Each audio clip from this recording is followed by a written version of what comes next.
pretty face, no one can speak. The hate is killing me, which makes me. I'm pushing up to the limit. When Susie says she's never been a lot. I don't at last, a lot it's spark. Tonight, get enough, I got it bad. She takes her time and she blows her mind. When Susie says she's never been a lot. The fever's hot, the pressure starts to rise. Can't get enough, I got it bad. So dangerous when we're on the phone. Baby, when love won't last, I got a feeling to make it fast. Won't you live fast, down hard? When we're straight up to the top, and my baby's been bad, my body, she just stopped up on it. Won't you live fast, down hard? It's a sexy confidant, let me make it, put your big it, oh yeah. So sweet, when she speaks to me like a movie, I'm feeling ecstasy, my heart screams. It is a place to be so tempting. We're pushing up to the limit. When Susie says she's never been a lot. I don't at last, a lot it's spark. Tonight, can't get enough, I got it bad. She takes her time and she blows her mind. When Susie says she's never been a lot. The fever's hot, the pressure starts to rise. Can't get enough, I got it bad. So dangerous when we're on the phone. Baby, when love won't last, I got a feeling to make it fast. Won't you live fast, down hard? When we're straight up to the top, and my baby's been. Hey guys, so let's see what the hubbub is about Pokemon Brilliant Diamond.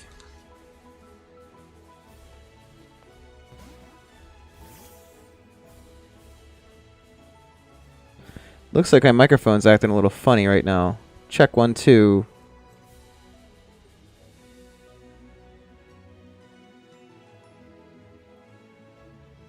Alright, let's see if this one works a little better. Looks like it's a little hot right now. 1, 2, hey, hey.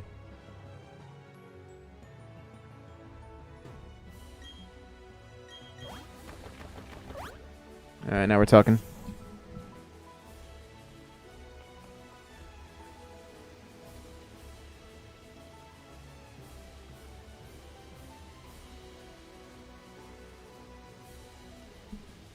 There you go.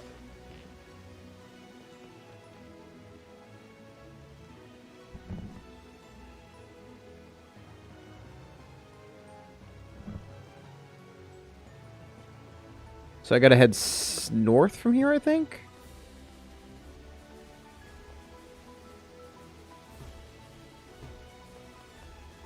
Alright.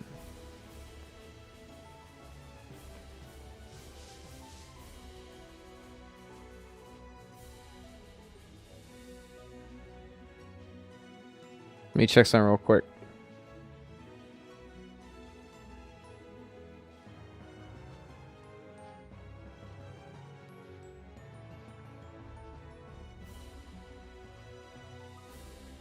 I think I'm live on Twitter right now. I am. Cool, cool. Alright, retweet that.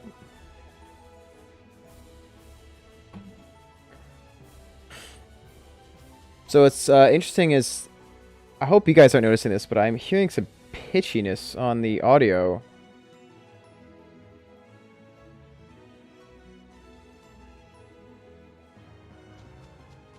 Like, my voice was a little high earlier, but now it seems to have shifted back down to normal. I see if I can...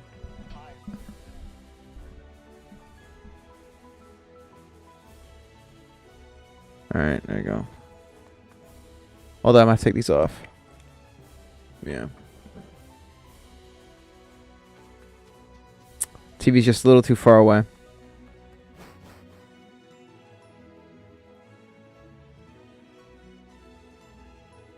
Maybe adjust this. Alright, there we go. Okay, I lost where I was supposed to go.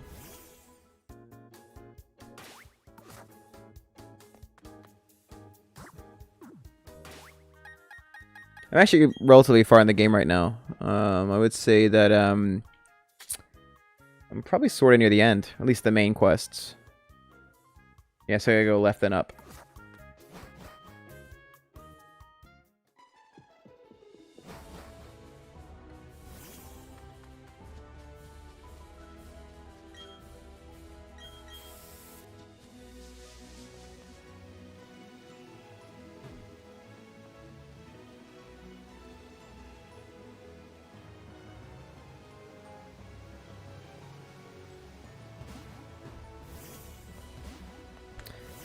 Huh.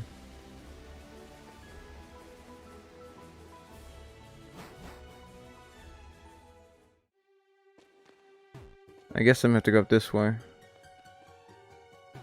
Yeah.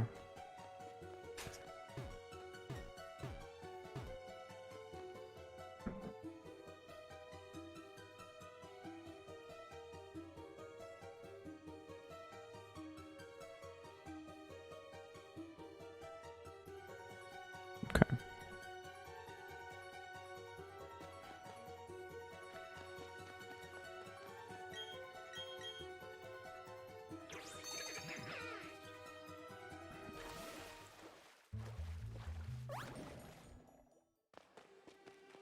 Oh no! I'm gonna try it again.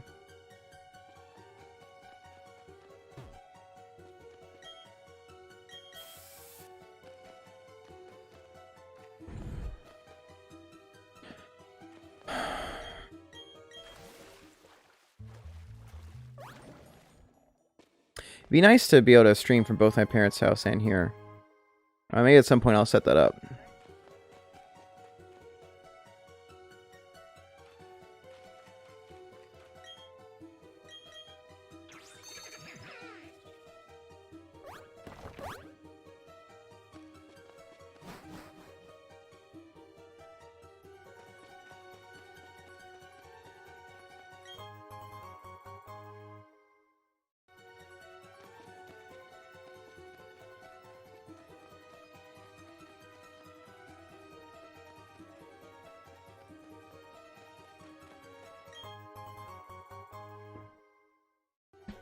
Alright.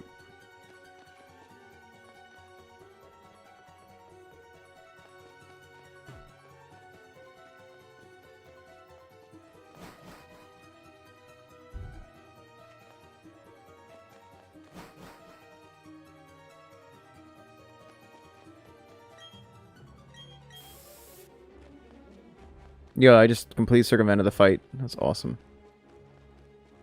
Yeah, right. Metal Gear Solid style. Hey, what's going on, man? Yan Yan, what's up?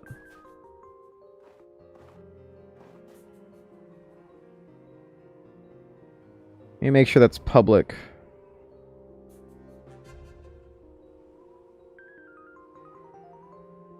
Okay, so you're good, good, good. Okay, let me adjust the personal page post. But yeah, what's going on, dude? There we go.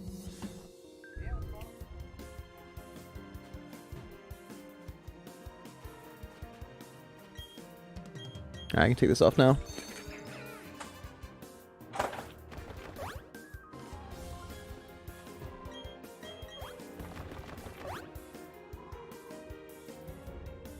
Wonder if I can do this the old-fashioned way and cut off the cut down the grass that way. Yeah, back in the old day, you could do that. Old days.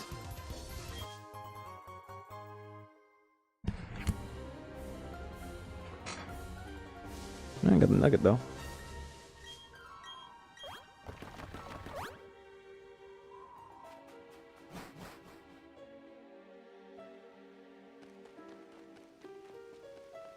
Yeah, screw waterfall. Don't have it yet.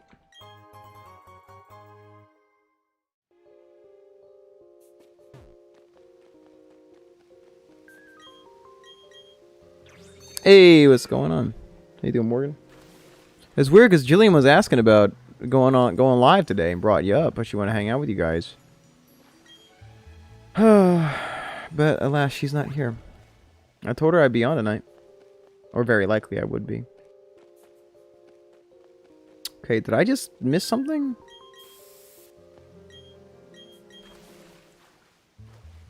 No, it's. Wonder how one gets waterfall in this game. I'll probably find it.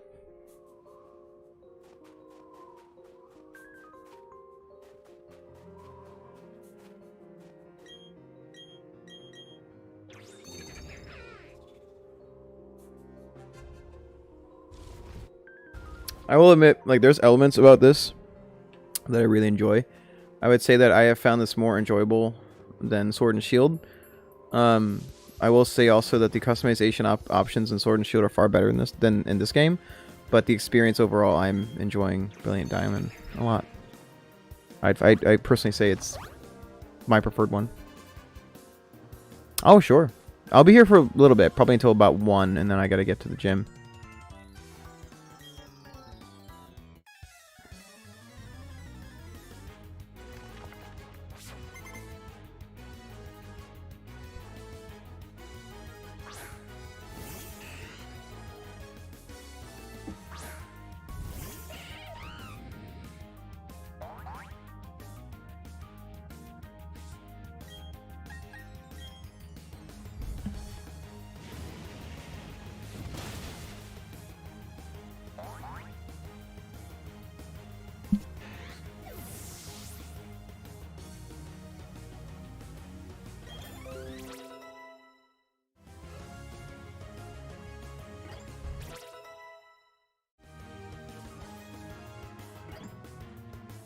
Okay. Dust talks. I noticed that, hey, thanks for the follow! What's going on, Winnie? Appreciate that, man. Hope you enjoyed the stream. Oh, crap. I got it right, good. For a second, I was smashing A too much, and I thought I hit a fighting type move.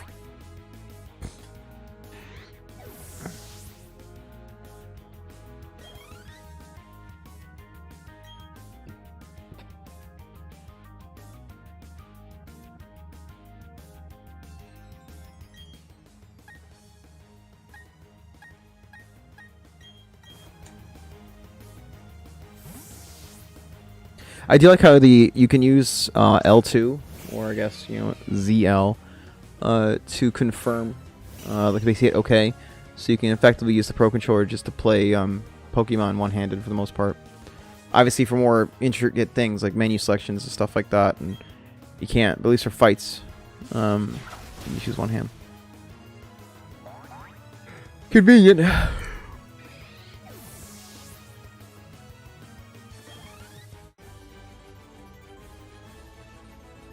What's interesting is I heard people complaining about the fact that this game was big on the easier side.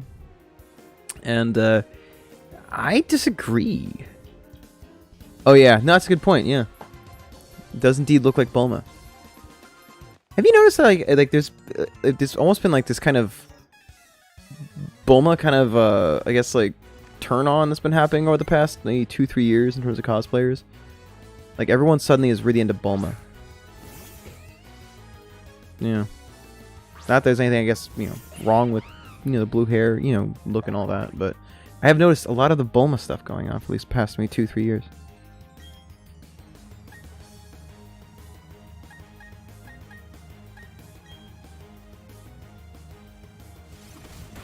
Speaking of which, dude, I've got some really exciting SH figure arts coming in soon. I'm very stoked about this. There is a third-party custom that I got ordered. It's a really awesome Super Saiyan 4 Vegeta. I managed to get my hands on the Goku Super Saiyan 4 as well. I've been waiting for years for Figure Arts to release a Super Saiyan 4 Goku. I also have auras that are coming in for those. I do have a custom Super Saiyan 4 Gogeta Figure Arts I ordered years ago. I gotta find where it is in storage right now, but I want to put them all up on my big display I've been putting together. And it was interesting because I have a Dokkan Battle group chat, and I was trying to figure out what actually is the official aura color for Super Saiyan 4. Because in a lot of instances, especially like, for instance, first appearance Super Saiyan 4 Goku, it was kind of a golden, typical Super Saiyan aura. But then later on, especially with full power Super Saiyan 4, we saw it kind of turn red. But in video game appearances, they made it more of like an orangish red kind of blend. So I was getting pretty nerdy about that. I was like, what color is Super Saiyan 4? But I eventually settled on an orangish red, and I think that fits pretty well. I just didn't want to have like a bunch of yellow auras on my display. But I'm really excited.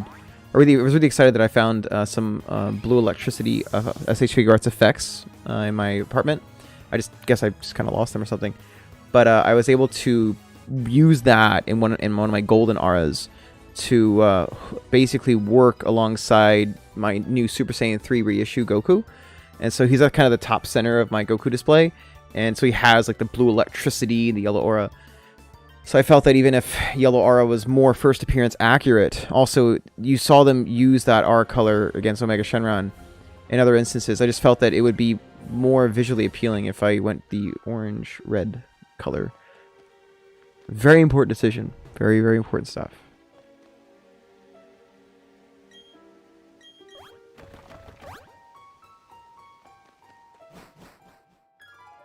And Bulma's cool overall. I mean, I think that one of the things I like about Dragon Ball in the most part is they have very strong, like, female characters. I guess kind of as personal preference, I always found myself really, I guess I always like stronger personality people in general, and definitely always ladies are no exception.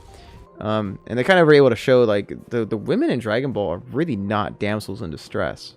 Like Chi-Chi, you know, again, like Bulma, like, she may not have the powers of the other heroes, but she's incredibly useful, and she doesn't really put up with a lot of BS from the Saiyans. But it kind of made them complex, and I appreciate that about Akira's writing. Well, for what it's worth, I always found it a little bit strange. With what happened with Videl, because Videl was like much like most of the other love interests for Saiyans. Very strong, loud, aggressive personality, and then when she became like almost like domesticated, I guess, like, or docile, I guess, one way to put it. But her anger was just like tamed, you know, like she really wasn't as aggressive as she was before she dated Gohan. And I always felt that was kind of a bummer. I mean, they make for a good couple, but Videl was like this powerhouse, you know. Oh my God, Launch, yeah, I almost forgot about Launch, man. She's intense.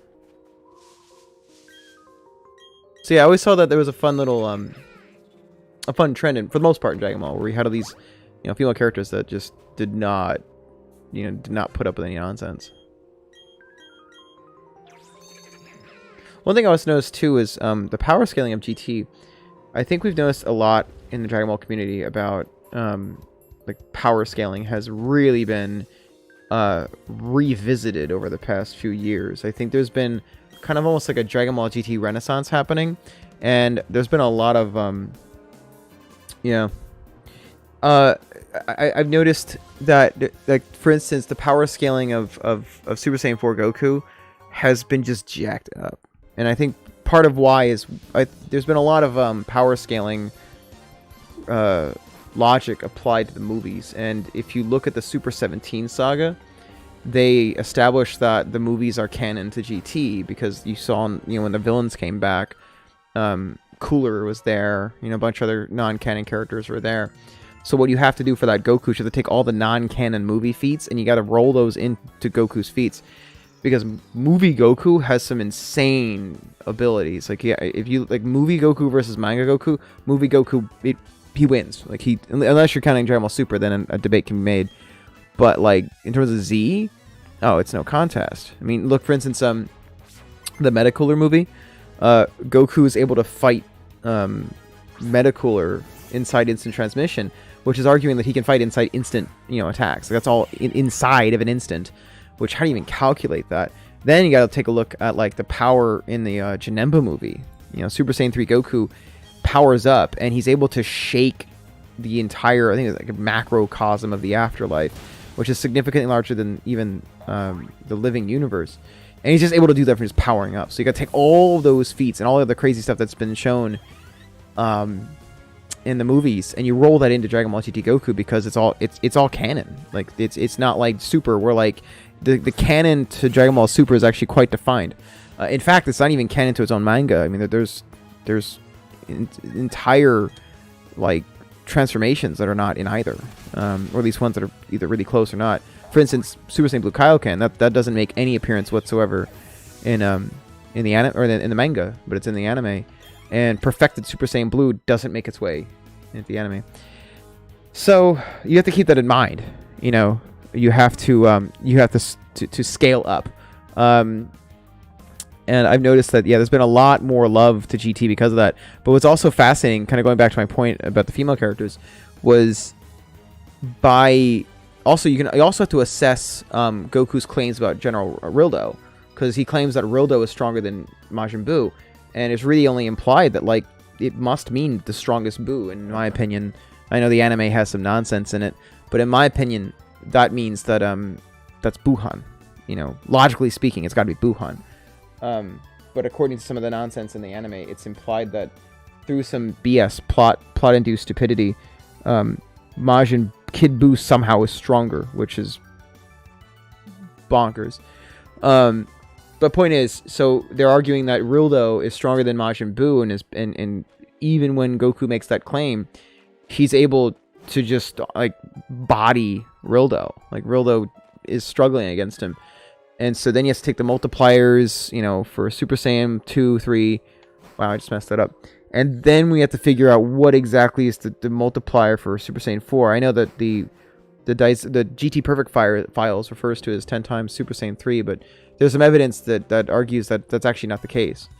That's actually significantly higher. There's some channels on YouTube that are making it like the high balls I've seen for GT are bonkers. But anyways, where I'm going with this is because of the new high scaling in Dragon Ball GT, it actually takes Pan and puts her on this ridiculous pedestal. Like, she's just insanely powerful now, even though she can't go Super Saiyan. So the best explanation I have for this, the fact that there were moments where she pulled off some stupid feats. Like, I know, like for instance, she was able to, like, she made Golden Ozaru Baby like flinch, and you're talking about a being that, like, just in his Super Saiyan, it looks like Super Saiyan 1 or Super Saiyan 2 state, he's able to just ragdoll, you know, GT Goku in Super Saiyan 3. And then you have to take the Golden Ozaru multiplier, which can be quite the highball. And if she can stun, like, even just stall, like, make him even just get stunned briefly, that means she's at a level that her dad could never touch. Basically, yeah, power levels are kind of BS, but you have to have some sort of consistency when you're discussing Dragon Ball. Anyways, yeah, it's been fascinating.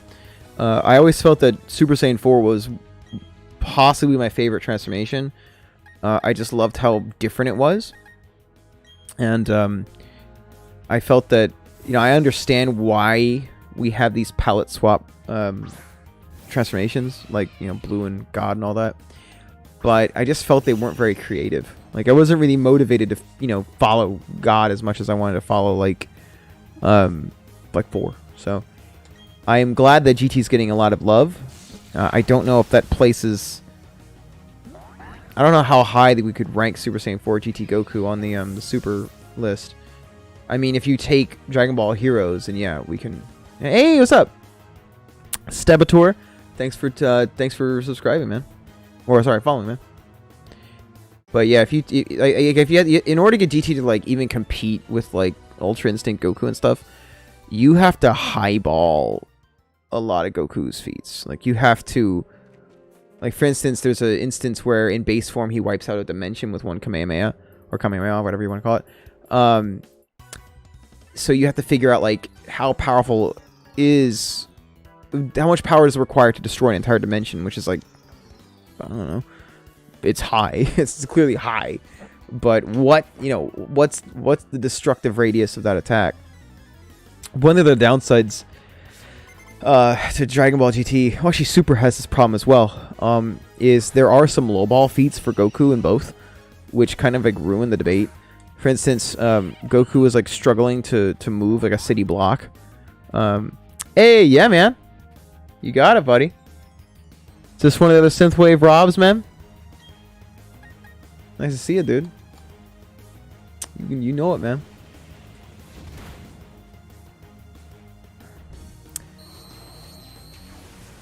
Hey, Rob Stone. Likewise. It's great to see you, buddy. Just going on a little bit of a Dragon Ball tangent here. Been spending some extra time finishing up my Dragon Ball figure arts collection. I was going over how Dragon Ball GT's been getting some more love lately from the fan base. Justifiably so. I mean, you still have a big problem with the lost episodes. Yeah, dude, it's great to see you on here, man. I'm gonna be I'm gonna hopefully be here more often soon. For those, you probably seen my post about this, but ever since I've been looking a little more after my dad, I've been having to spend a lot of time back at my parents' house, and I've moved all my stuff to my new apartment. So it's tricky. Like, I've had to figure out when I'm going to stream and all those other things. But I think I'm getting to the back where I can start doing some, more regular streams now. But for today, I'm going to be going over. I actually am affiliate. I appreciate it though, man. I reached affiliate a few months ago. I appreciate that. But yeah, it's good to be on here. But yeah, there was an interesting synthwave discussion today. I was alerted to. I tried to stay out of these debates, but I couldn't help myself.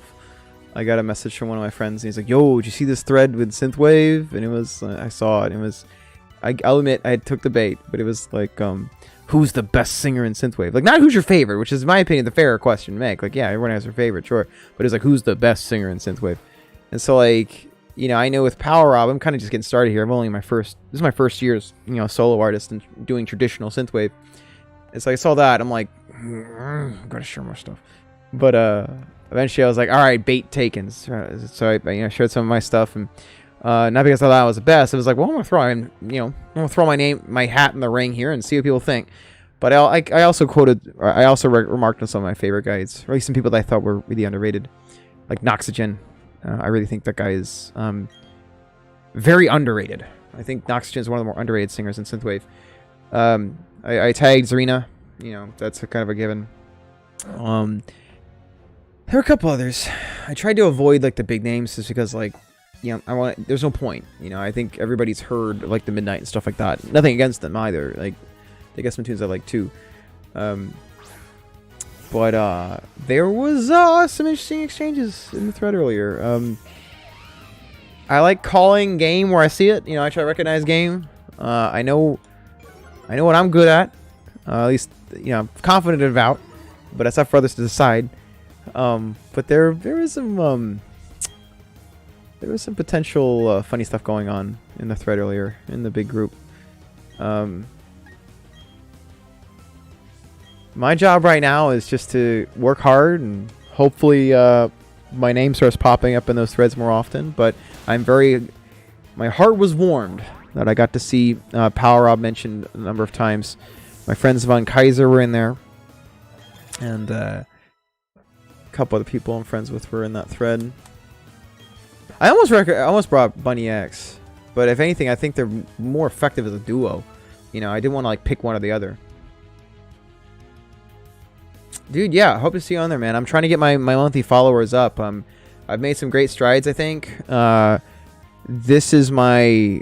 As I mentioned before, this is a little bit after my 1 year anniversary. What's this? Oh, that's cool.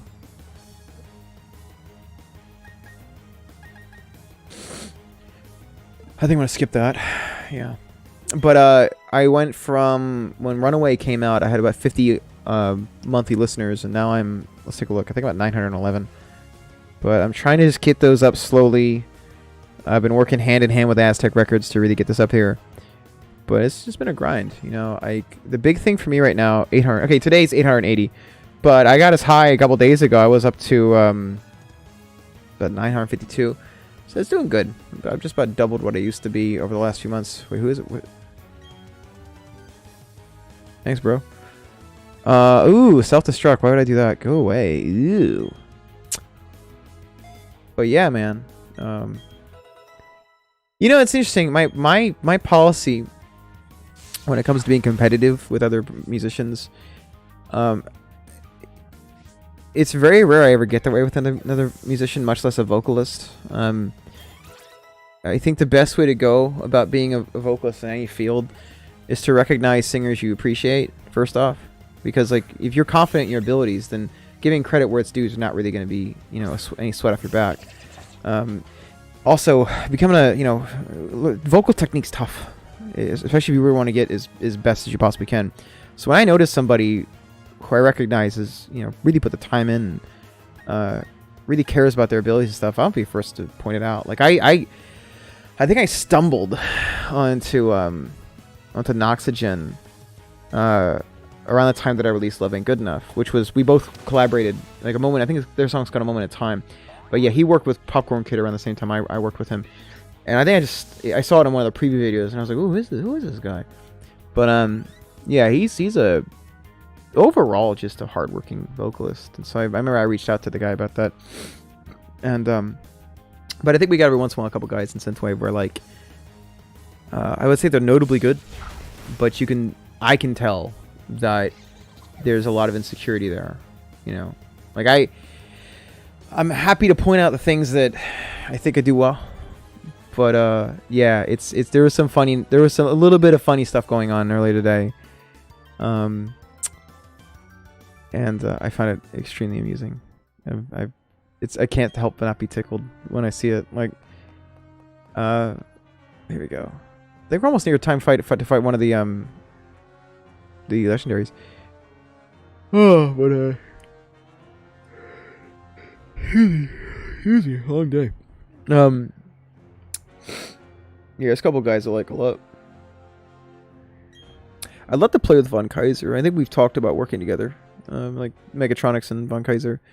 All around good people. I like them. Talented, good music, good band.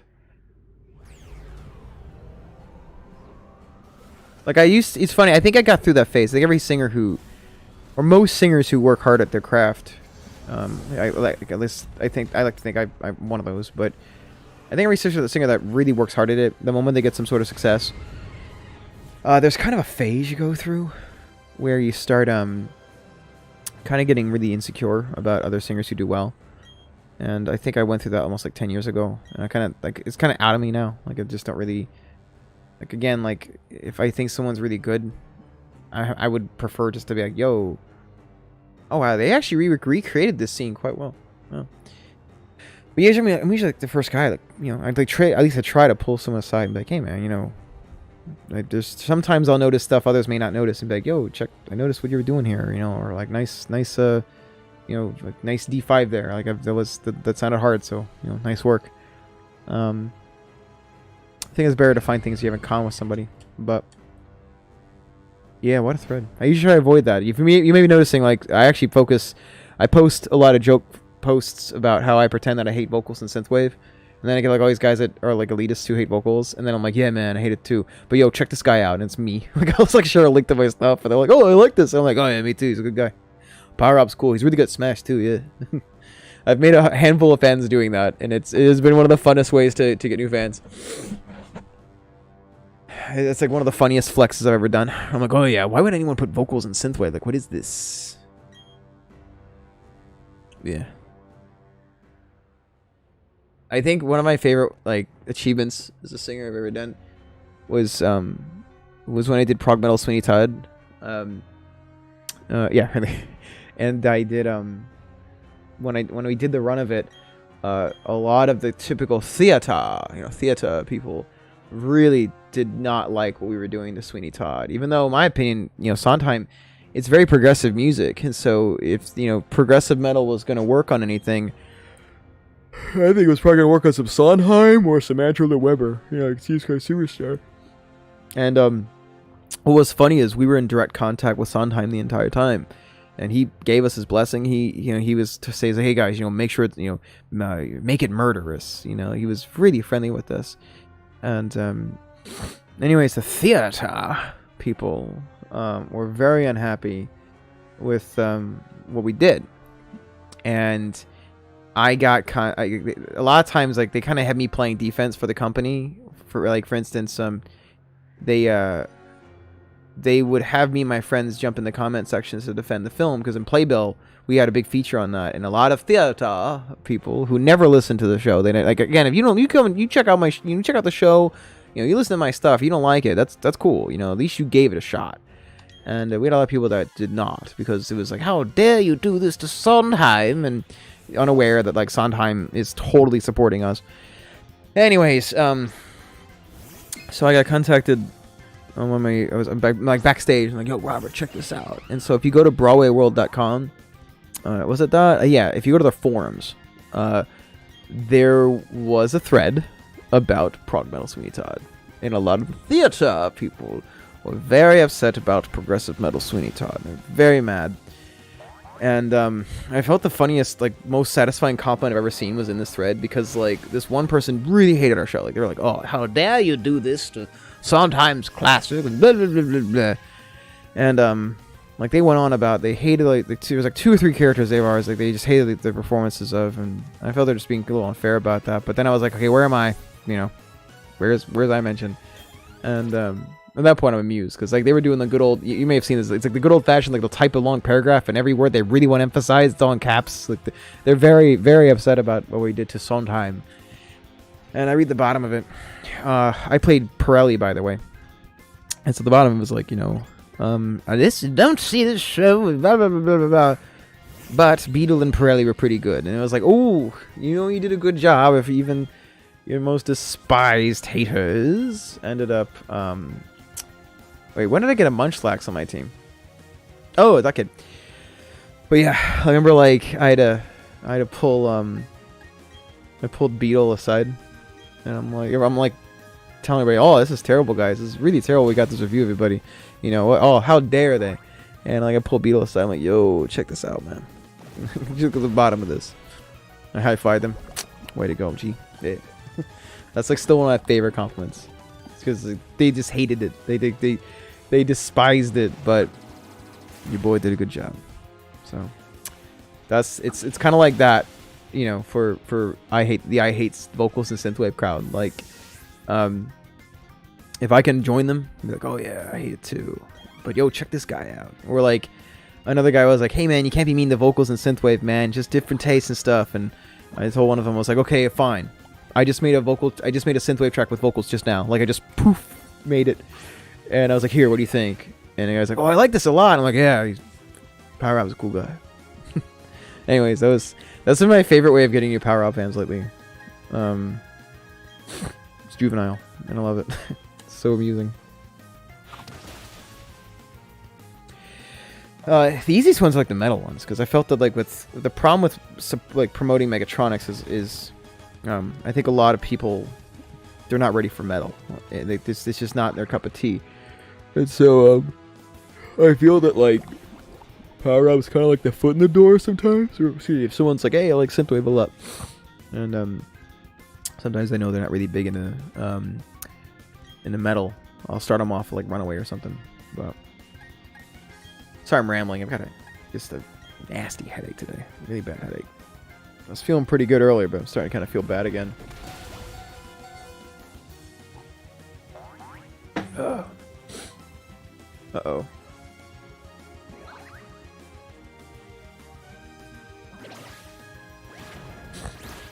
Wait, what? How are you still alive? This isn't good. Hey, thanks for the share, AJ.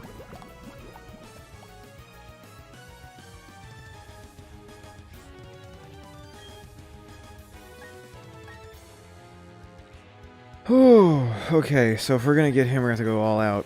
Full power. There we go. There's a price to pay, but it's worth it. One of the weirder ones lately, over the past year, is when I'm arguing with somebody about, like, the pandemic. And, like, you'll know the ones that get really mad at you. Well, like, am I gonna survive that? No. Dang. Well, good job, buddy. Anyways, they'll do the good old-fashioned, like, they'll stalk your profile routine where they're trying to find a weakness of yours because they're really upset at you. And I think, like, 3 or 4 times I've had someone, like, try to, like, stalk my stuff, and then they end up, like, being like, "You know, this music's really good, man." And it's just like, I still don't like you, but thank you. I haven't said that part, but that's what I'm feeling. I'm like, I don't want to let go of this grudge. Like, I still don't like you.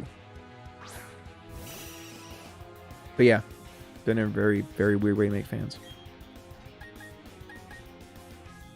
Like, it's part flattering, but then it's also like, ew.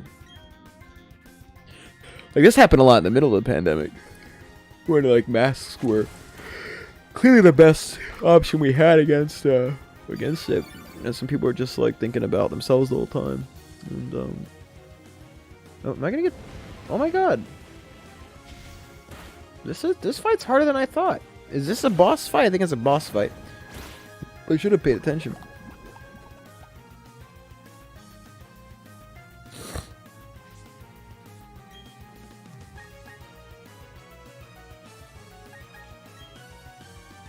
Low kick again.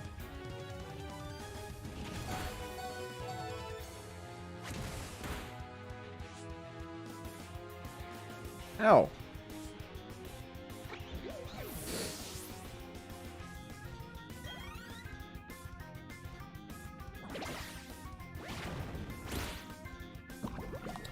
Oh boy.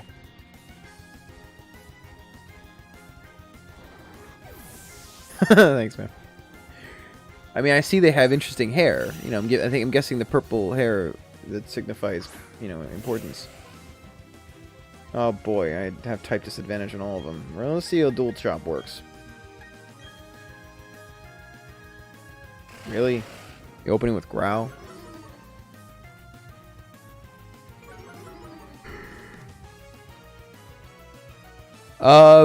Actually, we are discussing something right now about the West Coast, and that city is in talks. Turbo Drive? I have reached out to Turbo Drive several times. At least we have, Megatronics. If they want us, we're down to be on board. I think they mentioned there was no openings when we first asked. We initially tried to get something around the time we did Portland, but there wasn't a lot of notice. Long story short, there was a big tour we got asked to be a part of that unfortunately had to be canceled because of some pandemic problems. And hey, Spanky, what's up? And it was actually quite extensive. I think it was a northeast event. And we were planning to go actually not even northeast. We were planning to think go as far as Florida, and then go up into Canada, and that got pulled. That's who I reached out to. Oh, thanks for the host, Spanky. I did reach out to him. Nice guy. I was trying to get him on board. I would love to. I'd love to play over there. But yes, we made some really good friends during our Portland show, and a few of them have some contacts out west, and so we're currently talking with them about arranging, if it works out, a small run, like a run of shows on the West Coast, just multiple cities in a row. Come on, Machamp.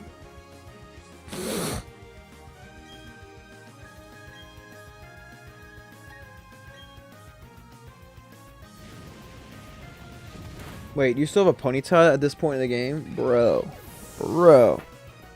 Dude, yeah, it'd be awesome, man. Take a shot with you, dude. We would be happy to do it.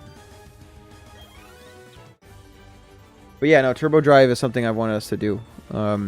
We had such a fun time in Portland. It was obvious the West Coast is one of the hottest places right now for Synthwave.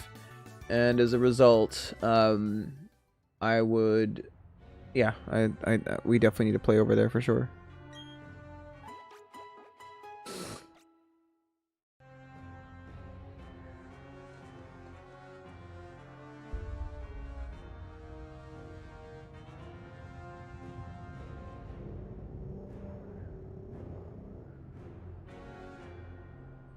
Yeah, it looks like you guys came just in time for me to fight the big legendary of the game.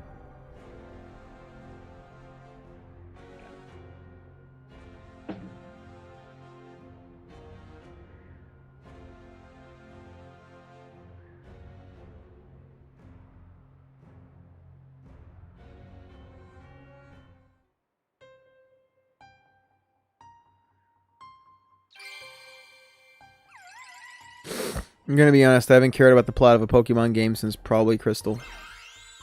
I don't read any of this. It's like watching a 1960s or 1970s Godzilla movie. Are we really here for the plot? Are we really here for the humans?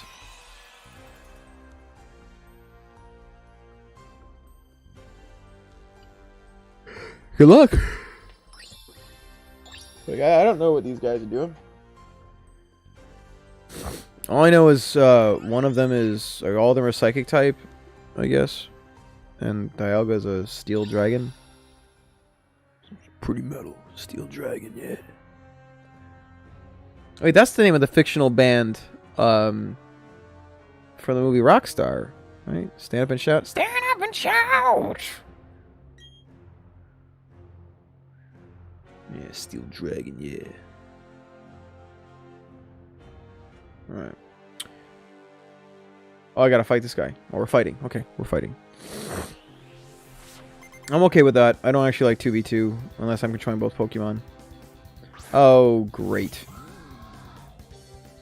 Fighting will be normal effective because I think he's what is he? Isn't he dark flying? Yeah. If I'm lucky, close combat will get the job done, but I'm apprehensive. Yep, I don't think we'll quite finish the job. And now I'm vulnerable. What a bad start.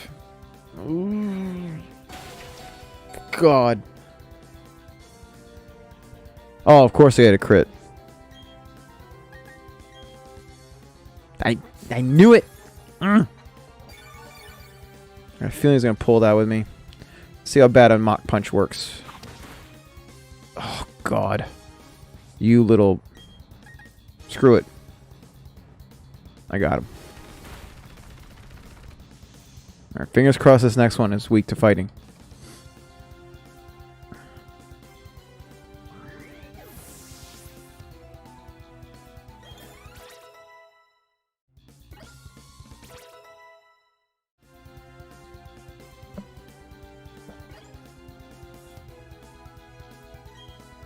Definitely switching on that one.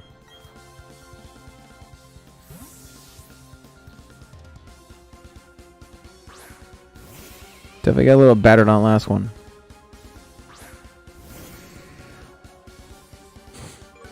Alright, we're both going to intimidate each other.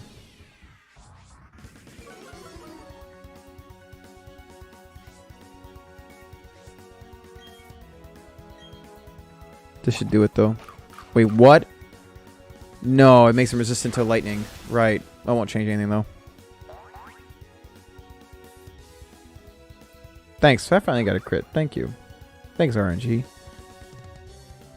I ain't changing anything, but that was not a bad idea though to have that on board. Gyarados gets wrecked by electricity.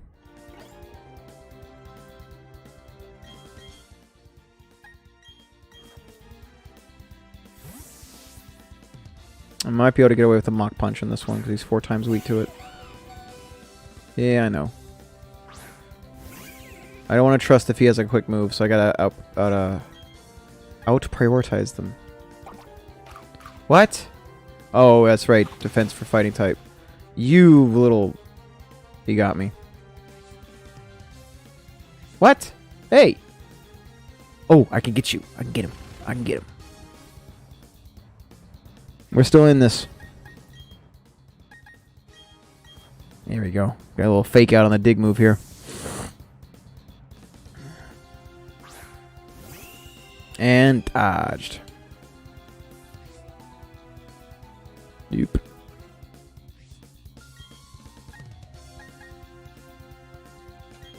I don't think I'll finish him off. Yep. Dang it. What? Oh, give me a break.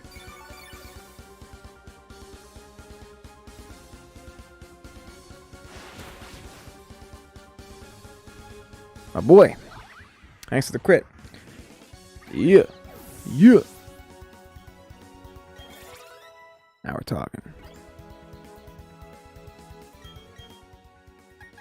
Oh, I don't have any psychic Pokemon. That's okay. We'll use this.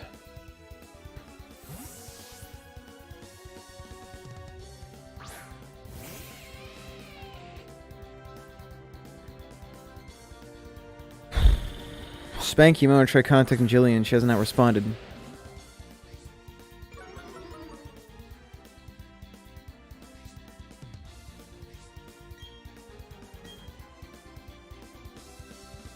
What? You got sped me? This is true. Hey.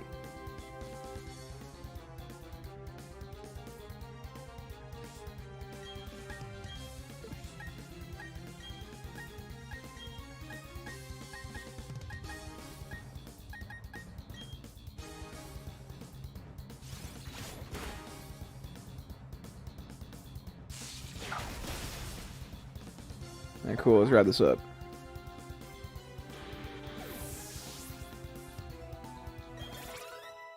Yeah, let's do it. This is all bugger until she comes in here.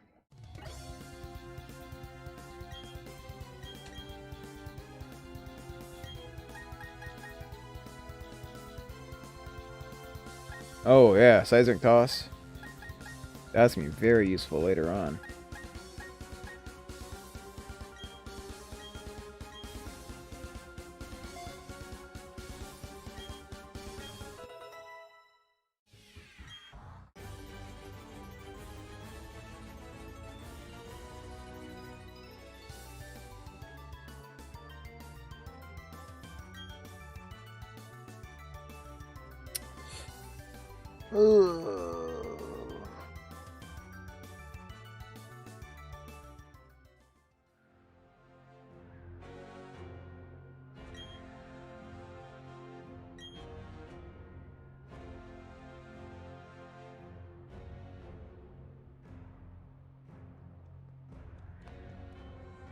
Plot, plot, plot, plot.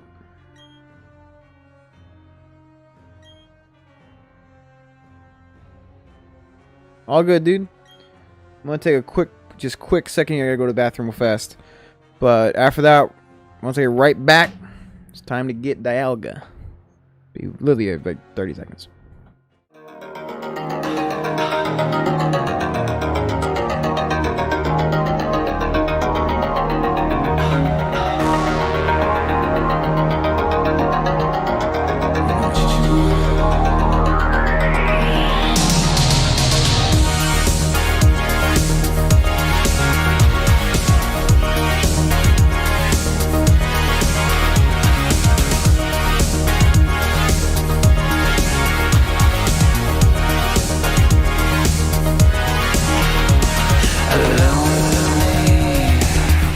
Causes me to swear, but you're wrong to be another pretty face. Now I can't speak.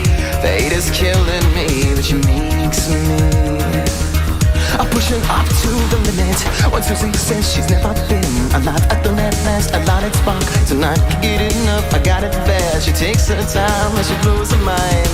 When Susie says she's never been a lot, the fever's hot, the pressure starts to rise. Get enough, I got it bad. So dangerous when we're on the phone. Baby, when love won't last, I gotta feel it to make it fast. Won't you live fast, down hard? When we're straight up to the top, and my baby's big bad, my body, she just stopped up on it. Won't you live fast, down hard? It's a sexy comfort down, let me make it, could you bake it? Oh, yeah, so sweet. But when she speaks to me like a movie, I feel an ecstasy, my heart screams. It is a place to be so tempting. Alright. Let's go. Oh, my guys are all messed up. I might just be lazy and just use the Master Ball. Actually, you know what? We're gonna try to not use it. Let's go heal everybody up. That's one way to put it, I guess.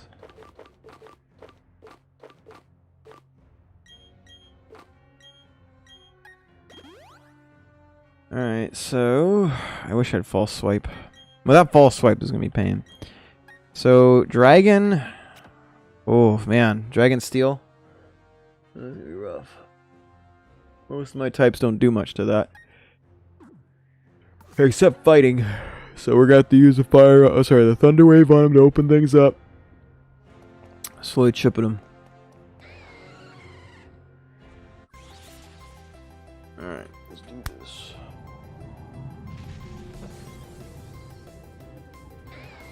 We will see how difficult Dialga is.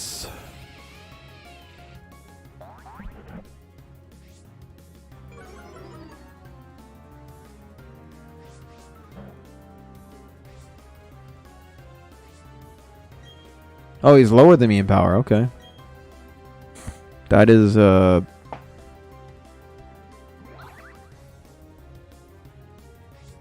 Wait. What happened? He can avoid these? How can you avoid Thunderwave? I missed twice. Wait, they lowered the accuracy of Thunderwave? You've got to be kidding me. What are the odds of it missing twice, even with a 90% accuracy? That's highly improbable.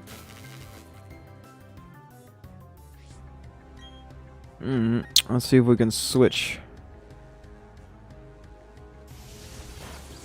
Oh my god. Ooh. Alright, let's see if my Infernape can get the job done.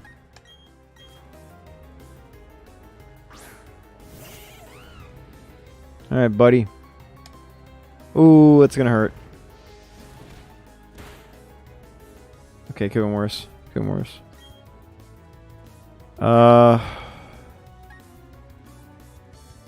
Let's try Brick Break. Please do not die. Ooh, right. I can't do any more. Like his... I don't want to mess with it. Let's see if I can get him.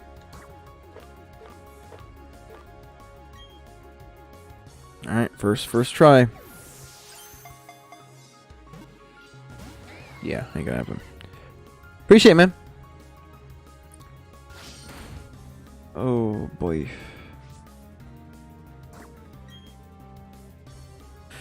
There we go. Thanks, fam.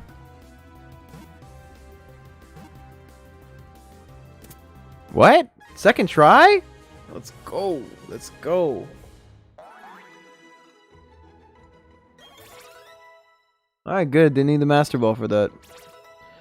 That was rather anticlimactic, if I do say so myself. Is it like not... There we go. Is it like a little blurry over here? Let me turn the brightness up a little bit.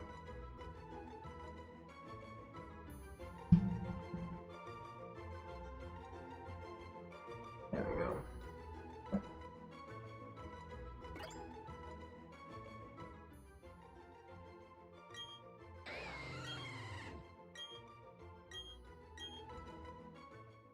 Alright, good.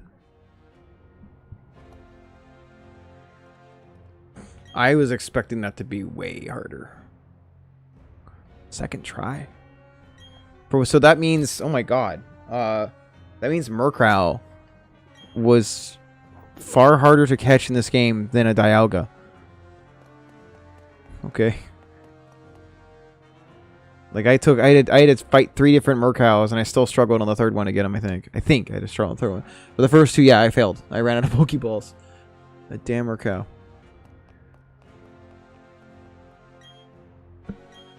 No. Okay, so I did all this right. I'm all done here. Wait, what? Hey, I picked something else up. That is going to be useful for him.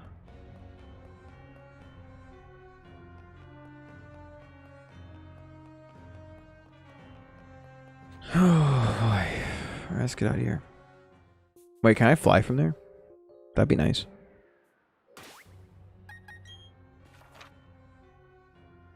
Sunny Shore.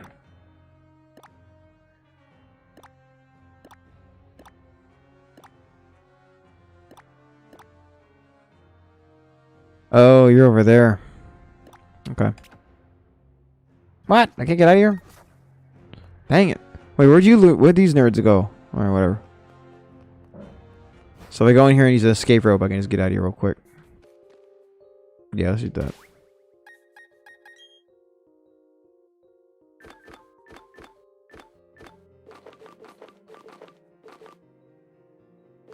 Glad I grabbed that. So yeah. See, I'm using a skateboard or escape rope because I'm lazy. I'm good. Now I can fly. Actually, I'm so used to going to that. Okay. Turn them up. Here we go.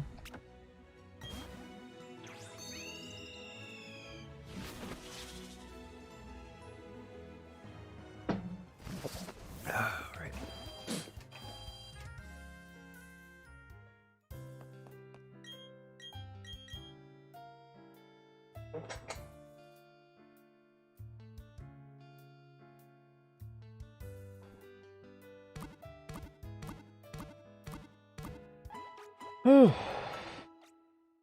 Hey, getting streamed right now on Synthwave Monday. Thanks for the plug. They're playing Sweet Romance. Alright, appreciate that.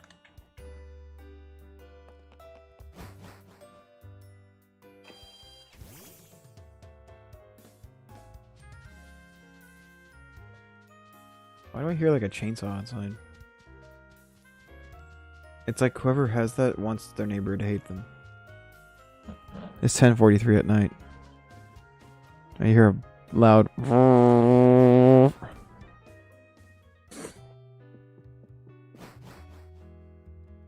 You better be under attack from zombies, dude. There's no excuse for this.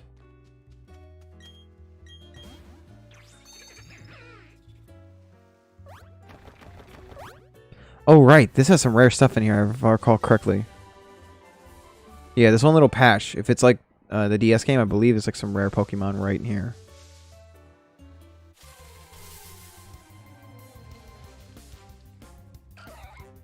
I stand corrected. Do I have this? It stopped, but for a little bit there, yeah, it sounded like some sort of like power tool at 1044.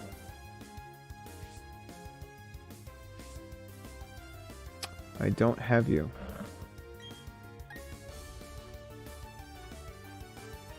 I'm right, just take him out with this move. If you survive, I'll catch you. Yeah, okay, anyway. I don't get it.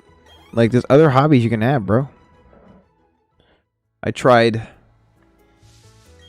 I know I tried! From Ventrilo harassment. I know I tried.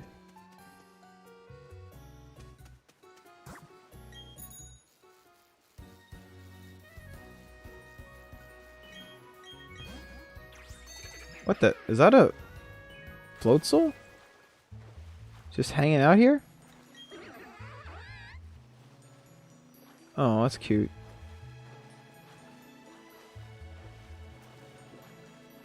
I mean, I could just cut a swath through all these people. I'll come back later if I want to beat them up. Wait, what the? Oh, I forgot repel. Whoop. How powerful is this guy? 30 something?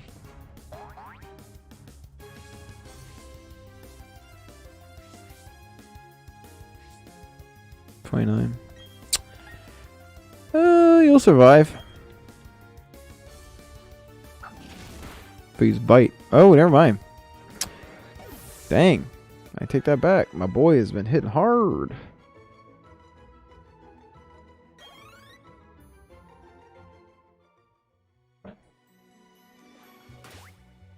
Okay.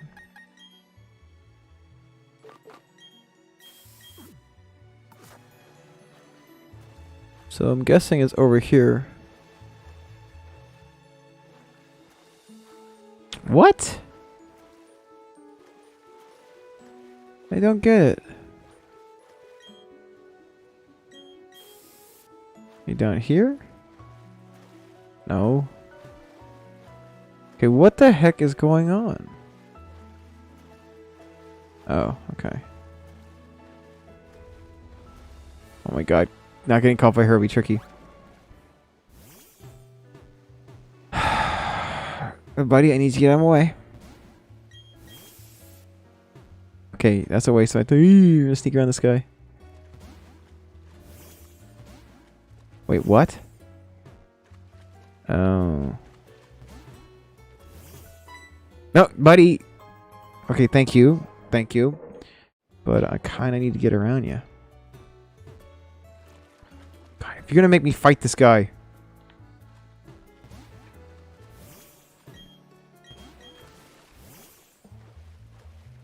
Do some Metal Gear stuff here. I want that item. I'll fight you both. Come on, turn around. Alright, let's go. I gave him plenty. He's as happy as possible. I'll make him some poffins later or something. If I gotta fight one of them, I'll fight them both while I'm at it. I got Lux Ray of Death here, so we'll be fine.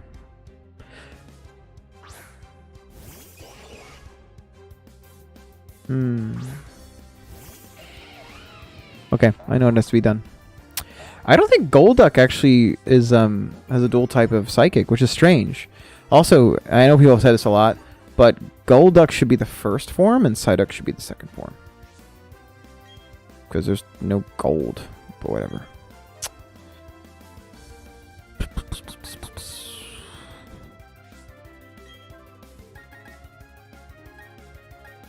Golduck is blue, Psyduck is yellow.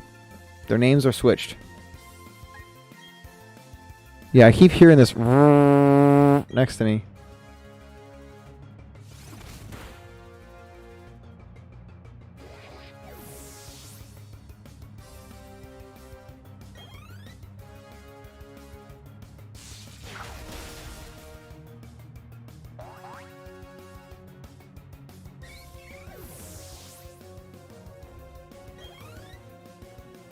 Oh, I'm gonna go insane. Sounds like an airplane. Like.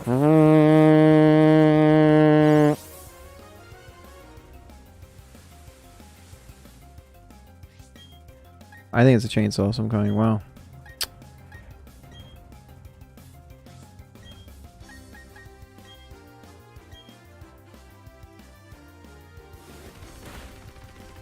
No idea. I don't even think it's a neighbor. It sounds like it's like a couple houses to like off to his side. So we got some other jerk that's nearby. You know, you got to make sure that your lawn maintenance is something that all of your neighbors are aware you were involved in. Everybody's got to know. Yeah.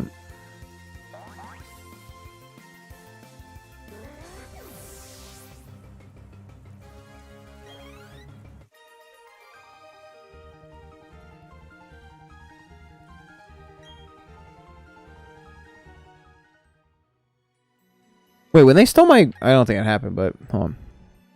Yeah, good. They got the money coin back. Okay. I will take that.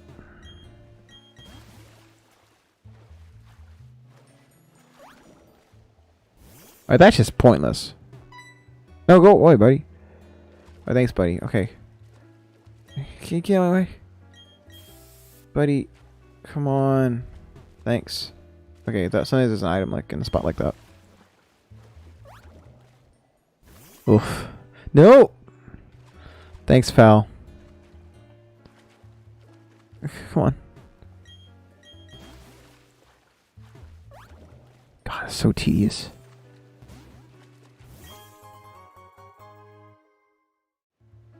Thank you. No, it's getting closer again. It's a damn leaf blower. Are you serious, dude? Nearly 11 o'clock at night? I don't understand people are so obsessed with their lawns.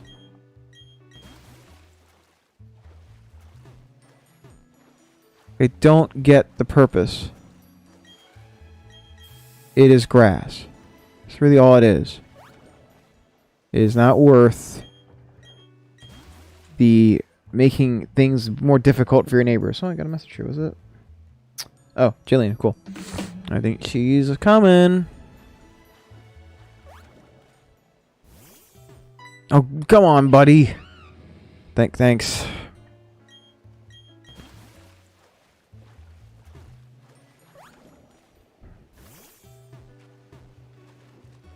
God, this is so tedious. Ooh, I gotta sneak around him. Okay, I just don't really feel like fighting. My guess is it's this way? Ooh, that could have been bad.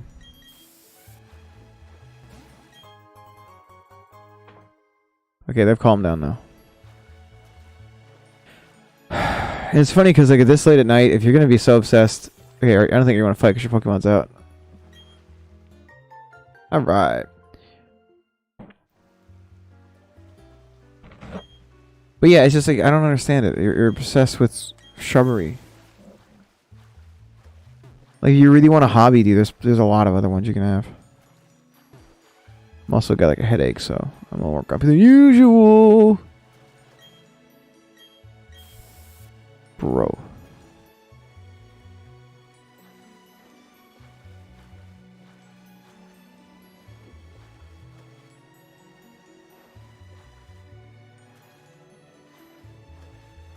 I don't know how to get over there. Dang it. I'll make this quick.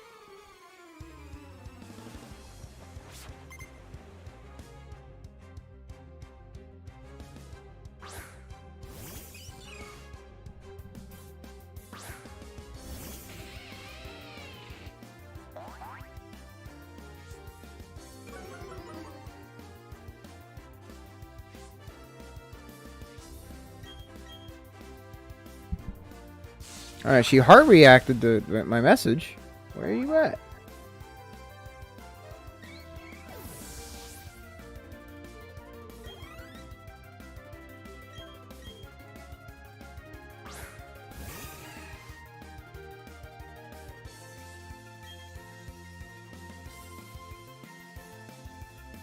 Oh, she coming?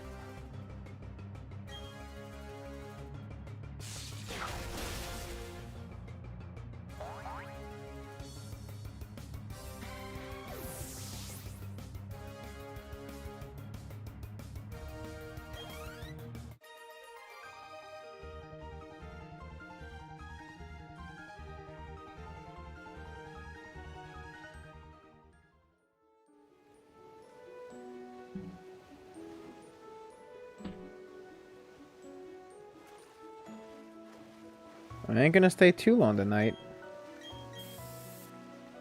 Wait, how do I get around? Like, I don't understand how to get it. Is it like really south? Is that what I gotta do? What the?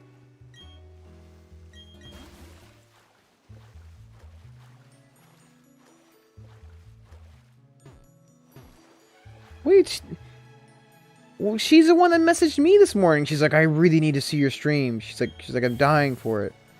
And I was like, I might stream tonight. I can read it. She's like, I'm desperate. That's exactly what she's like. I'm desperate. And I was like, all right, I guess I can stream tonight. You let her know we're talking about her. I am so confused right now.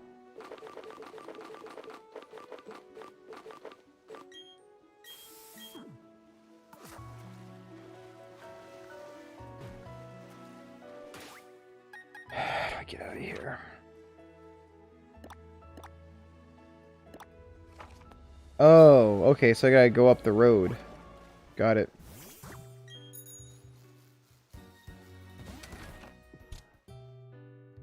We're good. Now the neighbors upstairs are like doing river dance.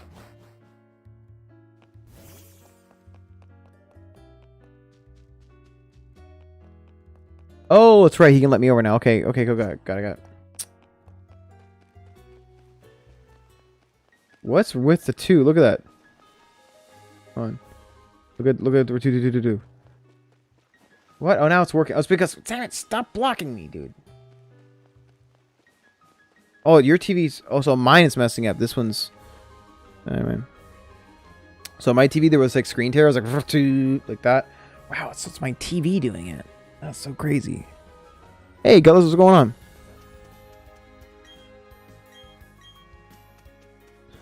Oh my god, all these water people that I can beat up.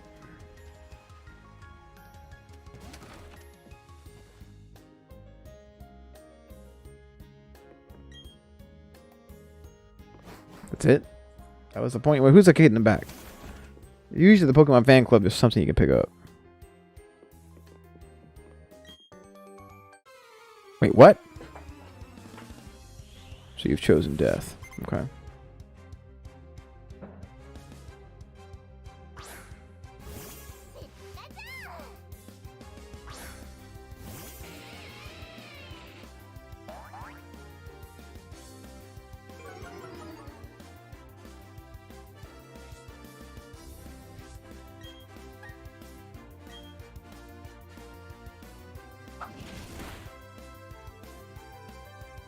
You got it, Pikachu. Don't have static.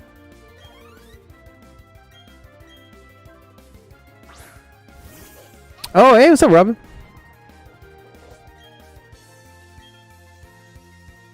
She probably put a lot of time into that outfit, so I'm sure she appreciates the compliment. Hey, what's going on? I'm approaching the end of the main quest.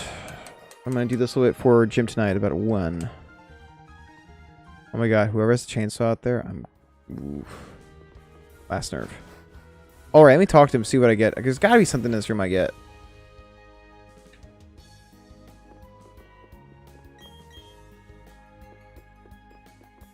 Ugh.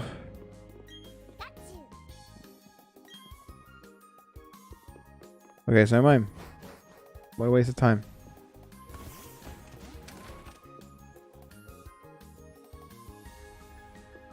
Give me a rod. Oh.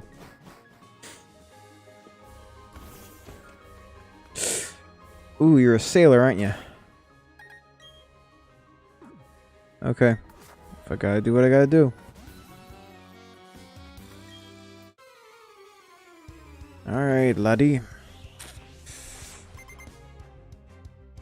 Insert sea person puns.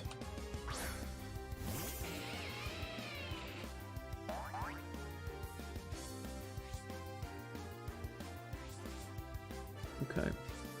Oh, 37? This will be easy. I gotta get a Phoebus.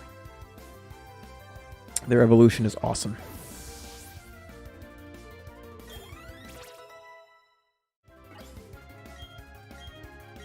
Oh yeah, we're getting Brave Bird. Yeah. Chain sunglasses. Let me grab some. What color are you thinking about?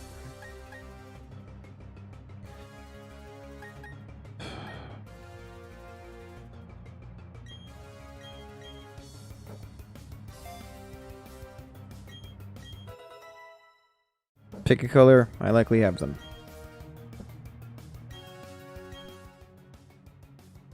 I need a grass type. I really do.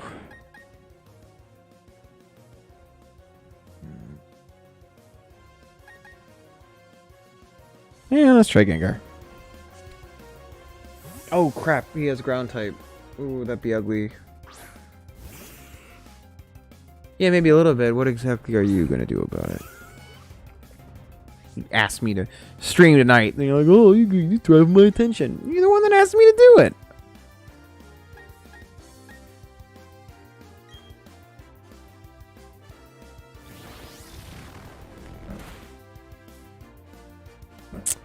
Oh boy, that could get ugly. We're okay. We're okay. Let's try Dark Pulse. I forgot this makes him flinch or not. It's not gonna have STAB, but this might still hurt him. Yes, okay, he does flinch. Okay, we're gonna do like a little flinch lock on him then if I can.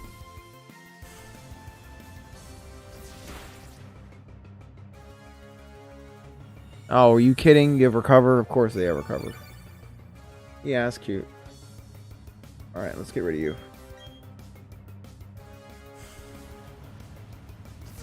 Stun him. Stun him.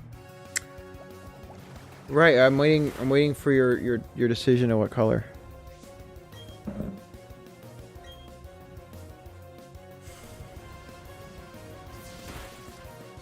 There we go.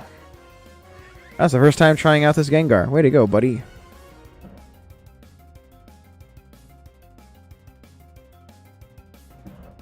He said, I can't mess... Oh, my favorite tonight? Well, I was wearing one earlier. I was wearing this one.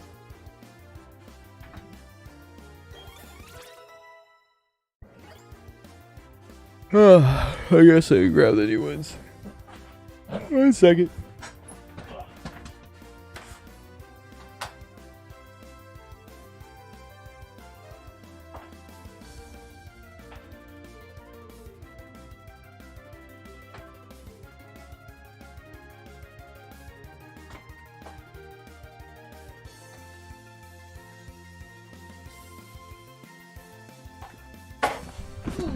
These need a cleaning. Give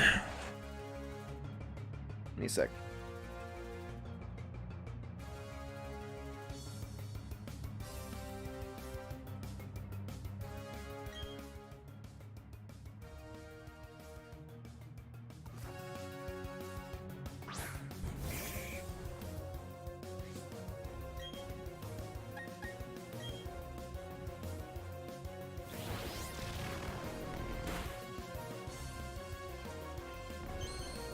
Wait, is that all I can hit me with? Is Leer?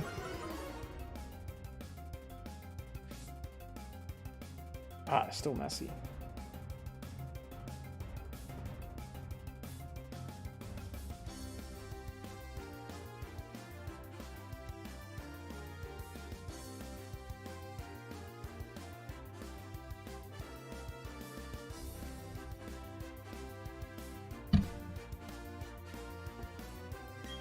Alright. I don't think he can hit me. Yeah, all I can do is Leer. Alright. I gotta give him Psychic, though. Yeah, he's Psychic. I would have ended this fight real quick.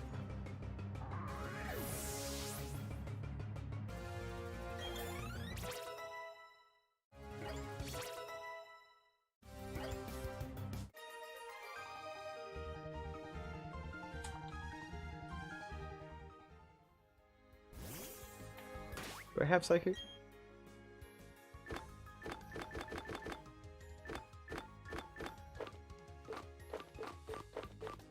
They should like hide the TM thing. Hold on. I just have the name when I'm going down. It's harder to read from this angle. Ooh, Shadow Ball is nasty. I like Shadow Ball. Although I don't know. Wait, oh no!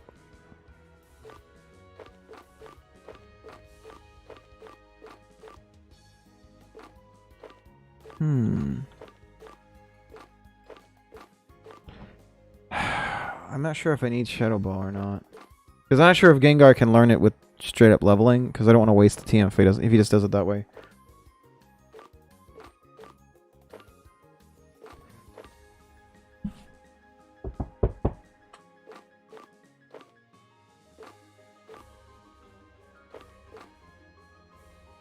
Ooh, Sludge Bomb. That's got some STAB. Nice damage, too.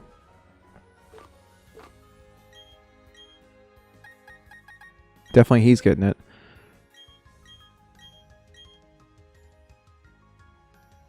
Alright.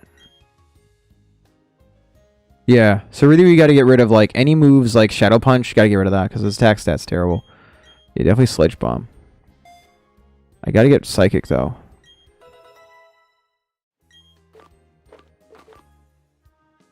Ooh, Dazzling Gleam? We can get a Dragon Killer over here. Wouldn't have STAB, but against a Dragon. Whew! That would sting! Maybe I'll save that for a different one later. Because I think that they went back to making TMs a one-use thing. Yeah. Okay. Alright. That'll work for now.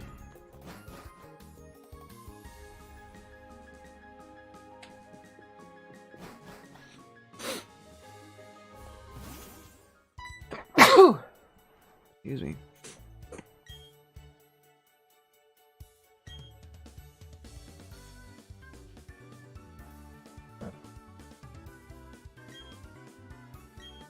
Okay, I like them.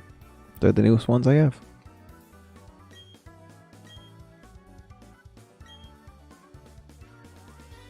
Is this the fire one? I think so. Good, good. I think I have just the thing for you. What's up here? Oh, ribbons.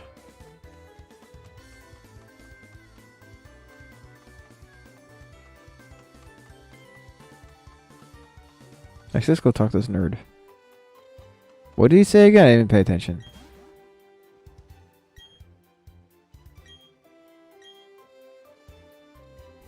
Or is he the fire one?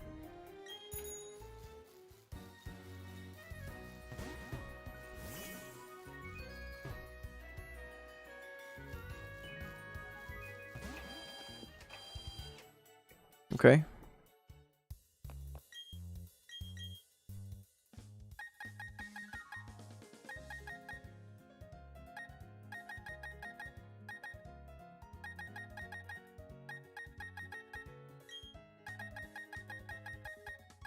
I'm so glad I'm running Amulet Coin. That's why I have so much money.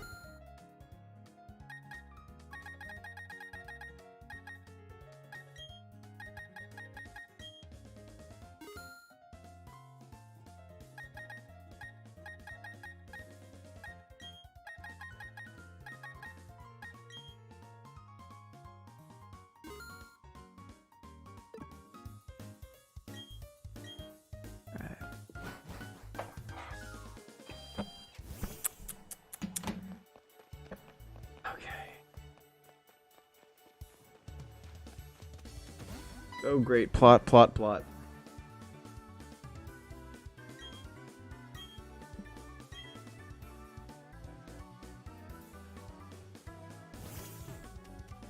Wait, I can go to Johto from this? No way. No way.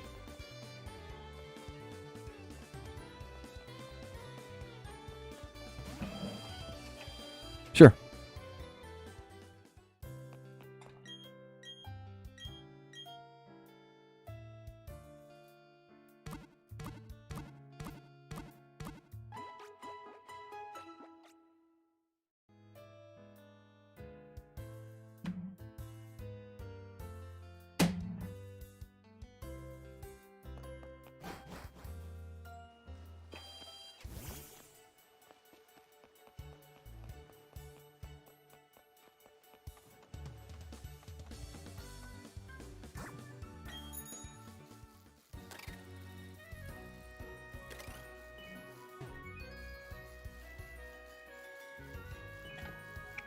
Okay, what do I have to do?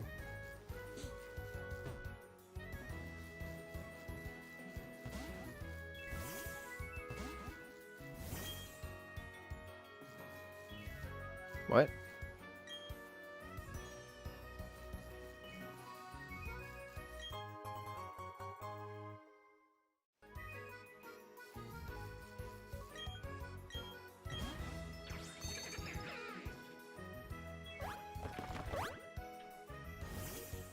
Dude, buddy, come on.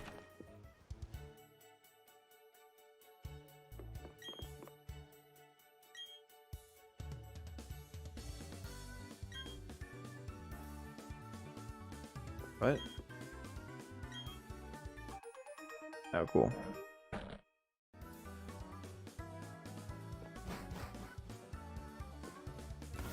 So how does he get to and from work, buddy? Just a climb down a mountain? That seems tedious.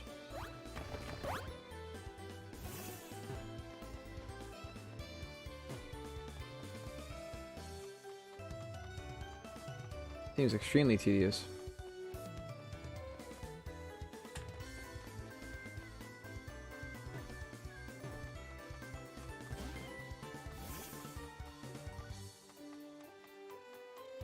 I just don't know what... I mean, that must be a really cheap place. Property value must be like nothing. So is it the market I gotta go into? Oh man, I'm going to market. Fine.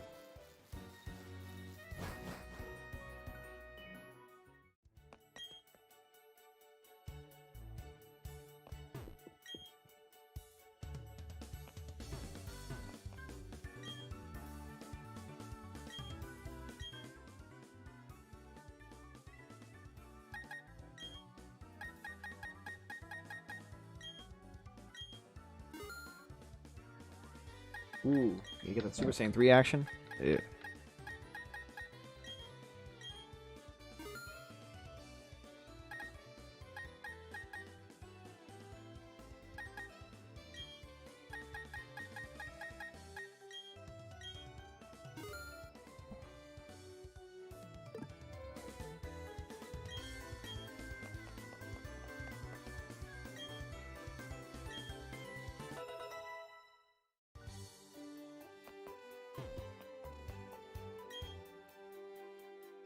But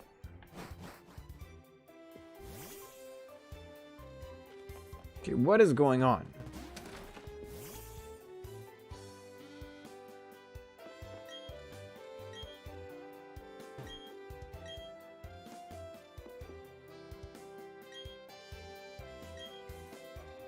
Oh, okay, so this must be... Let's try going underground.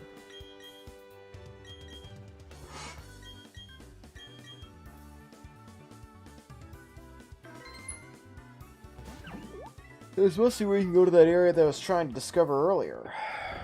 Right. What? I'm right next to it. Oh, man. What a waste.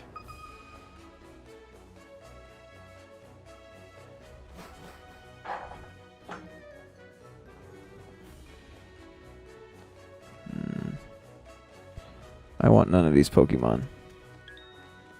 Get away from me. Get away. No.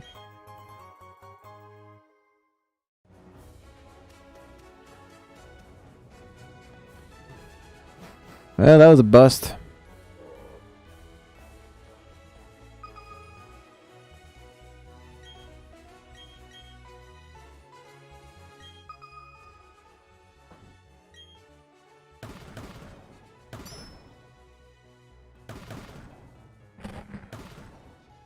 Hair tussle. Okay.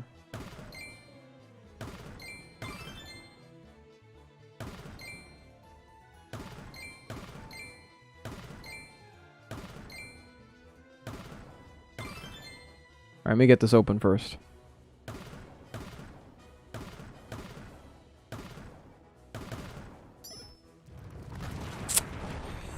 Damn. Alright. Still don't even have the hair tussle down. There you go. Could get stretch and flex, I guess. Like, I guess. And there you go. Here we go. Oh, I haven't done one of those before yet.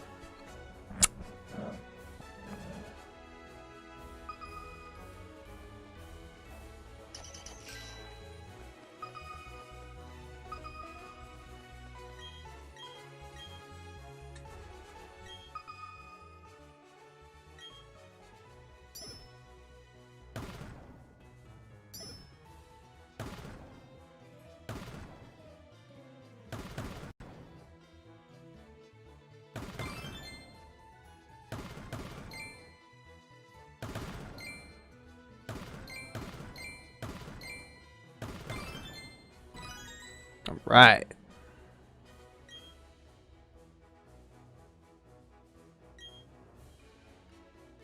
Let's see what's inside the ghost box.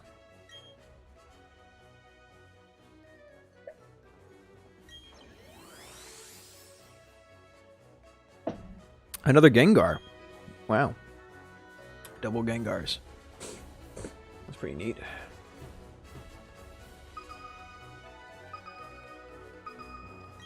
I need a new drill.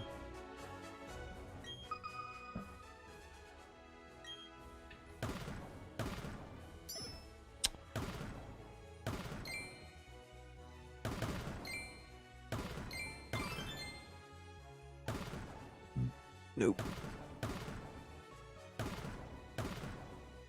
Nope.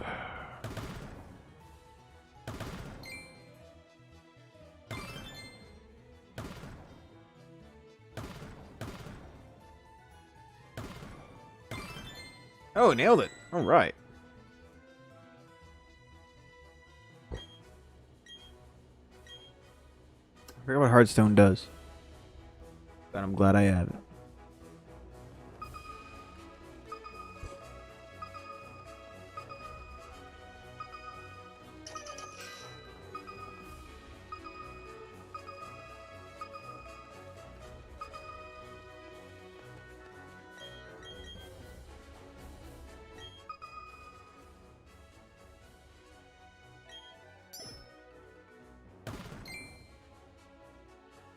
Hey, bug type.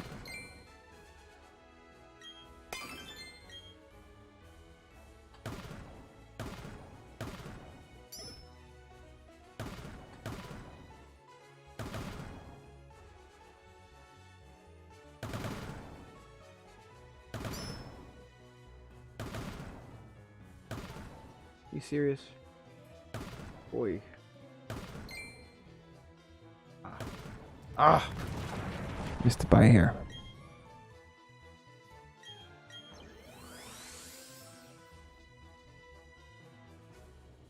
Nice. We're gonna do this for hours.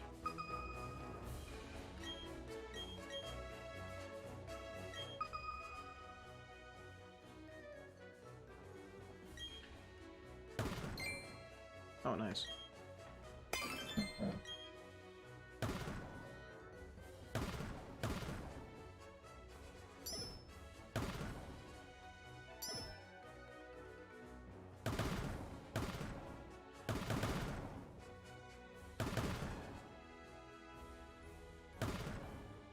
Damn.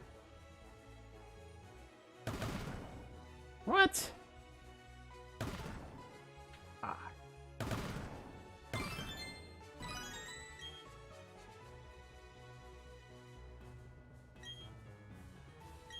Don't get a lot of pale spheres, I've noticed.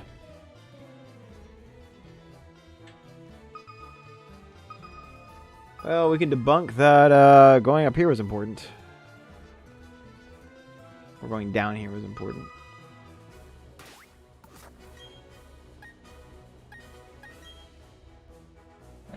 I want to get that center spot.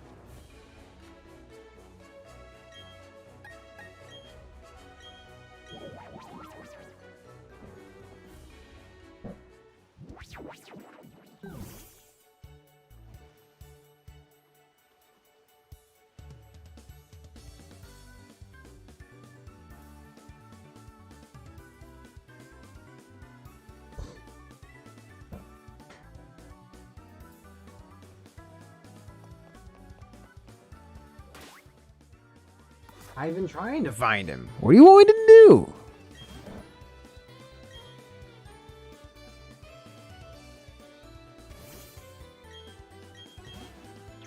At this point, I don't care if I'm turned back. I gotta check this area.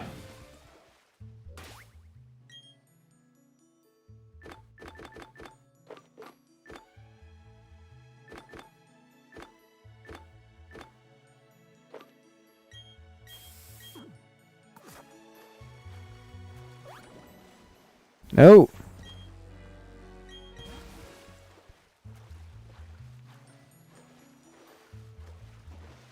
Don't you dare. Oh, give me a break. I gotta fight this guy. But I don't want to fight you. Dang it.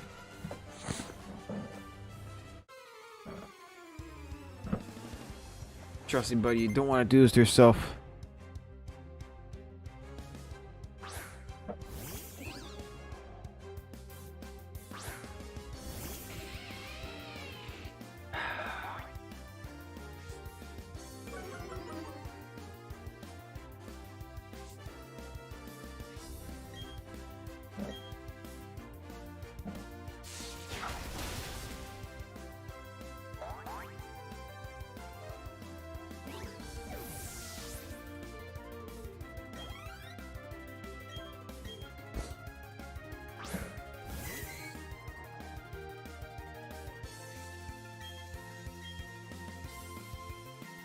I guess I gotta do it. It's just so tedious.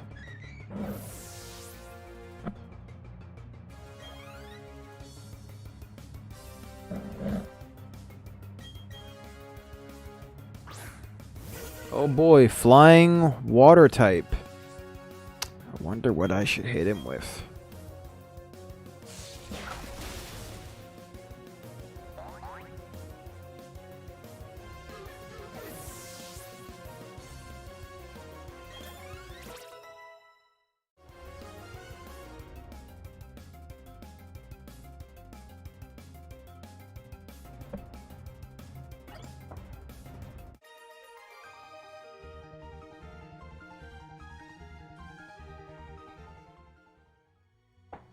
Okay. Oh man. Wait. Yes. Oh, almost got in a fight with that guy. Hey, welcome back, Morgan. Okay, where is this guy? Where is this nerd? Am I browsing on my phone? No. I was just checking Dokkan Battle. Oh, whoops. I better change my clothes over in a little bit. I'll do that in a second.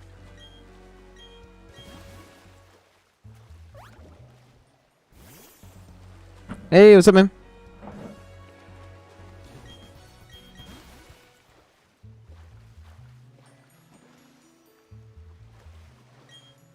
Dude, bad time to stop it. Go, go,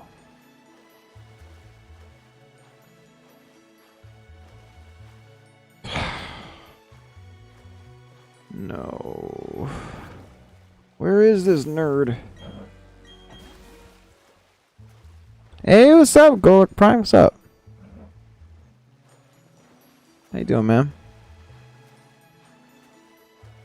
Oh.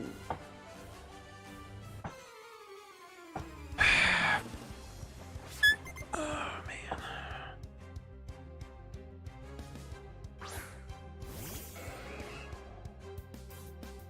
Whatever.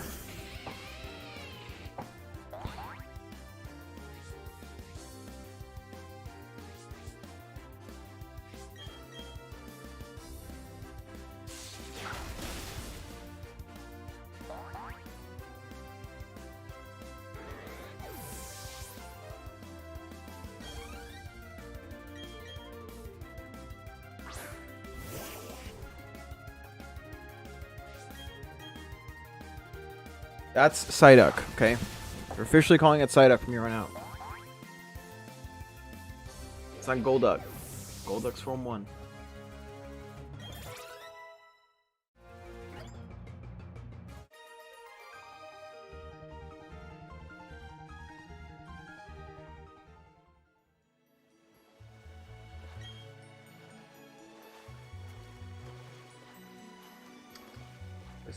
Tisk. Oh! Oh, man. Yep. I just came in here and brought one electric guy to wipe this place out. Always good to have him as insurance.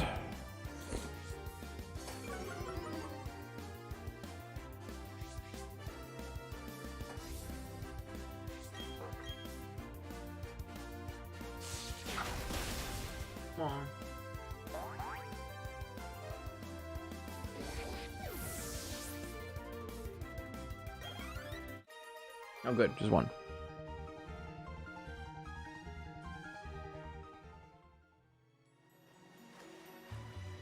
Everybody's got to have their little themes, you know. Oh, I'm a swimmer. I have a water type.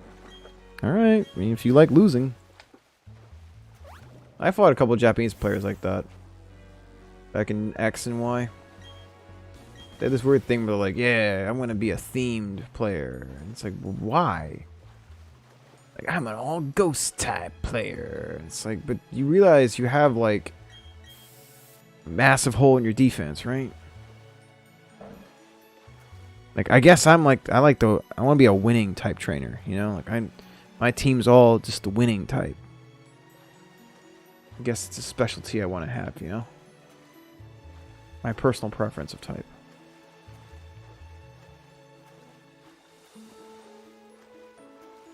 Imagine being a gym leader and you're like, oh, me? Nah, I'm not ready to battle yet. I'm still playing the single player, buddy. Maybe a little later. Unless you want to do X and Y. I gotta find my X and Y, but like that was me when I used to really take this game seriously. But yeah, give me some time to do some breeding and all that fun stuff. Okay, I don't know where the heck this guy is. You know, anyways, let me beat the story mode, then we start talking about matches and stuff. But yeah, back in the good old days, man. I'd take a team and I'd be like, what? Why are you all ghost type? I remember like this one team was doing really well against me. And I realized the way through, I was like, this is an entire ghost team. And so out of frustration, I just whipped out Garchomp.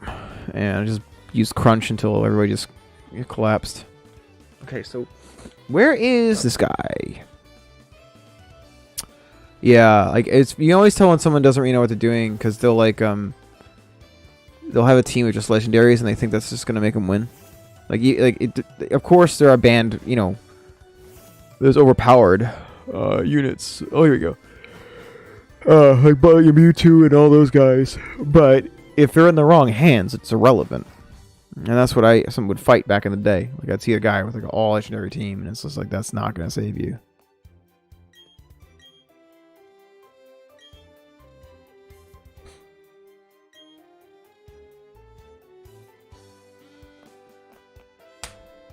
Okay. Well, let's keep in touch, man. Yeah, let's definitely play sometime. I want to beat the game first, then I can get into like, you know, competitive stuff. I might be able to. I might have. I gotta find the desire to do it like I used to. I was bad, dude. Like not bad like how good I was, but like my addiction was pretty bad. Like I remember like this is a long time ago now, but like I remember I would have like my 3DS out, and I would while I was driving, I would use my left hand to do like left and right on the stick as I had the bicycle, and every time I hear like blink, I would just hit the A button a bunch, just hatching Charmanders, get a shiny. I was really into it.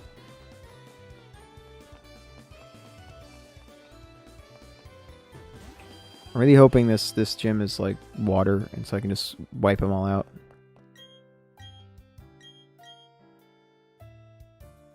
My favorite was a Scolipede build, or Scolipede Baton Pass team.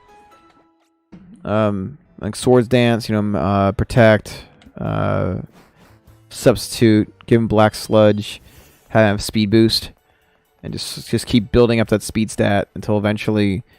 I try to get Swords Dance there too. But then I'd pass it off to like Garchomp or Salamence. Salamence would have Moxie, so you would just have this insane, snowball effect. So every time, for those who don't know, Moxie is a hidden ability for Salamence. So every time you take an opponent out, you get your damage increases. I think it's like double.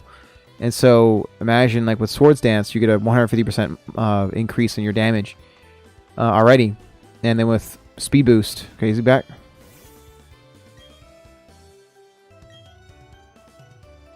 Okay.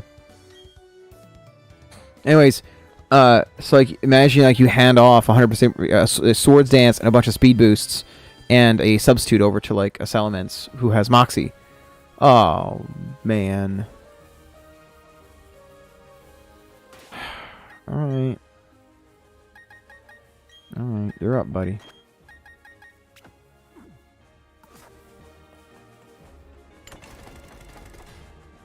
So yeah. Anyways, like that was my favorite strategies. It was so fun doing that stuff to him. People hated that Scolipede. Every other turn I'd use Protect, Black Sludge, get my health back up. Every other turn, then I would either do like a Swords Dance. You just really need one Swords Dance for that strategy, because if you give it to like a Garchomp or a Salamence, as long as they have like priority, like and a little bit of a boost on attack, like one Swords Dance, you're good. Alright, let's see if I can get him. Oh, wait. I think, no, it's going to do double damage because he's digging. Yeah. I think the Earthquake's going to kill him. Ooh, bad call, brother. Ooh, yeah, it does extra damage when they're underground. And the fact that they're electric. Great combo. I'll take that. There's your tip, Spanky. If someone does dig, one of the few moves that can hit them is Earthquake. And it makes sense. You're shaking the ground up and everything when they're underground. So, there you go.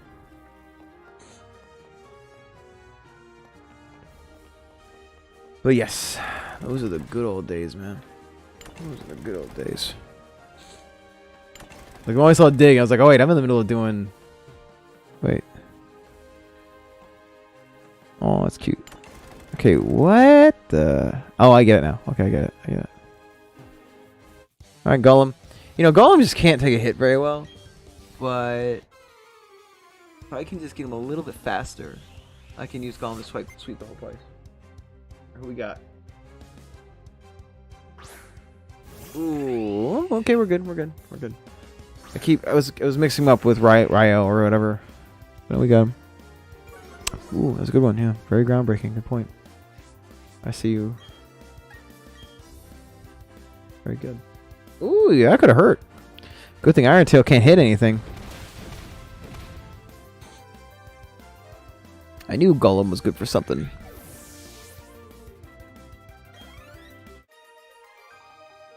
Sorry, bro. Just got that AC/DC guitar. Forgot what they're called. The Angus Young guitar. Okay, so... Okay, I think I get it now.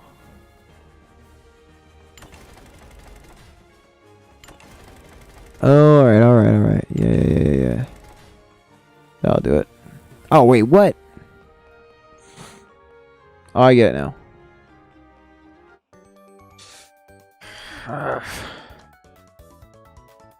But no, I was not browsing my phone, Spanky. I was catching up on Dokkan Bao.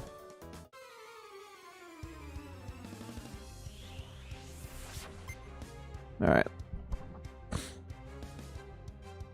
What? That's an electric type.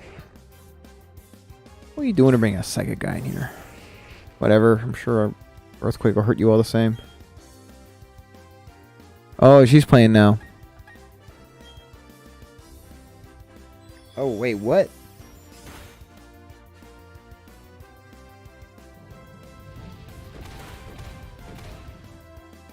All right.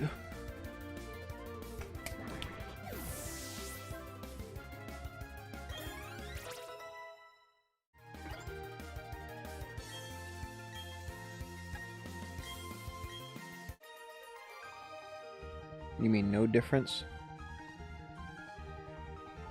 If it was the same difference, that would mean there was a difference. But if it was like no difference, it means there'd be no difference, you know?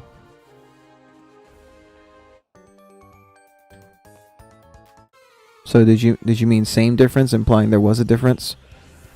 Or are you saying no difference? That there was no difference? Which one? I need to know. I need to know, Spanky. Please confirm. Alright, Gollum, get him. Well, I need to know. You mean that there was... So you're saying there was a difference from Dokkan Battle and browsing? Get out of here.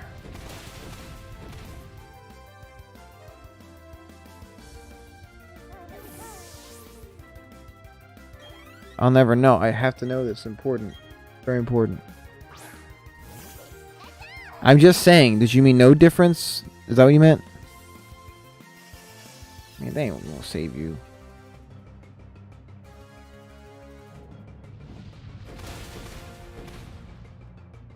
So you mean no difference, right? You mean no difference.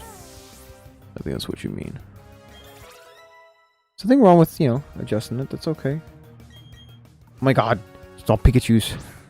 I've heard no difference. I've heard people say same difference, but it's like when someone says I could care less, when it should be I couldn't care less, you know? Oh god, double team. Don't do this. Don't do this. Like that, like for instance, like I couldn't care less about their double team. That means I couldn't care less about it. But if I could care less, that means that I care enough to be able to care less. But people still say I could care less. And it's like, that doesn't make sense. Yeah, same difference is like just a common mistake I hear all the time. That's like comparing two differences between two things. Oh yeah, their difference is the same. Oh, I hate could care less. Could care less is the absolute worst. It's like someone tries to like sound intelligent and they say irregardless as opposed to regardless. Where it's like, oh, irregardless. It's like you're literally just adding a syllable on for no good reason, just to try to impress people that are not impressed by you.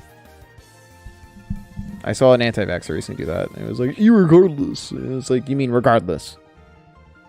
Like, regardless. That's what it means. It's not irregardless. You're literally just adding a syllable to sound impressive. That's one of the worst ones, because you're really making it more effort to type that out because you think it's smart. Even though it makes more sense to not. It's like when someone types and they put a capital letter at the beginning of every single word incorrectly.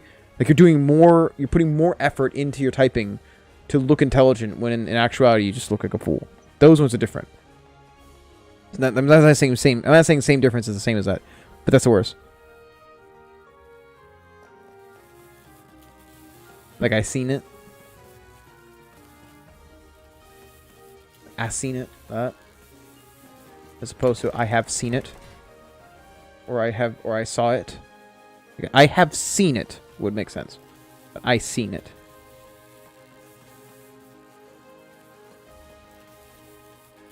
Yeah, no, I have seen her. Past tense would make sense. Yeah. Or another one is where they add additional spaces. Like if you add additional spaces before punctuation, that's the worst. I hate that one. Like, why would you add it before the period?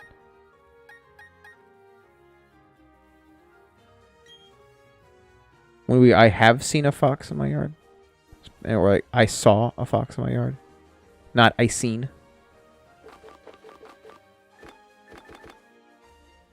Did I get that one wrong? Thought I got it right. I have seen it, yes. Have you seen the file, Rob? Yes, I have seen it. Am I running out? All I have is an elixir? Oh. Oh, and I have a max elixir. Okay, we're good, we're good.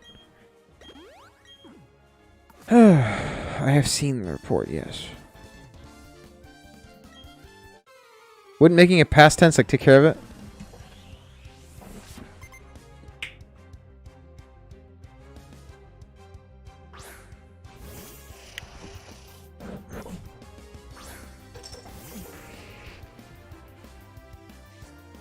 What the? This is not... How is this electric type? This doesn't make sense.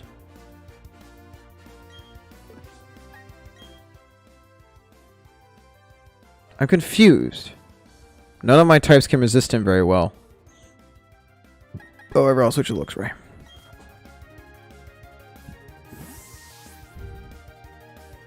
I've seen it, yeah.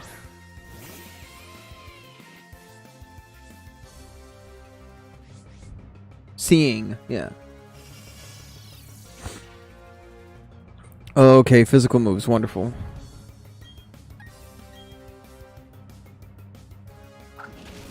Let's say, be like, irregardless, I think we're on the same page. I mean, regardless. I mean, it sums up the anti-maskers pretty well. Like, they watch a few YouTube videos, and I think like they're an expert on something, and so they try to fluff up their language as much as possible, only to look foolish. Irregardless.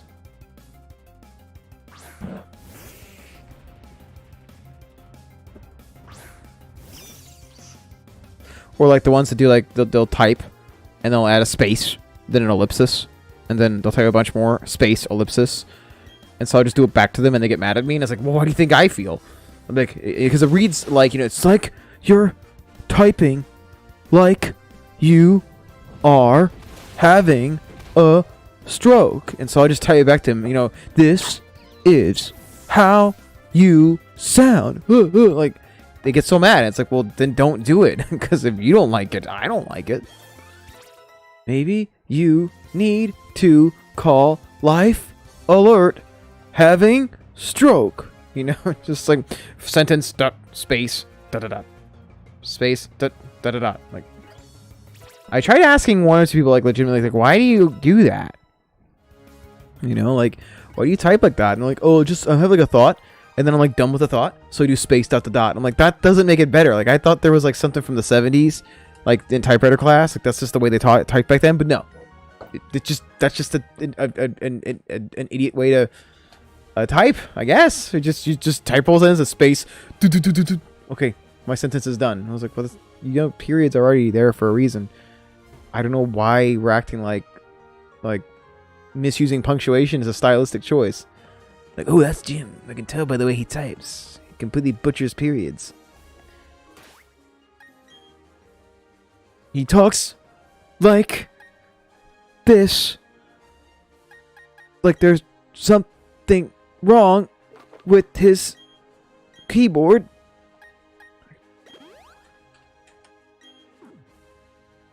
Or like their inflections are delayed. You know, it's like, how can you type like this? Yes? Like, I hate it. I hate it. That's why I've decided to make one of my favorite gags now. You know, it's like, how do you type like this? Space. This? Question marks. I think with older generations, they weren't using text as much to convey their ideas to other people, so they really, I guess some of those skills atrophied. And a lot of bad habits all kind of just started coming together. And that was like one of the worst ones, is where you just start putting odd spaces and ellipses everywhere you type. Like, I had a student years ago, her mom used to text me, before, like, hey, we're coming into class, you know, coming to sessions late, just give me updates and stuff.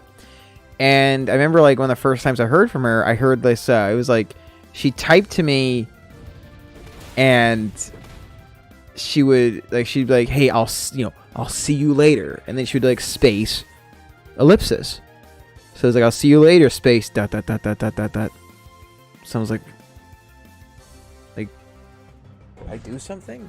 Like, is she Are they coming to kill me? Like, like we'll see you later. Like that's what it reads. Like, you know, we'll see you later. Oh my god, right. When you type with the first letter capitalized every time you type, I've tried to think about what the heck that's supposed to do. And all I could think about is they think that a capital letter makes their typing looks more sophisticated because you're literally you're putting more effort into it. And don't forget, Jillian, a lot of these types don't put the period at the end of the last word. They put a space before it and then a freaking 3 or 4 periods after that first period. It's like they looked at old medieval text and they could see like the first letter would be like all beautifully typed, you know, the, you know, like the word the is this and the T is like all the fancy lettering. The. And they want to do that with every word to command respect, but that's not how English works. I would debate with this guy, but did you see those capital letters? Oh, I gotta concede. Like, no.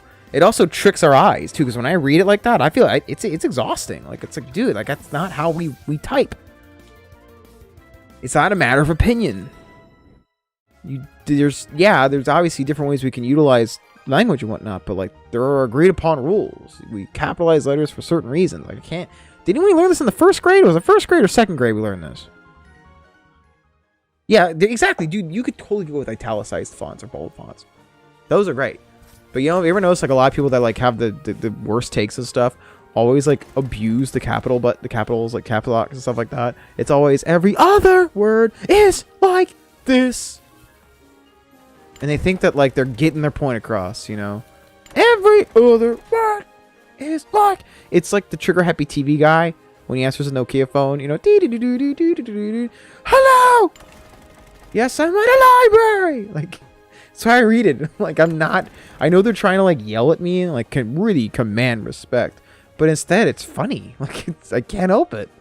Like, you've angered them into becoming a cartoon character. Like, I can't not poke fun at that. What do you mean? I type like a clown. Okay, what? Do I get hurt by this? Well, I don't? What? What do you mean this doesn't hurt? Here it comes. What the? I thought it was a trap. I thought it was a trap. That's how we type it out. It's like every third word, every noun. There's gotta be capitals. That won't get old fast. So that won't get old fast. Actually, that wasn't even announced at the time. It won't get old fast. I don't know. That's how I read it. It's so funny. And they think that the more angry they get at you... Oh, one of my favorites is, I had this guy I was arguing with, and, if you use voice to text and use curse words, it censors you. So it's like, you know, asterisk, asterisk, asterisk. And he was just going off the deep end. Like, he was just, you know the typical stuff. Like, oh, she's a sheeple. You're a sheeple. And, so I knew that as I started poking fun at him, he started like cussing at me. But you could tell. Here we go. Is he first? Good. No, okay. This will be 4 times effective. What? Oh no. Oh no. That might have done it. Oh wow. What a weakling. But anyways, so like he started like he was struggling to type. Like this guy was trying to convince me he's smart and stuff. You could tell like he's just fumbling like I'm so pissed and like he's making goofy mistakes left and right. I was having a ball. Like I had so much fun enraging this dude, and eventually he started yelling at me on the voice of text, and it was like censoring every other word, like boop, boop, boop, boop, boop, boop, boop. You're a boop, boop, boop, boop, boop. And so to antagonize him further, I was like, oh, what's wrong? You too scared to type bad words to me? I knew it was voice to text, but at this point I knew that if I just pretended to be oblivious to why it's happening, it would just make the nuclear explosion bigger. And it's exactly what happened. Next thing you know, I've got my inbox has a bunch of these furious voice recordings now because he can't type. Typing's too challenging for Dale. And so he's, instead of just giving up on the argument, I'm getting voice recordings and I'm telling him, listen, man, I ain't gonna hit those. I'm not gonna listen to him. You better type like a big boy or I'm not gonna listen to him. And then all of a sudden another one, then another one, then another one. I was like, I'm not hitting that. I'm not listening. I refuse. I do not consent. I do not consent. I'm not gonna listen to it, buddy. Oh god, yes, queen. Yeah, I hate that too. is so obnoxious. Okay, this might get the job done. But yeah, I still have that one. Like, I was actually tempted to, like, sample his vocals on one of them and use it in a track, like a diss track back at him. But it would just cost too much money. Oh my god. Oh my god.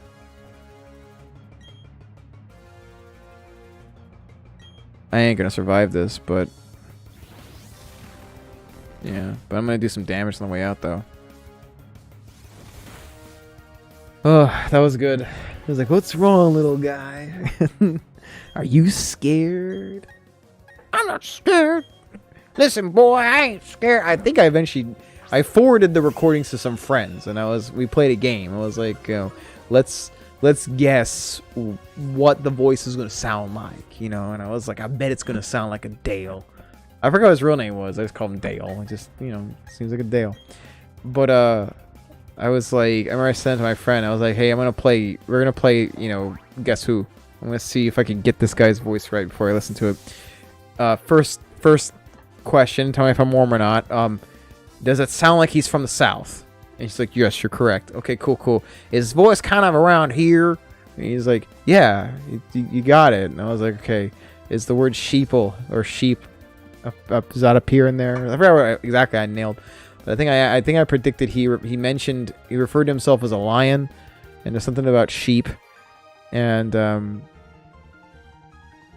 yeah, do your research. I was like, is he gonna tell me to do my research? Is that what he's like, do your research? It was funny. It was just like a wall of his voice recordings, and I'm like, what's wrong, little partner? Can't use that there keyboard. I had too much fun during the opening few months of the pandemic. There was a group I was in that got just overwhelmed by those types, and that group initially was very good at wait, what did I do? Did I go the wrong way? Was really good at trading information, and I was just annoyed that I got overwhelmed by these people. So I kind of took it on myself to start kind of chasing them out. Man, that was fun. What's wrong, Dale? You too scared to use your words? Can't type out your thoughts there, partner? Oh man, I didn't pay attention. Just a good old boy. Another fun one I took from Bill Hicks was say things, because like eventually the censors became a big problem, and so it was almost like an art form, like figuring out new ways to anger people I was arguing with without insulting them. And I think one of my favorite ones was I'd said like you seem like the kind of guy that would watch the Dukes of Hazzard, but would need it explained to them afterwards. Like that one, you could tell the cogs turning, make some banjos in the background. Wait a second, did you call me stupid?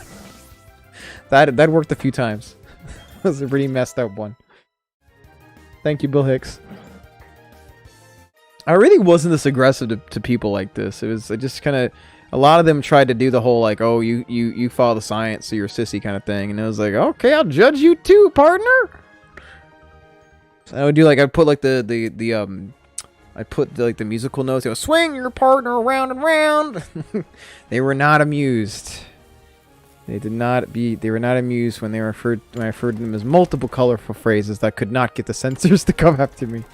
Like hee haw, Spreadneck, that took me about, I don't know. I think Spreadneck lasted for a while. Yeah, a lot of them are very sensitive at their masculinity. It's a fun one. Or little guy. Little guy. Ooh, they hate little guy. Who you call little guy? It's like, nothing, partner. What's wrong, little guy? Is it something I said? Dag nabbit. I guess all those terms. That also didn't help because during Space Kumite, I played when I was playing my Space Wrestler guy, one of the opposing teams had kind of like a redneck kind of vibe going on. Like, what am I doing here? Oh, I get it now. Yeah. Kinda, yeah. You call him little guy. It was funny. There was a guy in one of the synthwave groups I was in. We had some words. Again, I really have a problem with Feel the South. It's like I grew up with one of the things my grandfather turned me on to, and my grandma did, were Jeff Foxworthy CDs. And so, like, it became too tantalizing for me to bust out those years that I felt were just extremely amusing. Now, you might be a redneck if you got 4 cars. Is it 4 mobile cars? What was it? You got a mobile home and 4 cars that aren't. Like, stuff like that. I was like, ooh, boy. We got a hoedown in the comments today. Because again, they love judging people so much. It's like, all right, consider this fruit a bit low hanging. Don't you think that? Don't think it's a little low hanging there, partner, or whatever. Okay, what am I supposed to do? Okay, so somehow I think I'm getting it. So I think I really don't care. Like, I'm not gonna be too judgy about it. I promise. Go Golden Corral. It's a good one, yeah. I just thought Spreadneck was hysterical. Like, I didn't make it up, but I tried my best to get Spreadneck trending. And I was able to use that jab. Get it, jab? Hee. I was able to use that jab for like months. And then Facebook finally got it caught onto what I was doing, and I got a 30-day ban. I was only trying to help Facebook. But seriously, I really hate the censors. I think that the best way to handle misinformation is to simply fight it, like with better information. And they didn't care much for that. Oh my god, I'm getting so tired of this. Oh my god, what? This is ridiculous. How do I solve this puzzle? Oh, I think I get it now. So I've got to connect. Yeah. Okay, so there's that. Wait, what? No. Dude, yeah, the censors are so goofy on Facebook. Like, I'm only really here because I have people that follow me on there, but to be honest, it was nice not being on the platform for a while. I did not have the most respect for that platform. Okay, so what am I supposed to do? What do you want me to do? What?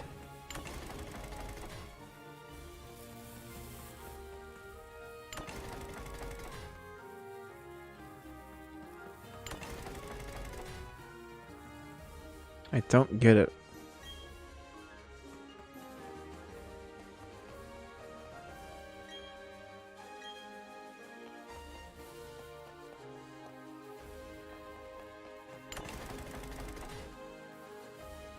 Okay, did that do it? What? So that doesn't... Oh, I got it. Good. We're good. Alright, good. Let me go heal up. Yeah. Use custom HTML and stuff and blast people with the songs you choose when they go to your profile. I think I'm starting to grow nostalgic for that era in general. I think it was sad because I realized... Huh? What is this?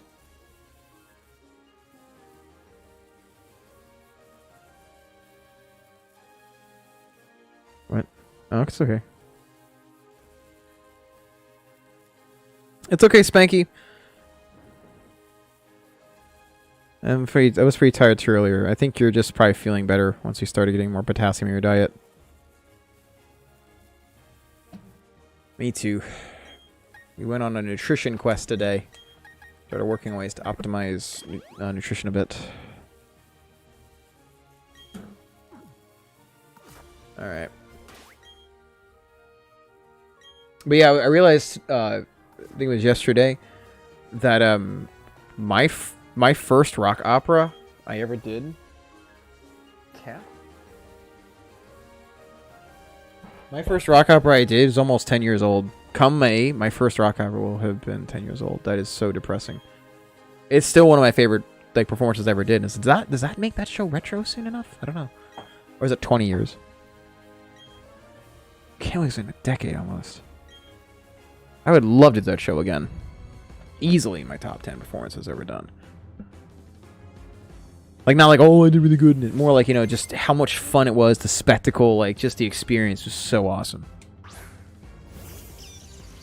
I think that's one of the reasons why, like, you know...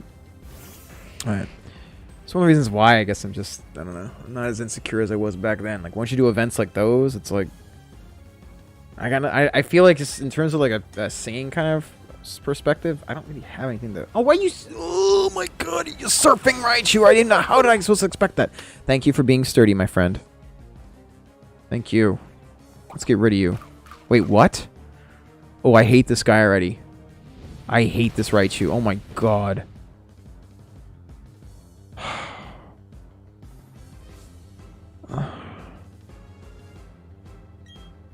You little...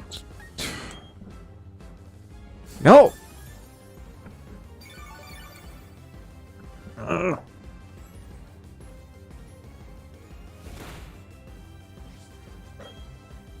It was the E8, yeah.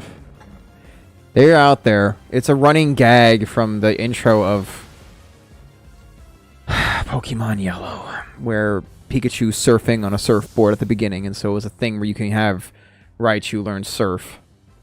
That's fine. I know how to beat you.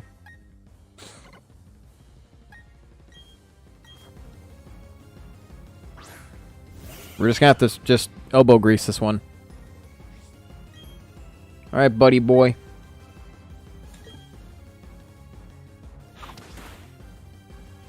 Hit him. That was obnoxious.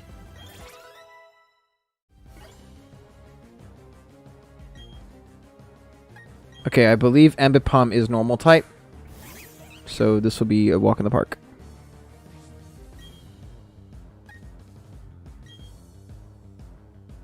Oh, fake out. Come on, bro.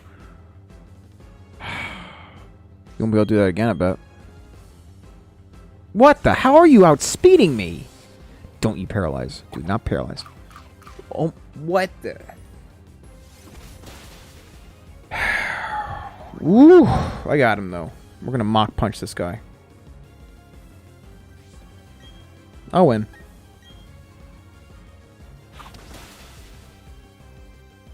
Screw your fake out. Bye-bye.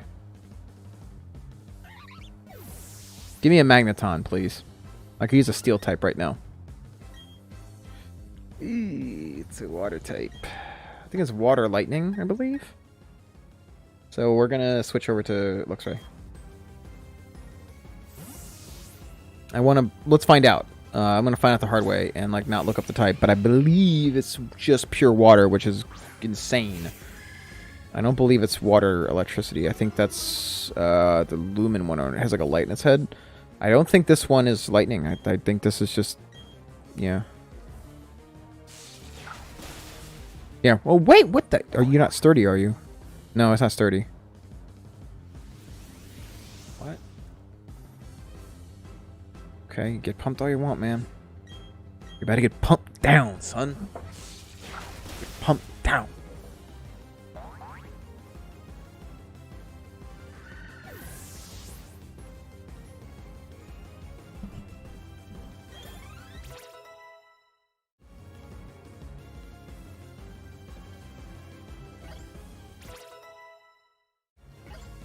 It's okay. I mean, I'm happy with it. They've made this, the last few here, easy. Oh. That could be troublesome. I have something in mind. Golem would have been useful, though. But we can make it work.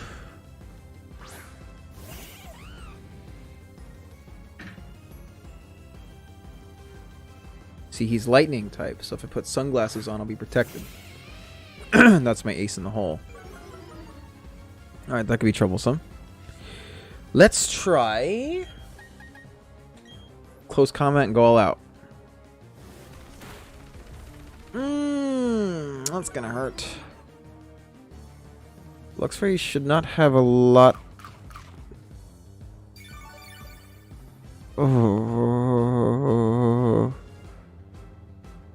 good thing it did. We're just gonna keep hitting him with these close combats. Hopefully I get lucky. Oh, you serious? Serious? No. No, no, no. That's gonna sting. You did well, buddy. Okay.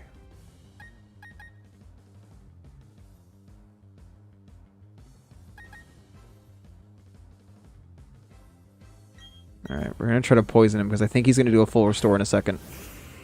We'll find out. I should be able to outspeed him, though. He just said shocking. Alright, my character's gonna punch him in the face after this. Just for that. Full restore. He did not. Oh god, no. Finish him off, buddy. Ooh, he turned it off.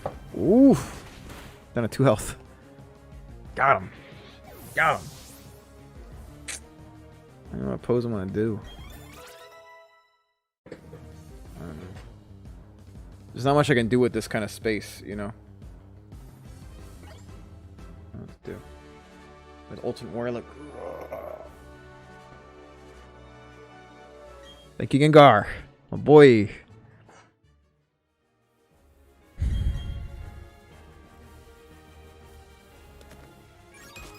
Done. Now for the Elite Four.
Right, we're good.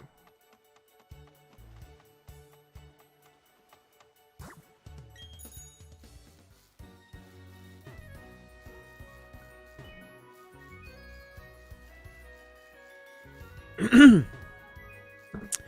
yeah, you get a front row seat to that very fun thread in the synthwave group today about vocalists. I think there's a few people that know why I have a very satisfied look on my face. It was a very fun time. Very fun time. Got to hang out with some old friends. Exactly what it was.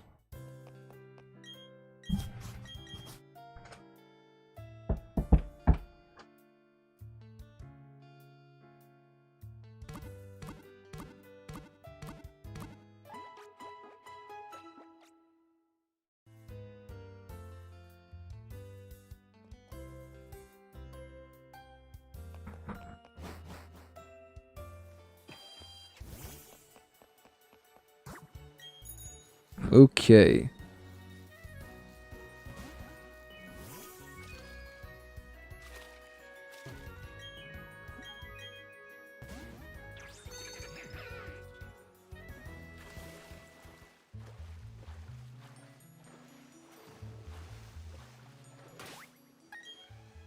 Ooh, that would have been ugly.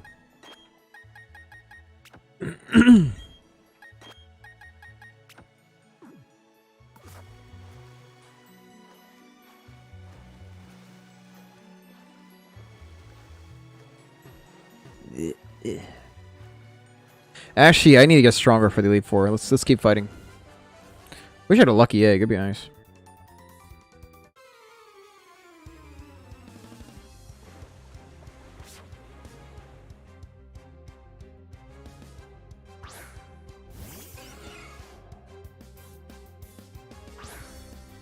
Ooh, this isn't good. Infernape's not going to be able to hurt any of those two with anything that's significant. So we're going to have to do close combat on the left one. Maybe, actually. I'm not quite sure. Wingull cannot take a hit very well, even though it's going to be not very effective. So perhaps it's best to hit Murrow. Yeah.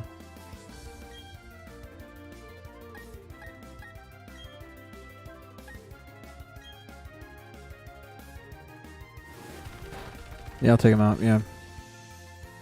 Cool.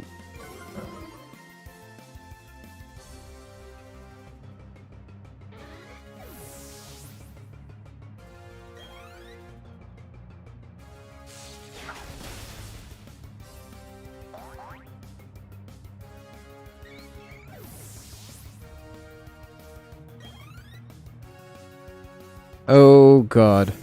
I really need a grass type.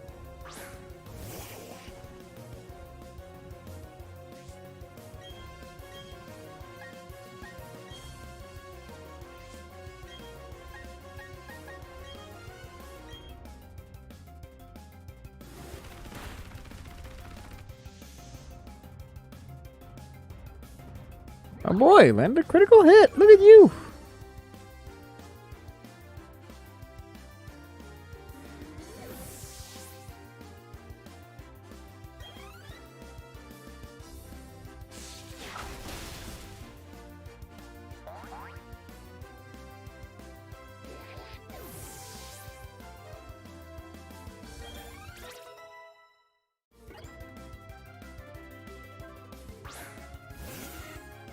Oh, we're down to our last guys here. Never mind. Never mind. Definitely can't get it with any water attacks now.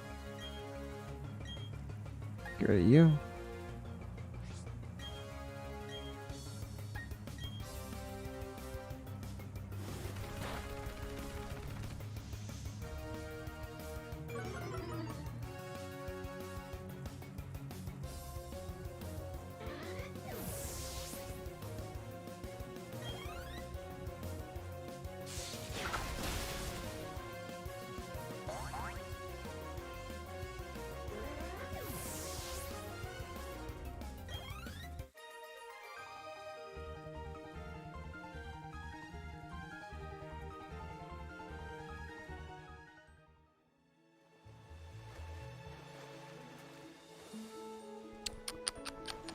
Dang it! It's like she knew. Oh yeah, for the Goth Inclined people in the group, I have found my Walton outfit from Frankenstein. Some point, maybe I'll wear it tonight or maybe later.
I think Jillian fell asleep.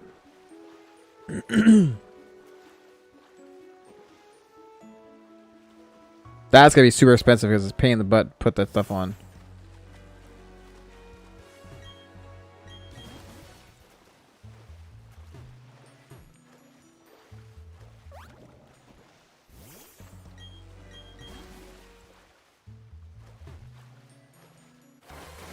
What? Oh, I forgot to take the max repel off. Oh, there she is.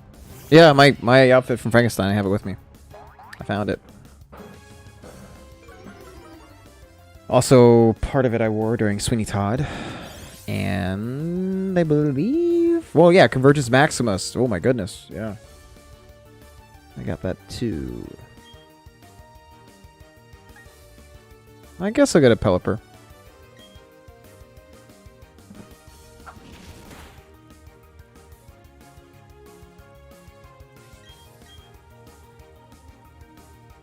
I have some of my appearance actually from an old show of mine. It's green black.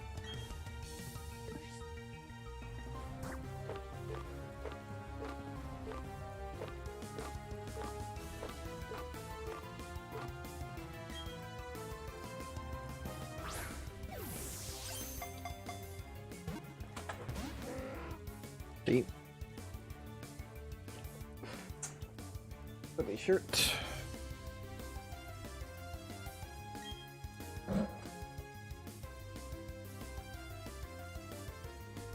That's the thing. I'm not bothered by wearing eyeliner. I've done it before a bunch of times. I'm not afraid of that. Eyeliner does not bother me. Just annoying to get off, but yeah, I've worn it plenty of times. It was cool to add on some shows.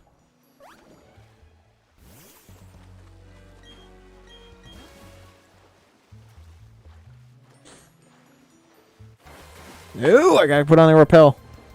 Keep forgetting about that. Ooh, Tentacruel. Hello.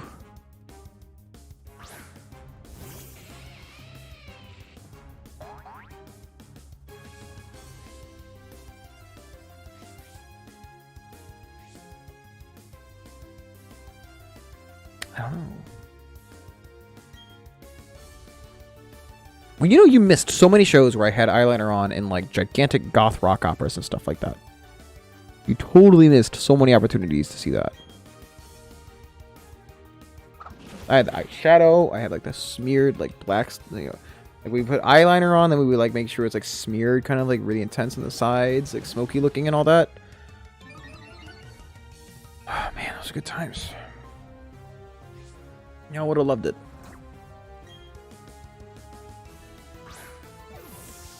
I guess I could put the top on if the two of you really want to see it. I have posted a video of it though in the past.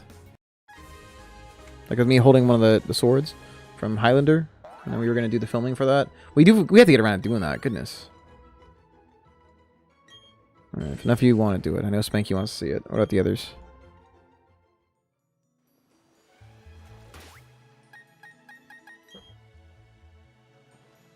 Okay, that's one. I want to get like 2 or 3. No, I might do it.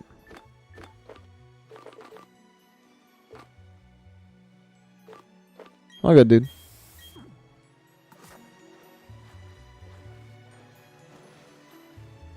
On camera. Wow, you are bold today, aren't you, Jillian?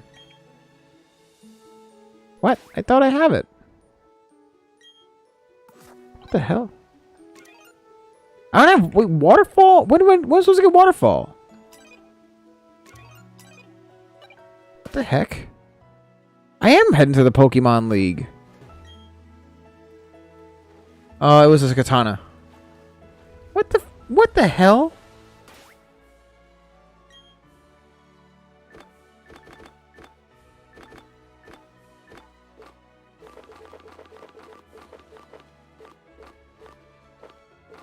Where do you get waterfall?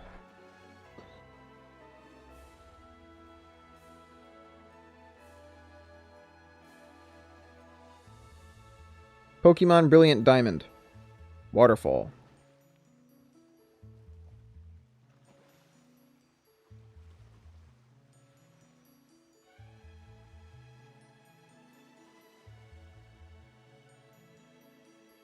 I did.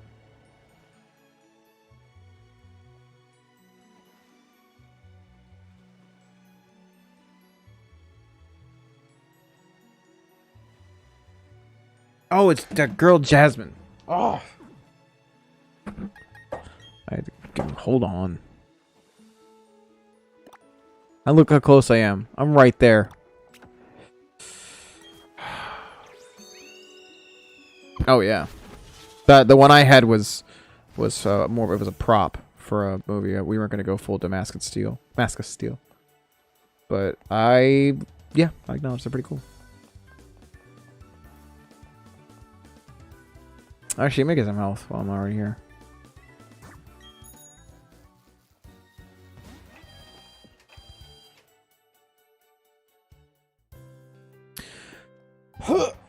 Alright, give me a sec.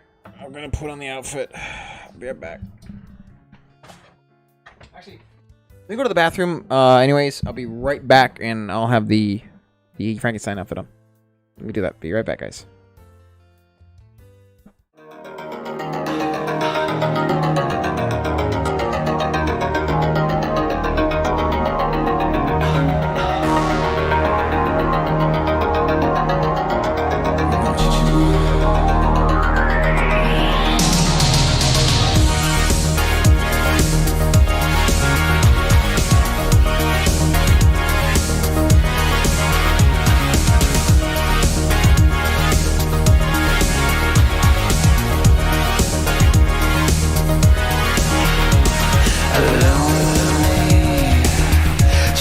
me to swear, but you want to be another pretty face. No, I can't speak. The hate is killing me, but you makes me. I'm pushing up to the limit. When Susie says she's never been a lot at the last, a lot at spark. Tonight, get enough, I got it bad. She takes her time and she blows her mind.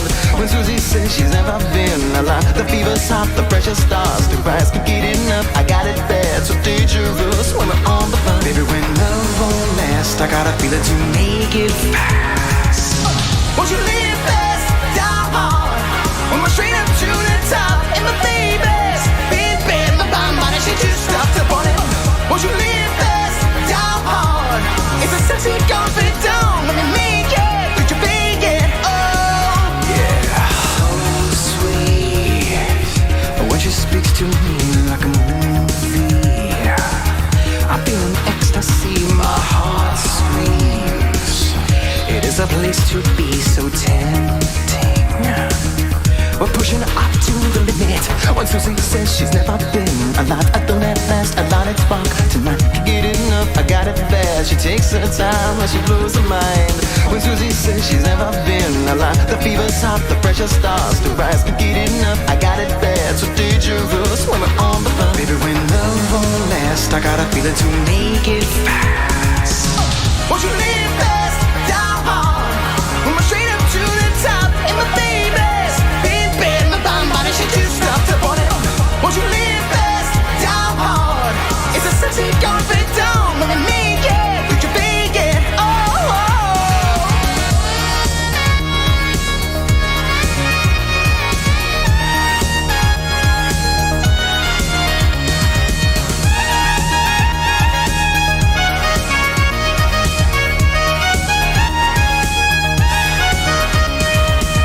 Won't you live fast, down hard? When we're straight up to the top, and my baby's been bad, my body, she just stopped up on it. Won't you live fast?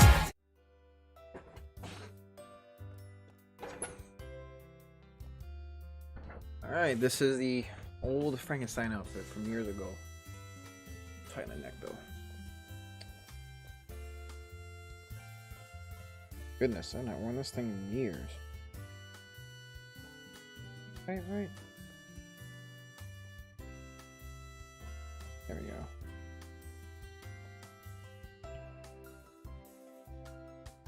Get it up a little bit. There we go. But yeah, this is a fun. Let me aim it down, but this outfit has seen some action over the years for sure. I had longer hair and stuff during that, but still fun to rock this guy.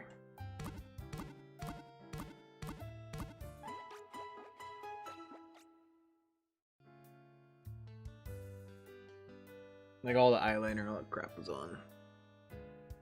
We had rumors like add stuff, like a couple like lines like right here and stuff like that with makeup. It was pretty fun. Like contour.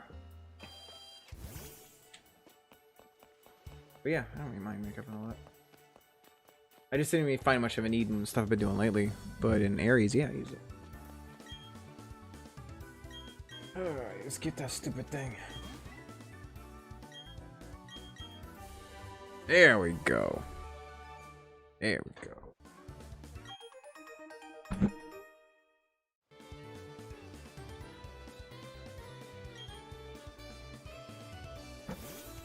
Okay. Yeah, if you dig long enough, you can see the old shots when I had like my hair kind of, I think it was closer to like I don't know, the size was like kind of like down to about here, I think. How was he back then?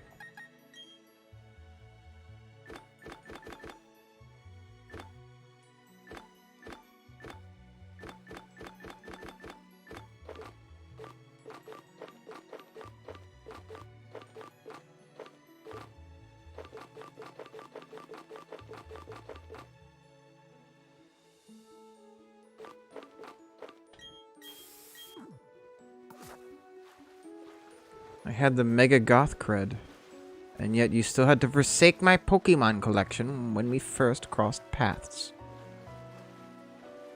How shameful.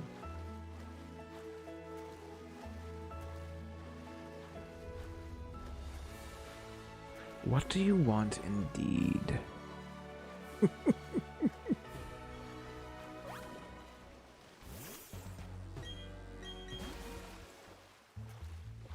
It's like the Inbay song, you know. You don't remember, I'll never forget. I don't want to go too loud, but like, yeah, that song, you don't remember, I'll never forget. Yeah. You don't remember, I'll never forget. The beginning of it, I guess, yeah. You don't remember, never forget. Yeah. I could do the song, but like, it would, upstairs would not be happy with me.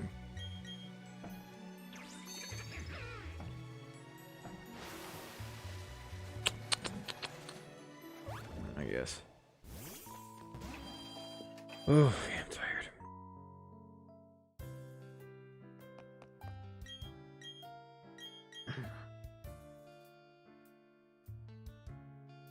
I don't even know what that means. The two of you missed the most goth thing I've ever done. That's not my fault. I could try some lines. They're not that high. I could try some lines of Frankenstein. It's not too high vocally. It's just very very specific. It's the timing's very odd.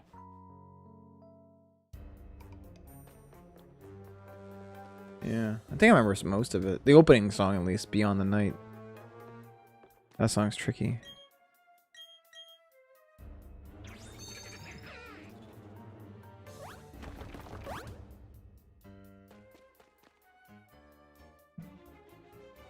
Oh no.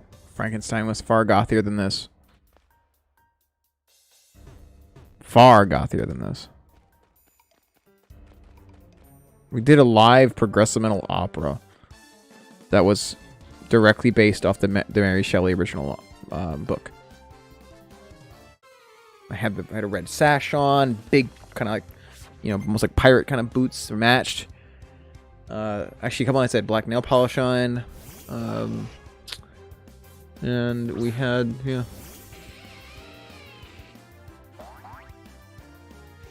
What's that? I've seen that copy pasta before. You didn't just type that. I know you got it somewhere. What's that copy pasta?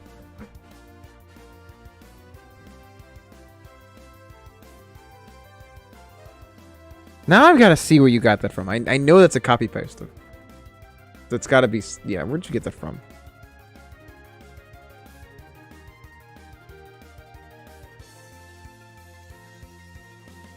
Oh, I see it. Okay, yeah. That's a copy pasta. Wait, that's a song?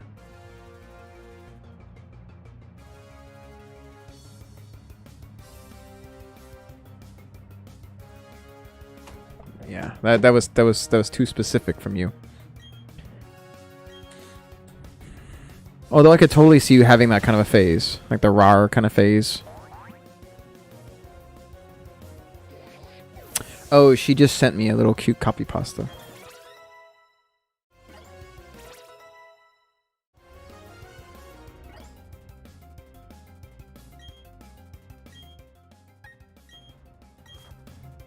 Okay, I forgot if Blissey is fairy and normal type.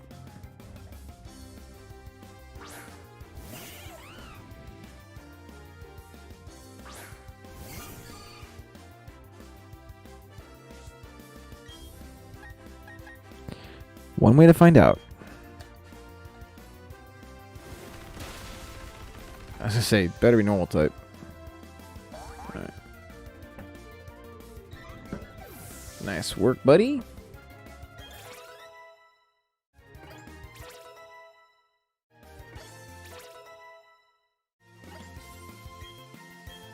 See, that's why I didn't give him Shadow Ball. I had a feeling he was gonna level up eventually.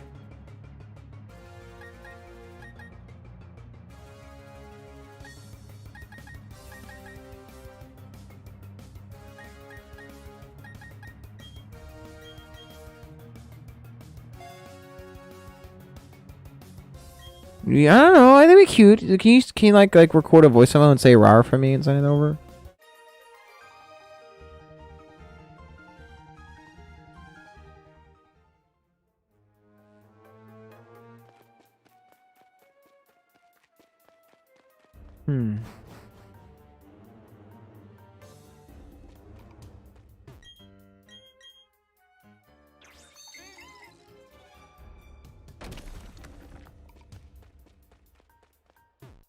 Oh goodness.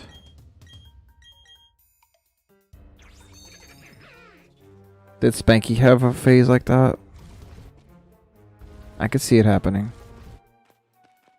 Do like goths? Did they like take a couple years off when they became scene girls? Remember Christina Dolce? Whoops. Remember her? Forbidden, with the blonde hair. Rest in peace. She was like the big hot lady on MySpace. I still remember. Everybody was friends with Forbidden.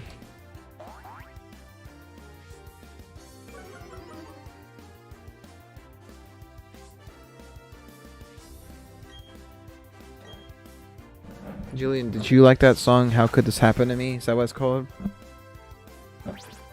How could this happen to me? Made a mistake. Error.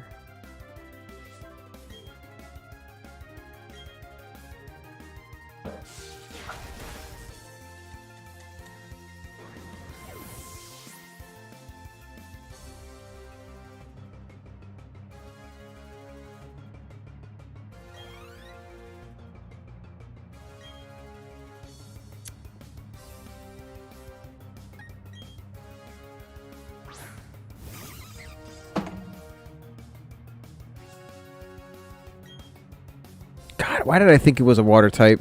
I messed up really bad.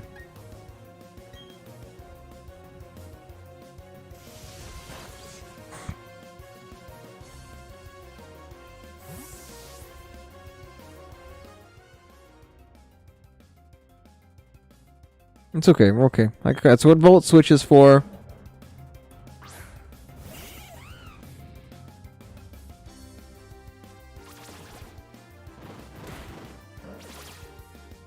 I had a feeling you were like that. Is that what that is? That the artist that did How Could This Happen to Me? Is that them?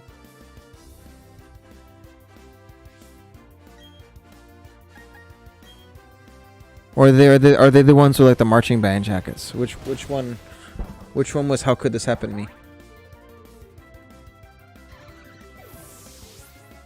Like the Evil Parade or something?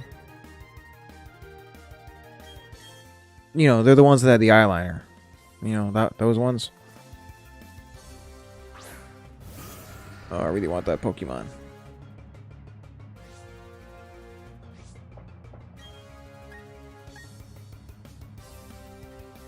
Don't even what? And he's asking, was it the ones with the eyeliner and the jackets? I'm mixing up. Is it the Dark Carnival or the Dark Parade? I know one of the two of those things is ICP, so I don't know which one's which.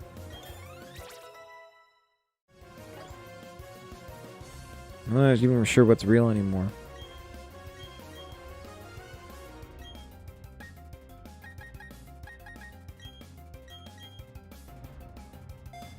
I'll tell you this, both of them had nothing on Psycho Circus. Alright?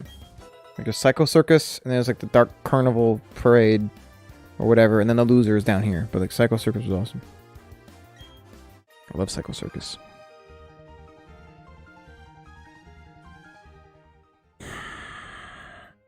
Okay, so where was I? Oh no, I messed up. No.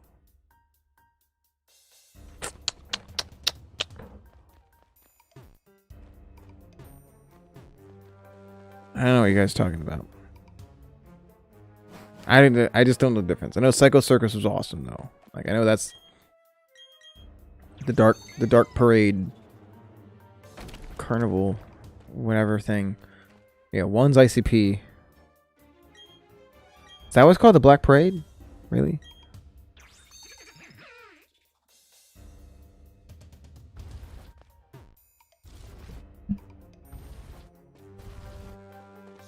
Do they have the song about like I hate you, Dad? That one? Where it's like, hey, I hate you, Dad. How could this happen to me?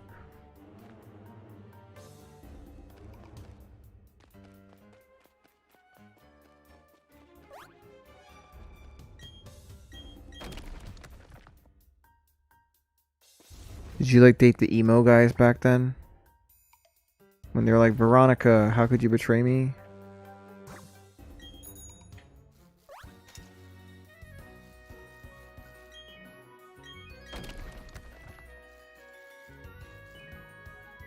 What was that the one that was like, it's just one of those days, you know? No! Just one of those days where everything stinks, you know? I don't even think. Yeah. That was pretty good. It's kind of shooting from the hip here. Everybody stinks. I don't even think. Yeah. That was pretty good. You gotta give me that one. It's one of those days, yeah. There we go. Yeah, everything stinks. I don't even think. Yeah. Oh man. It's so fun to pick on Butt Rock. Yeah, sure, go ahead. But anything but that. Anything but that.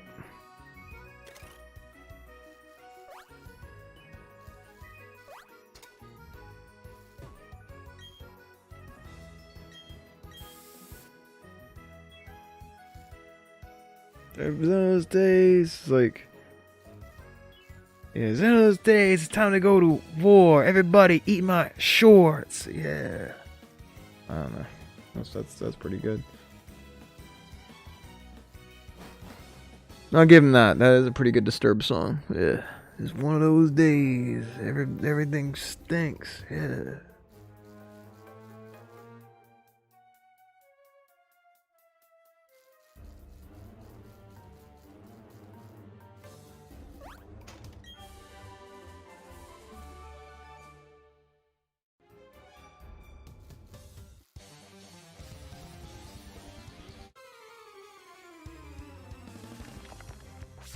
Wait, was the band... Okay, was the band the Black Parade? Is that the one who did How Could This Happen to Me? Was it Black Parade?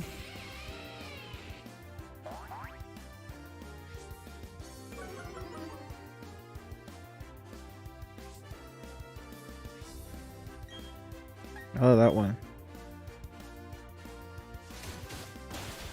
Yeah, you've been slacking off since then, Julian. Is Black Parade the one that they were like, I wanna, you know, bleep you like an animal? Is that them? That was pretty risque.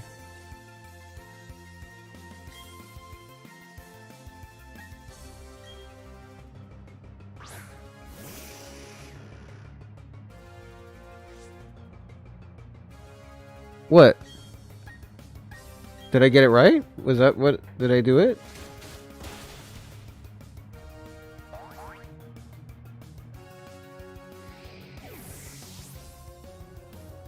It's like, I want to fork you like an animal. This is the Dark Parade.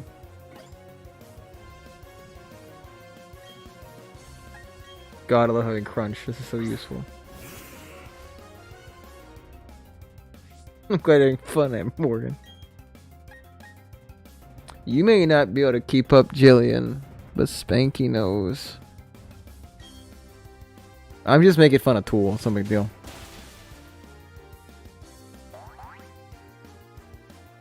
No, she gets the reference. I guess Spanky is the biggest goth here.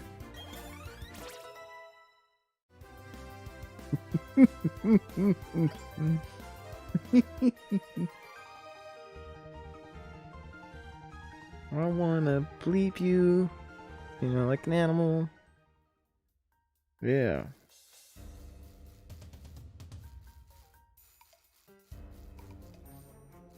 Well, the damn neighbor kept playing that stuff. What was I supposed to do?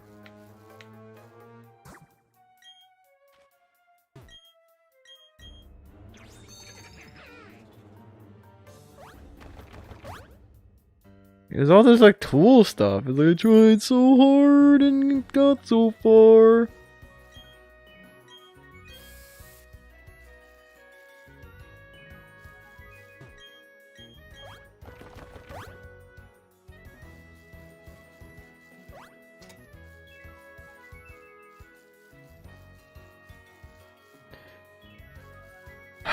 I'm confused. Where am I supposed to go? What? What did I do this time? Is that the lyrics? I tried so hard and got so far. You know?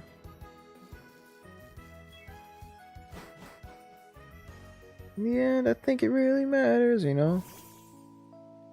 Yeah, I need to get some more to repel, damn.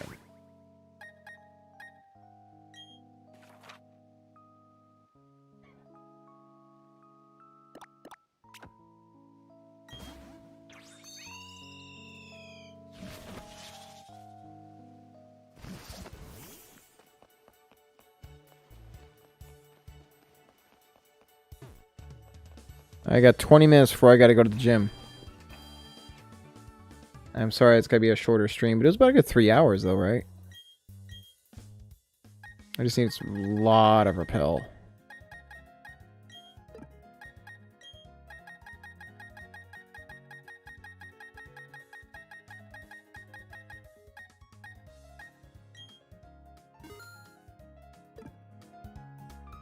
I'm ready to fall asleep almost. Exhausted.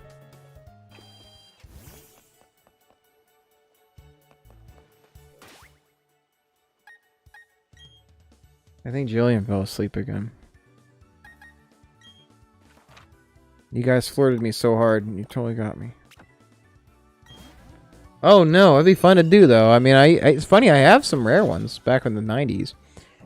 I have a Japanese, and I also have an American Blastoise holographic, vintage from the original. And I have somewhere, I have an original Japanese Fossil Mew. But no, that'd be cool. That's not a bad idea if I had the money for it, and I just don't really want to burn too much cash with everything that just came up recently. But that'd be fun. Thanks for joining in, Jevis. Would you like to see that at some point? If enough of you guys want to see it, I guess I'll get some Pokemon cards and... Sure. Do y'all want to see me open some Pokemon? Oh my god, Spanky. I think you know what just popped in my head. Well, I know of a way for us to find some, you know? Gotta post some free ones on Craigslist and tell people where to find them. Where to get them. Gotta give out some free Pokemon cards.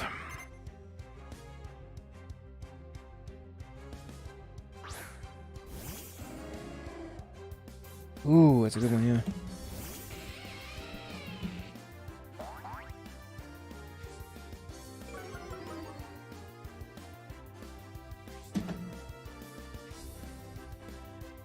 No kidding. Wow. Yeah, I used to collect a little bit in the 90s as a kid. Like, I got other ones laying around, but I know I can find the Blastoises. I had them both in the same protector. That's ridiculous, though. My god. 420. You know what's kind of crazy is my Dragon Ball Z cards are more expensive than that. If I can find them. I had some cards that were conceivably maybe $1,000 or $2,000. But I will say that my my SH Figuarts are more expensive per figure, depending on the figure, than even a Leafeon. Let me show you something I have. If you want to see something that's marked up crazy, I'll pull something out real quick. Hold on.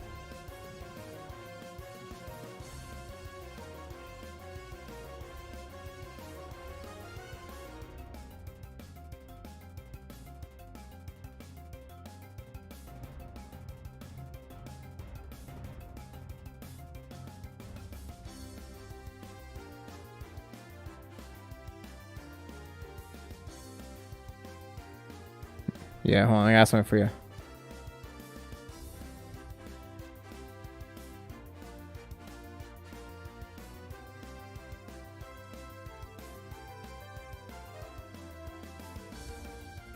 Here we go. Here we go. You want to see this crazy? This is sold for this price. I have one of these.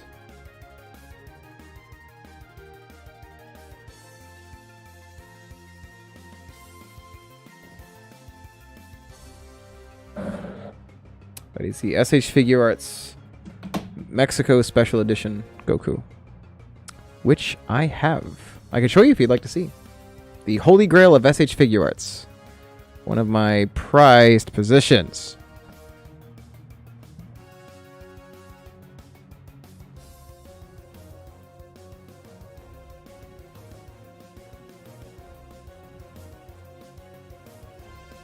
Let me show you.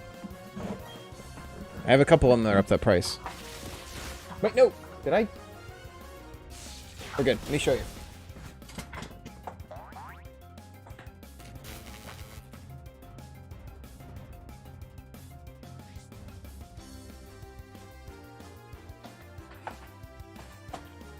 Whoa, the box I bought this way. It was a little bit banged up, but I've never opened it.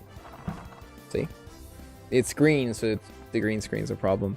But here it is.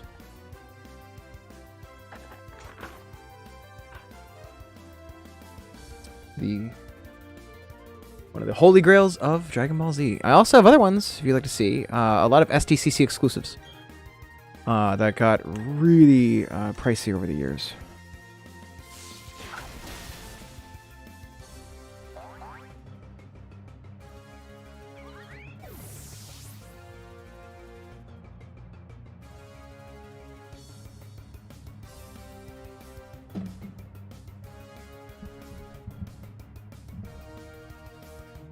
Oh, that's cool.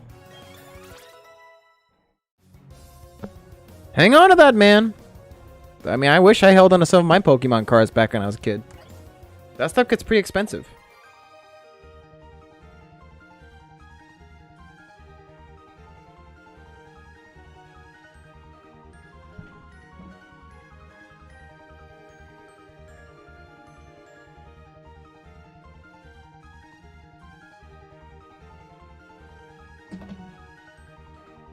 Let's keep going.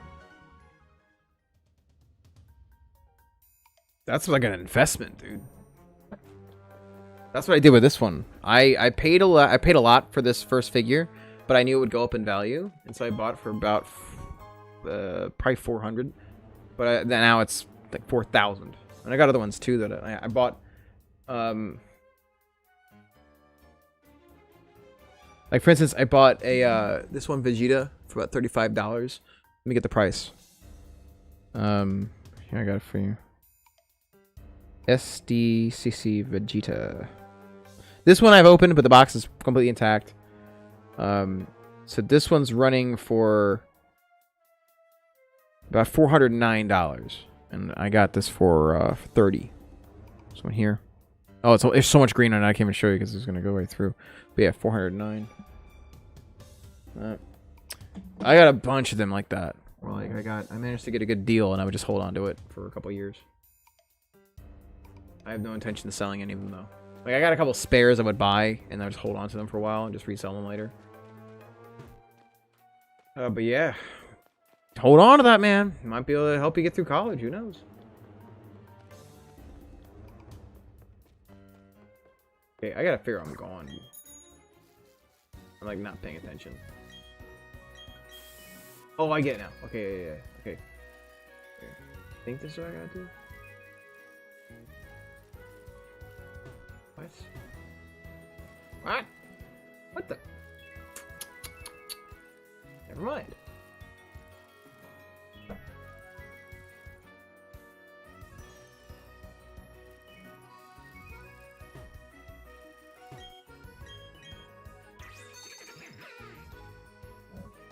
I never actually played the card game, but I did collect it a lot when I was a kid. Oh, I get it now. Oh, Restream Bot? Oh, that's Restream Bot's basically I'm doing a restream of this. So basically what that means is I'm running this stream on Twitch, Facebook groups or Facebook pages, Twitter, or like a bunch of places at once, and Restream is the program I use to run all of them. And so the bot basically, if it detects someone commenting on YouTube, it then takes the comment and puts it on the live stream. So it's just basically Restream just saying, hey, this guy commented on YouTube, and let's put it on the main chat. Because the other people that are on here, they're all on Twitch. Twitch, you don't have to worry about. You don't have to really worry about the bot. It's just how it works. What did I do? What did I do?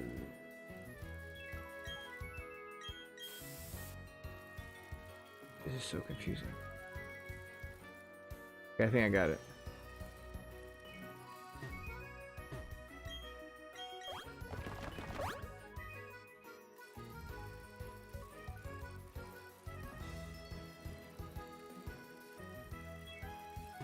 Goodness. This is so confusing.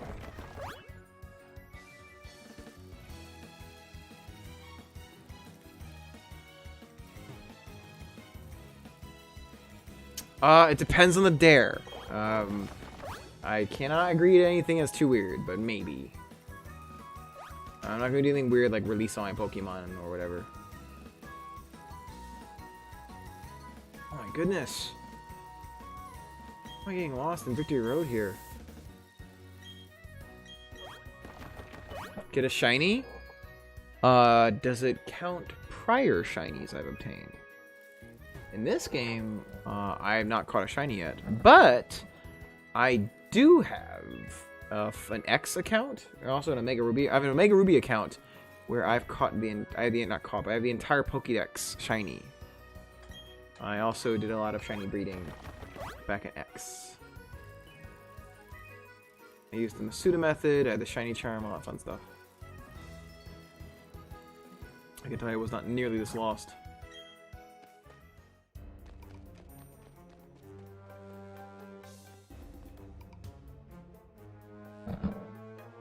Actually, let me actually change some clothes over there in the dryer right now. I'll be 30 seconds.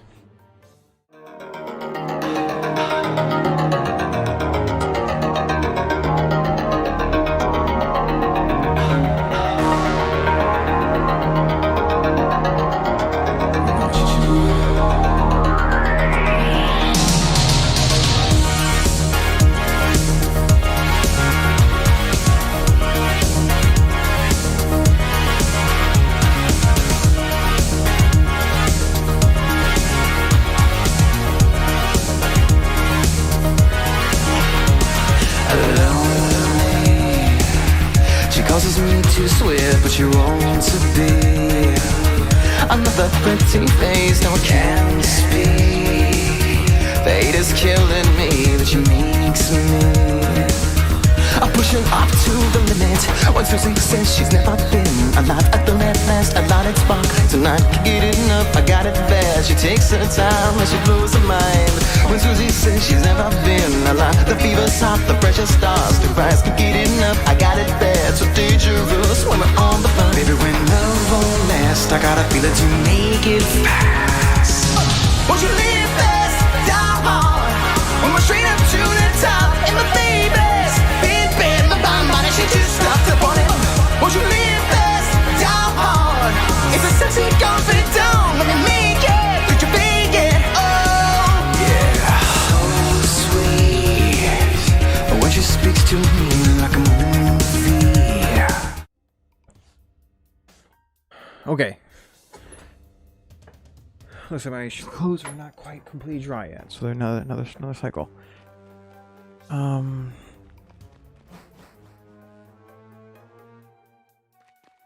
I already been up here.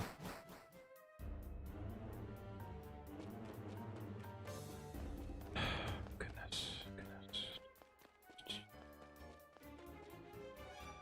Oh, there you go.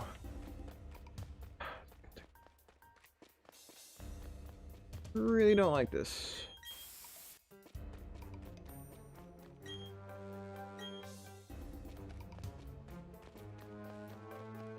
I guess I'm going to the next level. This is so tricky.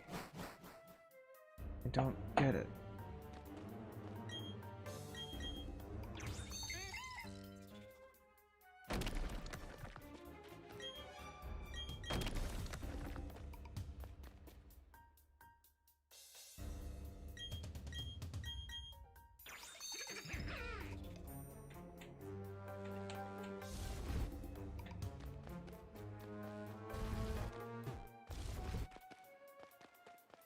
This part's so confusing. Oh, I get it now. There's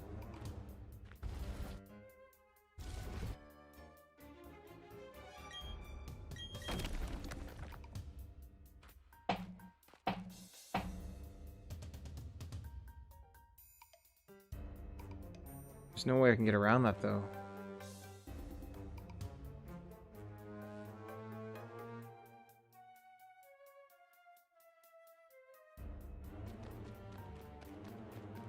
So confusing. I don't get it. Let me try it again.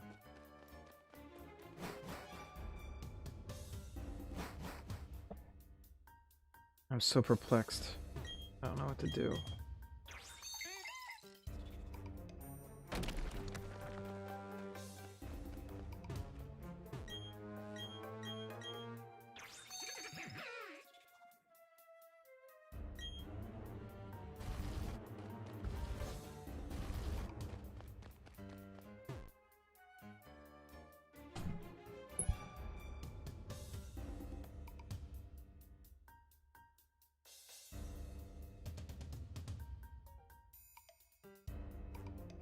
Oh.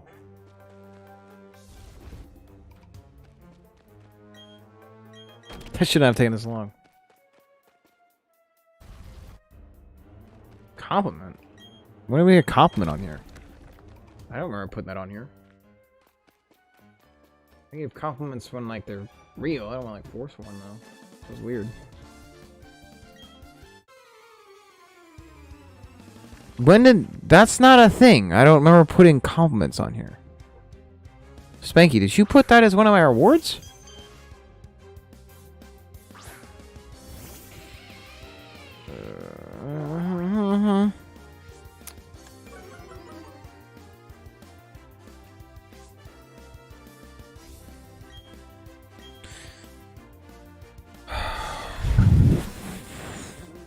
Oh, definitely gotta get that one removed.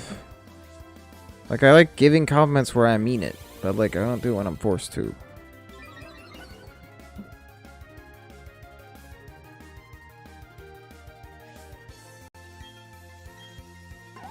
Definitely gotta remove that one.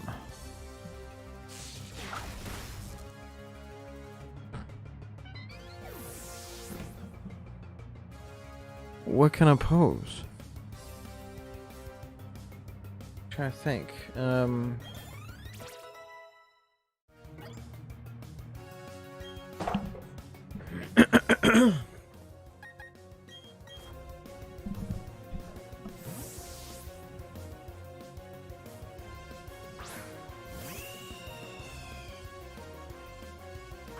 to think.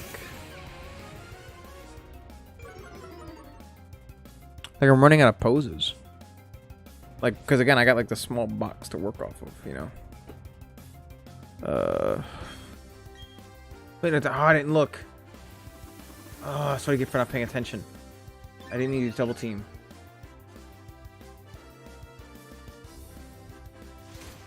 Okay, hold on. Let me beat this guy real quick.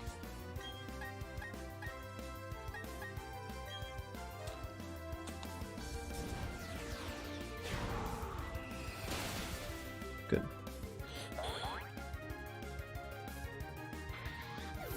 Let's do hope. I don't know. Like, I guess I did this a lot as Walton when I was like watching the other actors.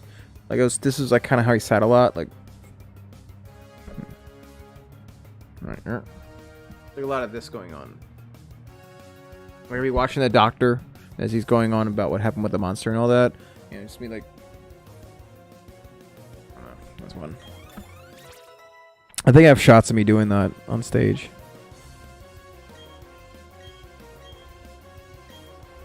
Oh.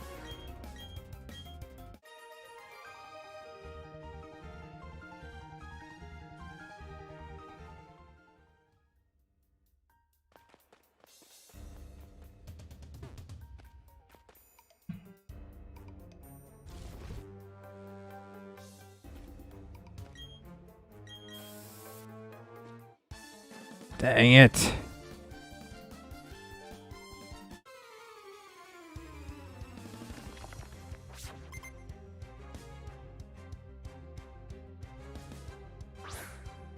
Come on, Lux Ray. Are you the first one? Yes. Very good. This will be quick.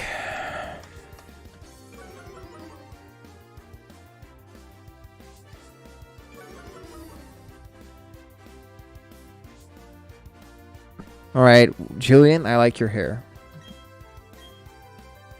You have cute hair. It's like one of the only things that you show in your photos is that you have black hair. You just knock yourself out? I think he just did. Oh, I almost did.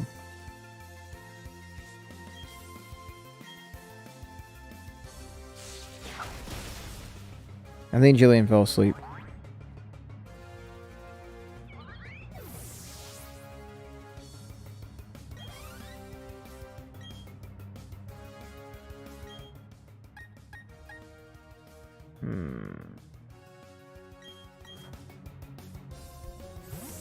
Why do you hate your hair?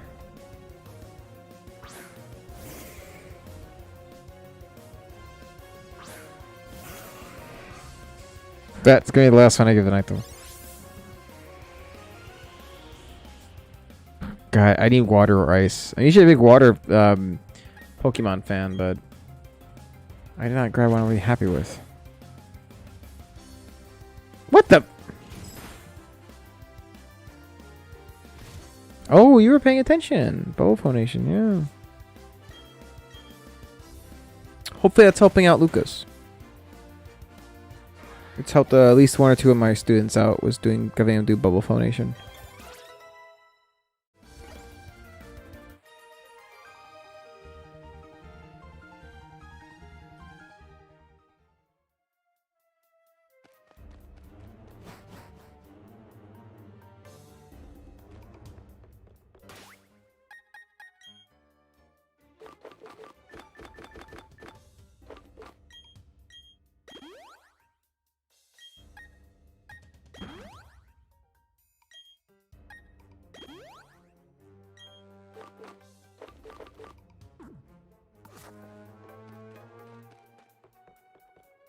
Alright, let's try this out.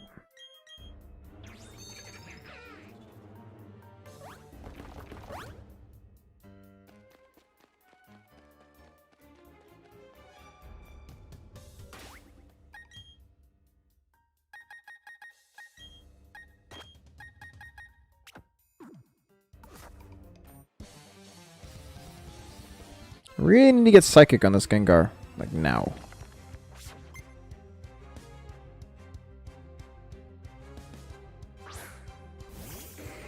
Very useful right here. Don't use a ground move. I do not have Earthquake. Please do not have Earthquake.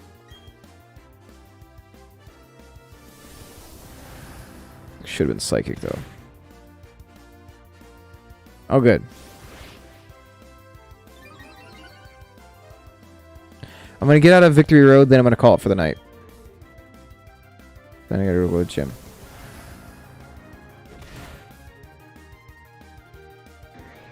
Alright, easy enough.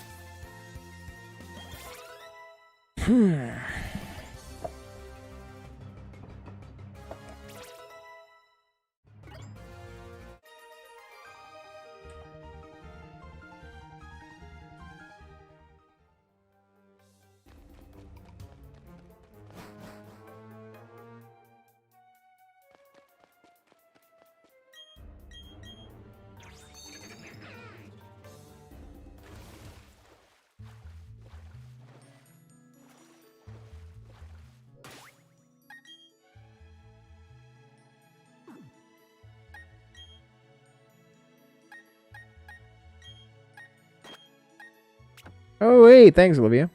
Appreciate you tuning in. Hey, Jerm. Nice to see you again, too. Appreciate the raid, everybody. Oh, hey, thanks for the follow. Guess I have to stick around a little longer now. I was about to wrap it up.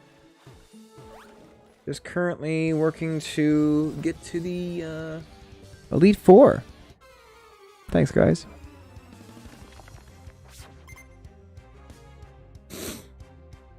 Guess I'm gonna wait a little longer. Alright, you are Psychic type, I believe. Let's test this out.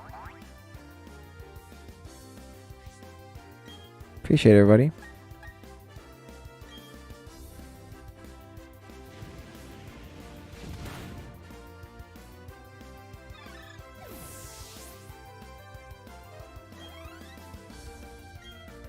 Chimchio, Psychic.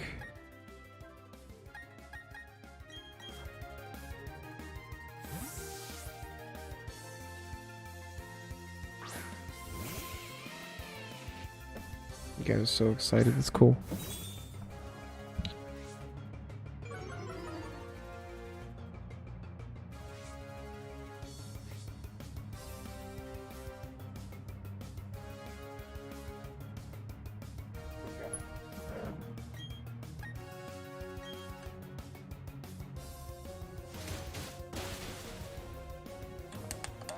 Oh, you guys are so nice. Thank you so much.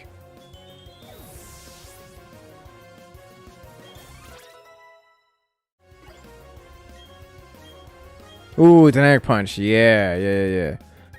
Definitely want dynamic punch. Well, not sure actually. Screw it.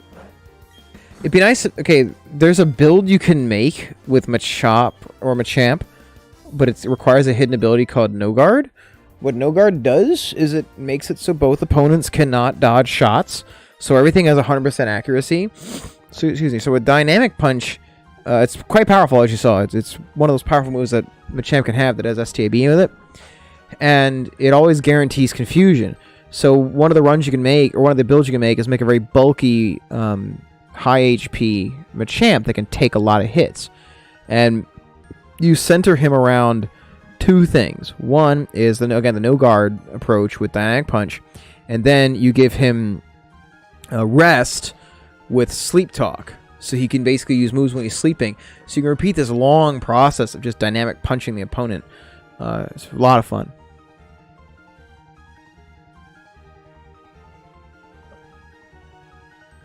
My buddy Wes taught me that one. So I've got on my Pokemon X account.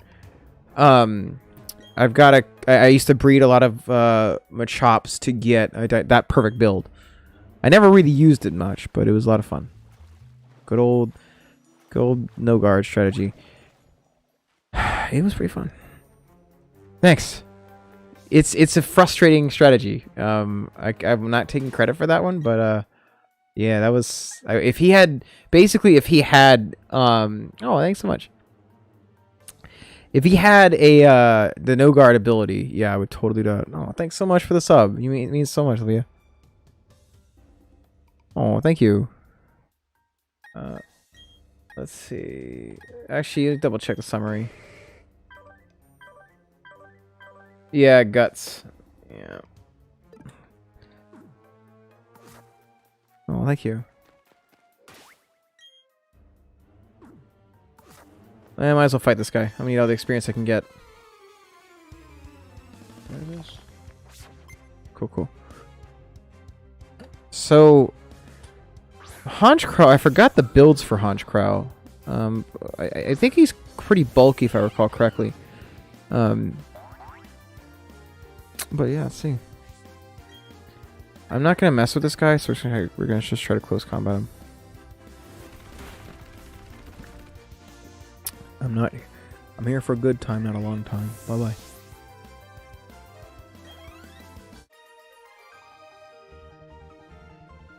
I guess one of the things I've noticed about Infernape is it seems like Infernape is like Blaziken, but not overpowered. That's like my assessment of him competitively. I'm not like I'm not like really good at competitive play. Like I used to really be into it in X and Y, but that's what I gathered from him. What the? I got a double fight. But yeah, so it seemed like it was Blaziken, but not busted. Hey, what's up?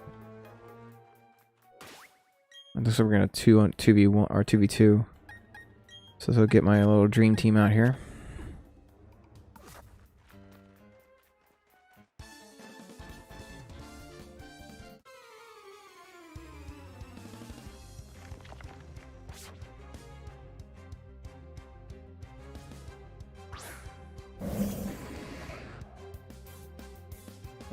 Sure. Yeah, I'm happy. If you got any specific questions, I can answer them if you'd like.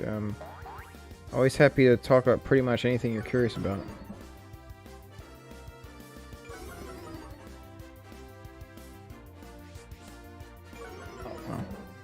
Yeah. Oh, thank you. Yeah. I offer a free trial lesson on Skype. No obligation. I also have a Cyber Monday deal right now. You can buy one lesson and get I think it was 3 additional ones for free. So definitely, yeah, always happy to do it. I mean, I've had a lot of students that are really happy with the progress they've made working with me, and that's why I'm pretty confident with the trial lessons and stuff. Like, I got nothing to hide. Always happy to answer questions, talk about technique. I definitely don't like hold anything back like that. Thank you. But yeah, the trial lesson thing is that's always available. Like, if anyone wants to sign up for free 30-minute lesson, I go over the strengths I'm hearing, stuff we can build on. I'm very picky about making sure I don't use any negative. Yeah, if you just go to robbradley.net here, the deal's not on there, but it's me. So yeah, if you want to redeem that, yeah, it's 3 free lessons for the price of 1. At which point then it goes into normal subscription. But yeah, that's my deal. I might actually make it through the holiday, to be honest. At the moment, I don't have any shows coming up except for, well, I guess I can announce it here. Both of my bands are playing MagFest back to back, so I'll be having a lot of fun during that. I'm doing Thrill Killer and Megatronics. So aside from that, I'm just working on original material. So I've got a lot of time. So I'm just trying to, use that time to see if any more people want to sign up. And yeah, I'm pretty happy about answering any kind of questions.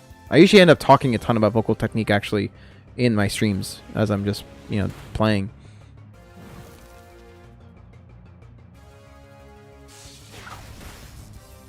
But you'll find like my resume on there, body of work. I do need to update the site. My resume section is missing a few things. Specifically, my new solo album is not on there. I did mention the rates were lower due to COVID, but I gotta remove that part there. Sure. Well, I'll keep posted. I've made plenty of different arrangements for people. I've had one student that I did once a month with them. I did, bi-weekly, every other week. At the end of the day, I want to put out as many good singers as possible. I'm very lucky that this is my day job, and my goal right now is more students, and I'm pretty happy with the response I've gotten from students so far. They seem to like it. Oh, good.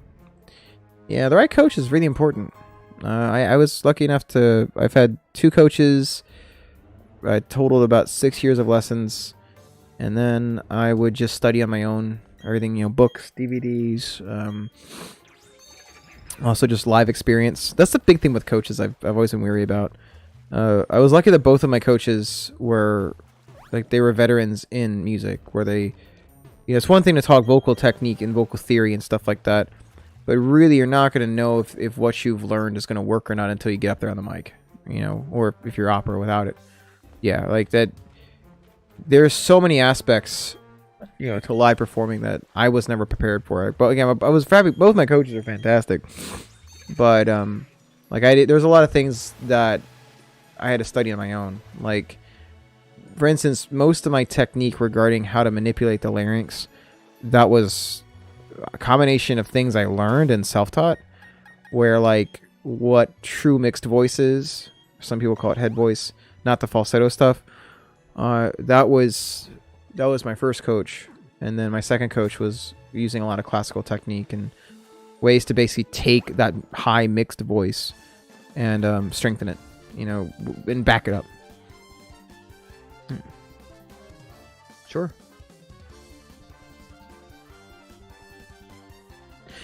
The metal scream stuff, there's a technique to that. I mean, if you just basically, if you want to get something where it's budget friendly, there's a DVD you can pick up that's going to go over a lot of the basics when it comes to metal. If you're talking about the distorted kind of growls and stuff like that, there's something called the Zen of Screaming, I think is the name of it. It's by, I think, Melissa Cross is, I think, the coach. I've never watched it, but I've dealt with enough people that are in the field where they've said that DVD was all they really needed. I can't guarantee it, but that's what it's. I've heard good things about the Zen of Screaming. I've only had one voice technique DVD that I used. I'll look that up real quick. Let me see if I recognize where he's from. Which was here. What's he from? Primal Fear. Oh my goodness. Yeah.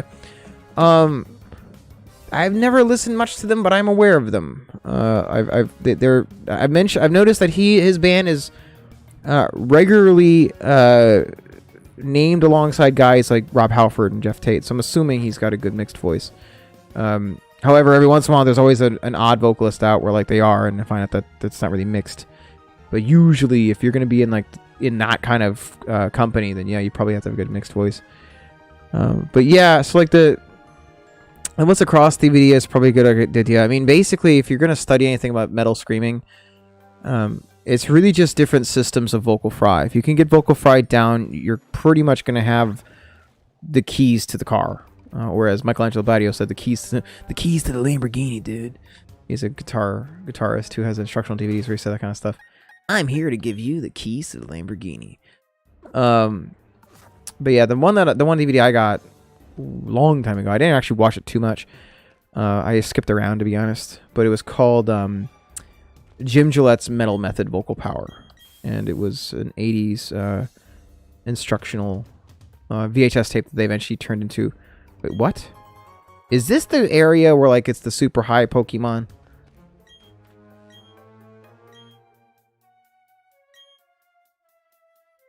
Okay, I guess that's where like the really scary stuff is. But yeah, so Jim Gillette, he has some good techniques.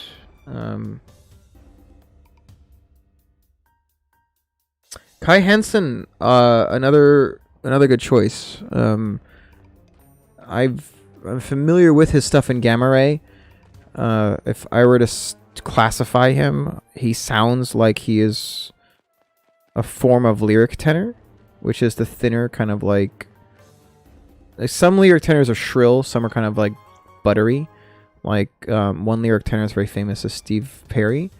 Another one is something obviously like Kai Hansen or Geddy Lee. But basically the pros of lyric tenor is high notes are much easier, basically. Dang it. I gotta do it. Where like the other main form of tenor is something called dynamic tenor. In dynamic tenor, their voices, they start higher, but it's going to take a little more effort to hit those notes. However, in the flip side, you possess a lot more power.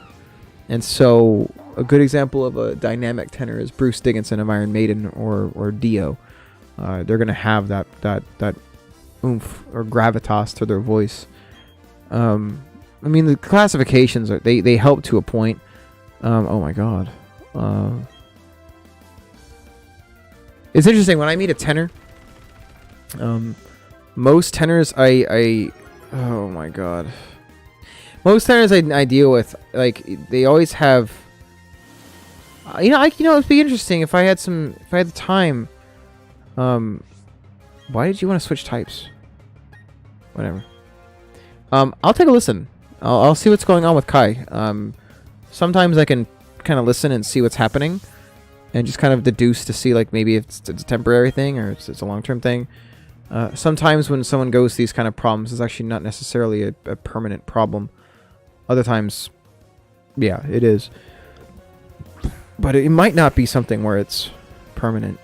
Speaking of Kai, one of my favorite examples of a vocalist who did not perform for a long time but still maintained their skill set is probably Michael Kiske of Helloween.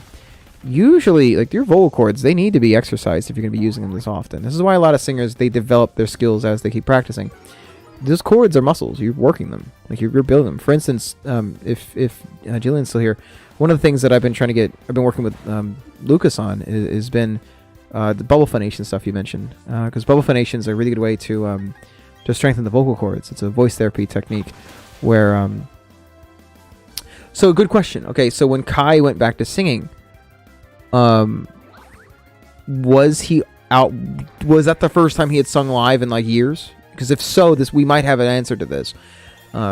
Those muscles, again, they weaken. Like, if you don't use them, you have to retrain them to sing that kind of stuff again. This was one of the biggest things facing the music industry in terms of a singing perspective when COVID happened, because you're having all of these singers that otherwise, should have been continually performing, that lose that skill. I have seen the videos. I'd actually hear when Kai sang with him, but if Kiske is almost his own level. Like there's only a few guys in his era that I felt could keep up with Michael. Like Michael Kiske was an absolute monster. Yeah, if I were to compare the two of them, like if I were really picky about this, like get the magnifying glass out there. In a raw technical ability, like just raw technical sense, like in that kind of a discussion, it's gonna go to Michael. Like, and it's not because Kai's a bad singer. It's just because Michael's just that much better. Like about almost anybody he's compared to. There's only a few guys that I can think, at least of his era, the famous guys, basically. Because there's always gonna be those guys that are not known, that are just scary good. But in terms of like the big names, like the big progressive or power metal guys of that era, Jeff Tate, obviously. Jeff Tate and Michael actually have a lot of similarities.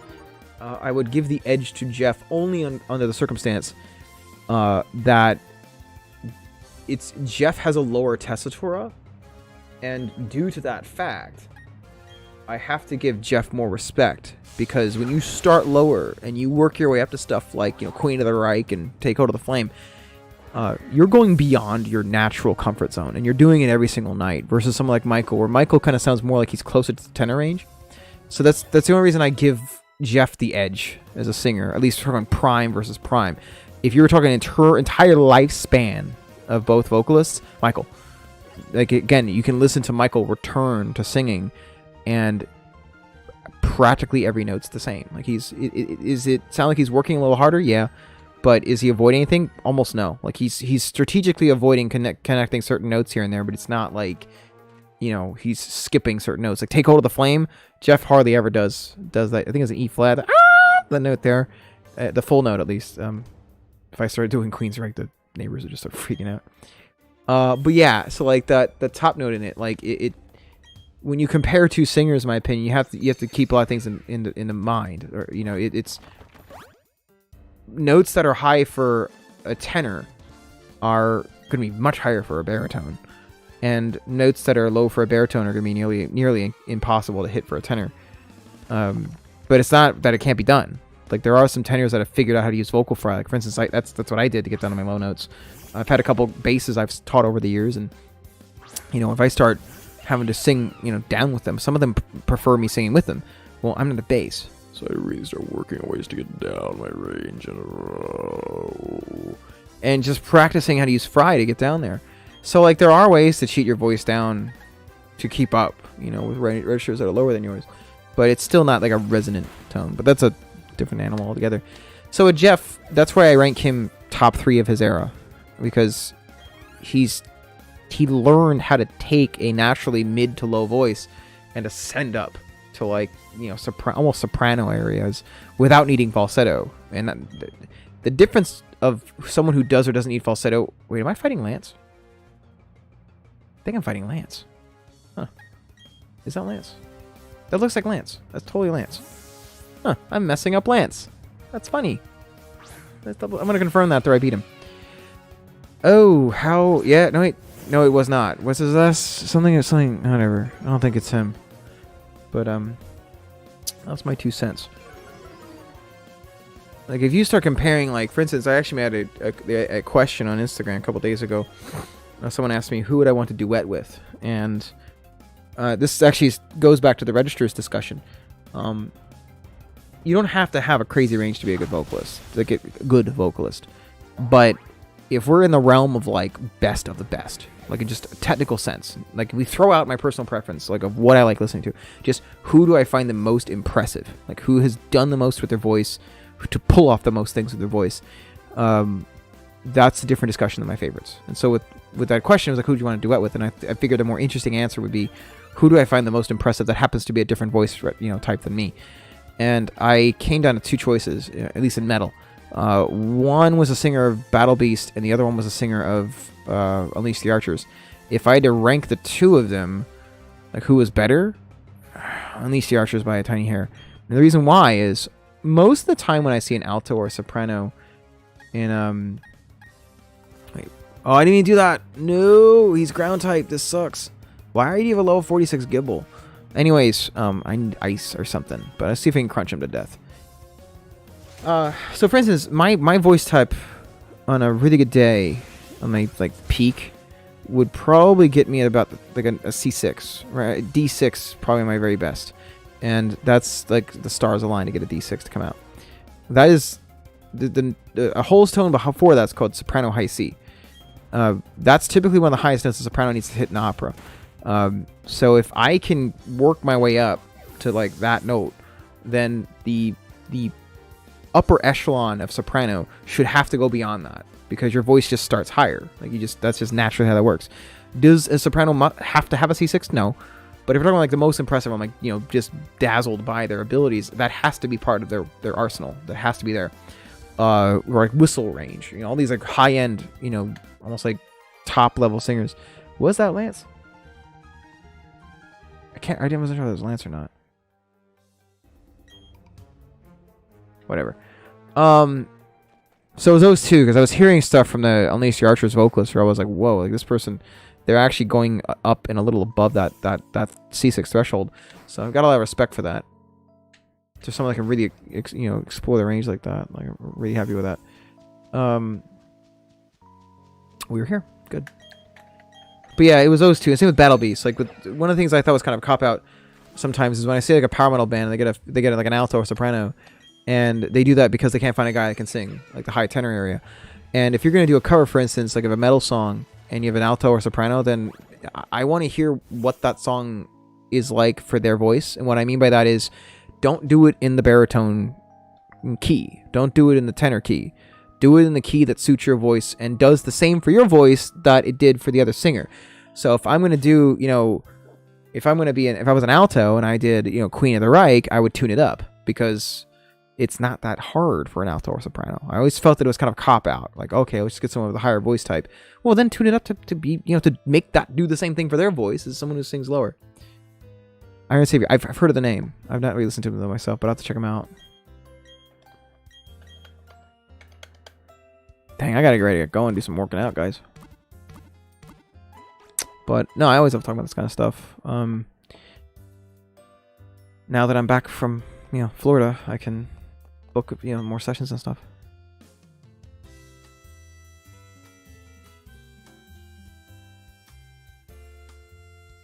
Let's see.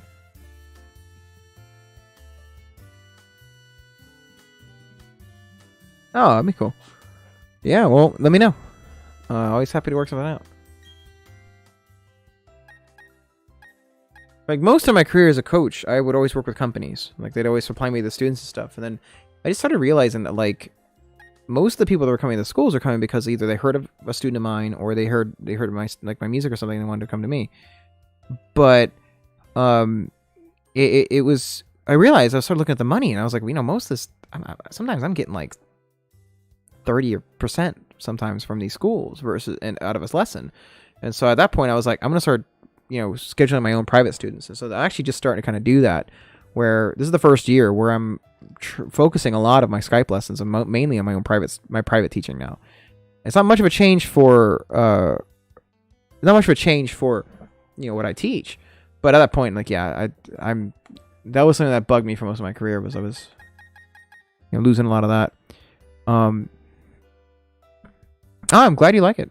Again, like, really any topic you're curious about, my specialty is the physiology of the voice. Like, how do the vocal cords work in terms of, the relation to singing, to performing. And because when I got into voice, my first coach was, a fantastic vocalist, but sometimes even they explain a lot in the way I wanted it explained. So, like, I'd go into lessons and I'd do a note in falsetto or something, and then he'd like rip out this awesome full note and just some giant scream comes out, and he'd be like, yeah, you gotta do it like that, man. And I'd have days where I'm like, what do you mean do it like that? What? And so I wanted to know, like what he meant by full. What is this? And here we go. Let's do 10 of these. All right, I'll try to beat the Elite Four. All right, guys. But then I really gotta. Okay, thank you. Then I really gotta get going. And so, like, I started kind of like, my way of understanding things is I want to understand it as thoroughly as I possibly can. singing with a lot of these coaches out there, it almost becomes like this esoteric thing, and it always drove me up the wall. How, like, you know, I'd hear people talk about what their coaches would tell them to do, and for me, it would be like, dude, I'd be so confused hearing that. Like, there's opera technique. Like, one of the opera things that kind of annoyed me the most was when I would hear an opera singer talk about someone singing down, like singing down, and it was like, what do you mean singing down? Like, our mouth is this way, the sound goes this way. Like, what do you mean sing down? And so I started learning about what that meant. Like, what part of your body is singing down? Like, what do you mean by that? And so that was kind of my road as a vocalist, and then eventually as a coach. I was like, I want this explained. That's silly. Like, that means nothing to me, you know. Or like, you're gonna sing less shouty. What? How do you not sing shouty? Like, what does that mean? Don't sing shouty, you know? Or like, you know, what if a student? I hope I got this right. What? Okay. So it's just kind of like, you know, what do you mean by that? And it drives you at the wall. Like, if, for instance, if I'm having a problem. Oh, thanks. That's just how I wanted to figure this out, because I thought eventually when I had some people that wanted me to teach them. I realized I was teaching a way that I would have liked to have been taught back then. You know, like I've heard some people that get terms wrong. Like I was tagged in a thread a couple years ago. Not years ago. Wow, I'm not tired tonight. Actually, got 2 days ago, and there was this this vocalist that wanted some criticism, which ended up was something else, but she wanted to have some criticism about a song that she was on, and instead what had happened was, long story short, there was a vocalist who she was collaborating with this one engineer, and let me get rid of this guy. I can't believe I'm about to lose my first guy already. That's ridiculous. So anyways, she was like, you know, I recorded on this song, you know, this, and the guy doesn't want to work with me anymore. Can you guys review this and see why they wanted to let me go? First off, you're releasing a song without his permission, and he composed the music. Even though he composed the lyrics on this one, you don't have the rights to release an early cut like this.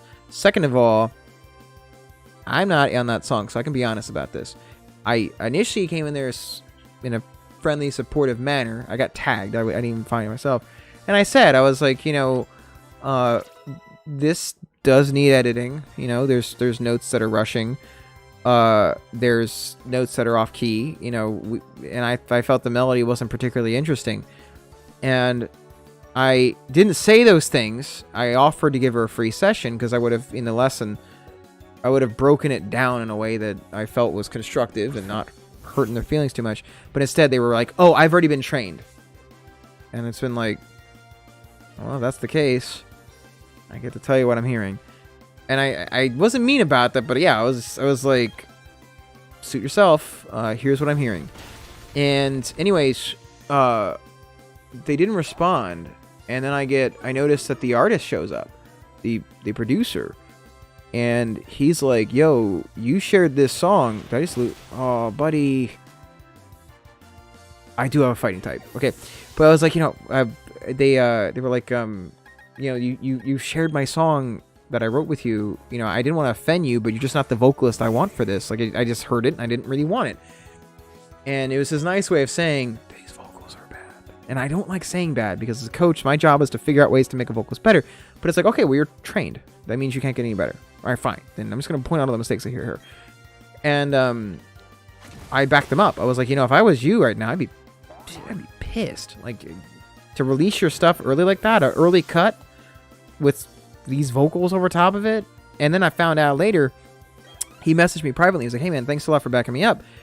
She actually uploaded to DistroKid. Now, DistroKid is a website that you submit your music to for circulation, like Spotify, iTunes. She had done that behind his back. And I was like, dude, I'll do whatever I can to help you out. He got it removed. But like, I remember I was joking with some friends of mine privately because I was so annoyed with this, like that she had done this to this guy, that I heard the music and I was like, it's not bad, you know. I probably could have had some fun tinkering with it. I joked with my friends, like, you know, at this point I'd pay the money for to go into my studio with my guy and like just write brand new stuff and like make it a banger, and then just to spite her, you know, and be like, I don't know, call it like trained or something. I don't know, make a little wink, you know. But I eventually concluded I was like, nah, it's too much. Like I don't want to like spend studio money to do that one. But point being, like it's been taken down now. But that was I think it was 2 days ago, and I was just so agitated because I knew what she wanted. She didn't, when she made that post, it wasn't about, hey, can I get constructive criticism? It was, she was trying to convince herself and delude herself that the reason that she was not chosen had to do with the fact that something that was wrong with him. And she's like, oh, it's the first time he's ever recorded vocals. You know, this is this. And I remember I told her, I was like, listen, it doesn't matter if it's take one or not. Like, yeah, the first take in a song likely is going to have some problems, but we're talking a fundamental problem at every single note almost this entire performance. And then I went to her profile, and she charges money for these things. And I was like, are you serious? Like, you got to be out of your mind. You can't sing on pitch. Like, you can't sing on time. You can't 1, 2, 3, 4, 1 and 2 and 3 and like this you can't do this.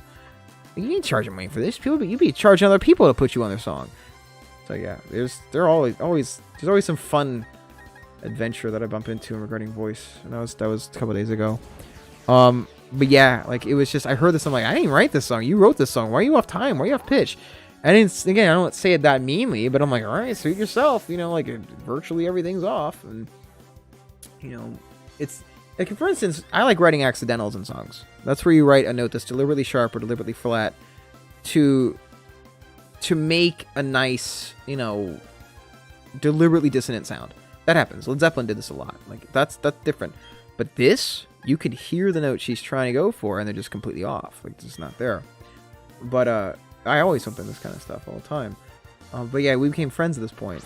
And when it comes to your abilities, I always like kind of keep my cards close to the chest. And so I didn't even reveal what I did until like he asked, and I showed him it. And it's funny enough, after I told my friends behind the scenes as I was talking to the guy that I was thinking about maybe building the song up, he was like, hey man, could you be on the song too? And I'm like, part of me is like, man, I really want to. I want to make this song hot, just fire, you know, and then just release it later, just to have that showdown. It's just to watch her lose her mind. And like, oh, here, you're trained, huh? Here you go. This is what it sounds like when it's accurate. But usually I don't like being that kind of an elitist. They're just like, can you really, you know, you're the nerve of this person. It's the only times I get competitive vocally is if I think someone's either in that situation or they're bullying others or they make a direct slight to me. Then it's like, all right, it's competitive now. But it's very rare. Usually I try to, like, if I find someone who's good, or even someone I'm not necessarily 100% impressed with, I'll point out something I still like about them, as long as they're cool. But once they're not cool, yeah, it's different. All right, let's get ready to this guy. Thankfully, I have low kick. Do I have low kick still? I think I have low kick still, because Employon's a heavy boy, and this does more damage if you're heavy. All right, man. Well, we better take out that Machamp real quick, boy, because Employon's a big boy. And low kick does more damage based on your weight. And it's super effective because he's steel type. That may hurt. I don't think it will, though. A little bit. Dude, I was furious. But it's been removed now. It's totally gone. I couldn't believe it. Like, I went to her wall, and it's all these public posts about her getting angry about this. And it's like, dude, I eventually had to bring up the elephant in the room. And like the 100-pound off pitch, off time elephant in the room. And I was like, dude, you don't have to be nice about this to me privately, man. Like, you know, those vocals were not good. Like, they were not good. He's like, I was like, told him, I was like, the melody was not interesting. You know, it just was a mess. And he was like, yeah, gotta be honest about that. I'm like, you know, don't beat yourself up over this. You know, she wants to get paid for this. Like, I get, yeah, rough vocals, you can probably tune them a little bit. You can put some Melodyne on them, you can auto-tune them. I'm not saying you have to be absolutely pitch perfect. But, like, this is not going to work. You're going to have to adjust every single note she sung almost. And then on top of it, she was doing other notes where there's something called chord closure. Chord closure is a fundamental that's not really taught in opera. This is why I'm always suspicious about opera coaches. My opera coach helped me with a lot of things. She helped me with a lot of my breathing, a lot of my tension, my posture. Like, those are things that opera is very good at. But when it comes to one of the main some of the fundamental core aspects when it comes to pop music, that's different. So just kind of as a quick breakdown, chord closure is like when the chords are singing in full voice of any kind, that means they're together. So if you look down my throat, right, and you look and yeah, it's terrible. Oh, thank you. I'm glad you like it. That's one of my new collaborations I did. That's with a guy named Popcorn Kid from India. Really like working with him. But so when you look down your vocal cords, you're gonna notice that the vocal cords act kind of like a gate. That's kind of popped off. So if you're looking down my sinuses onto my vocal cords, you're gonna see this happening a lot, right? They're just vibrating very tightly. There's pressure here, and the vibrations apart are releasing sound, and so that's called chord closure. The chords are together and they're vibrating like very kind of fully. Like the whole chords are vibrating, but they're together too. They're causing pressure. So opera, especially for females, they actually like to teach a lot of their stuff in a state of decompression. Here we go. So when your chords decompress, they unzip. So like you look down, as opposed to you hear that difference in power. So if a vocalist is not aware of their chord closure, you're gonna hear problems like this. So if I go for a note and I'm like not confident in my closure, so it'll sound something like this, like here's the kind of like wavering, as opposed to And so when I see someone with that person's attitude, when they say they've been trained, especially when you're classically trained, I know chord closure is gonna be a problem because it's just not something they've taught. And with pop music, you must have closure to sound good. Usually, it's incredibly rare you hear a vocalist who does not have that skill in their back pocket. Most coaches I've bumped into don't really talk much about chord closure. Mostly it's about being on pitch. But that's great. But like for me, if someone's off pitch, like I don't care necessarily if them being on pitch. I care more about why they're not on pitch. There's usually something mechanical under the hood that causes the pitch problem.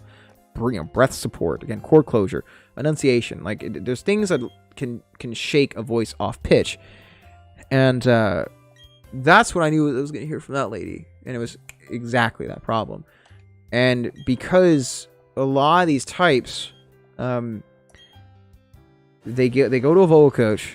It's not what they want to learn, but the coach tells them this is the way you must sing, or else your voice will be destroyed, which is a manipulative tactic, and it's common in opera. They'll scare a vocalist into never trying a different style. This almost happened to me back in my high school days.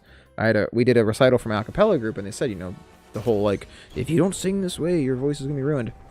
Bull. I go to ENT every couple months. My chords are fine. I've been doing this for like 15 years. My first rock opera I realized today was, come May, the first rock opera I've ever been in will be 10 years old, which I feel bad. I feel old. But, who's this guy? The Grass one? Grass? Let's try Gengar. Yeah. So, anyways, so they do the tactic where they're like, oh, if you just sing any other way, it's gonna destroy your voice, and they try to scare you into not, trying something else. And so when they keep putting this in someone's head, they then produce a vocalist who refuses to try anything different. And then what's more important is the stuff they can't do, they claim that it's not healthy. So for instance, I've seen this when I was doing a show called Prog Metal Sweeney Todd a couple years ago. I had some people in the cast that were more classical vocalists. They liked what I did because stuff that I did has like sprinklings and some fundamentals of opera. So the things they're looking for are present in what I'm doing, but a lot of the systems like chord closure and whatnot are not. And so they always were nice to me because they saw like some of the, tension, lack of tension, in my abdomen, my squeezing my abdomen, all these things. But when there was an announcement that Christina Aguilera was doing a masterclass series where basically she just teaches, vocal technique, because it's not opera, classical, it was just nothing but vitriol from these people. It was like, oh, your voice is going to be destroyed if you listen to her masterclass. And it was like, dude, Christina has been singing this way for 20 or 30 years at this point.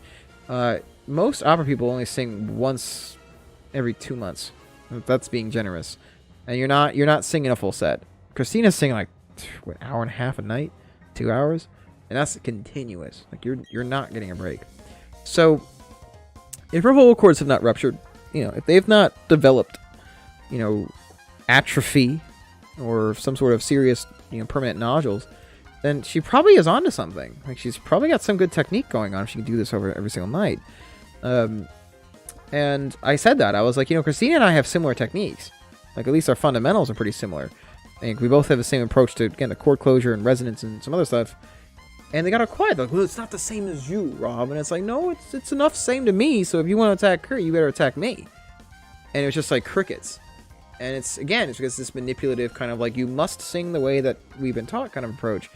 And that was exactly what I just, based on her arrogance, I was like, I know it's gonna be that, where like you had plugged into your brain where you thought, okay, well, this is the way to sing. And then when someone like me shows up, you know, I'm a freak of nature, where it's like, oh wow, like actually, I worked with this rock opera a couple years ago, and there was an opera singer who showed up who was teaching one of my co-stars, and he listened to me during the dress rehearsal, and he was saying that, like, you know, he was telling his student working alongside me, he was like, you know, what that guy does up there can't be taught. And it was like, what are you talking about? My coach could do this. Like, I learned it, you know? Like, is it harder for certain vocalists? Oh, absolutely. Like, maybe some can't do it. I don't know, but there's still things to add to it. You know, my voice, if you listen to me before lessons, no way on earth could I do half the notes that I hit nowadays. Impossible. Not even counting them, like, melismas, you know, bends, colorings, all these different things. I couldn't have done it back then. There's no way. So that's, I always find it drives it the wall when I see that, but I can tell based on someone, what the, oh no, you're,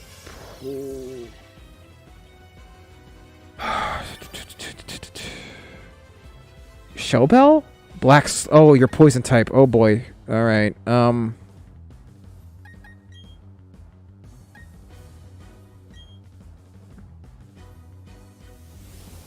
He put on light screen too, didn't he?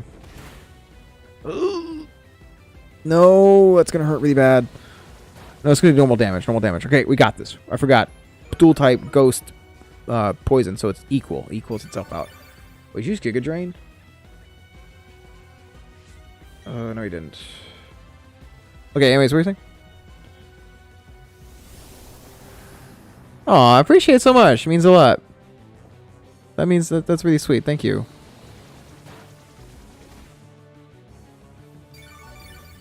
Thank you so much. Happy to send whatever else you want by your way too.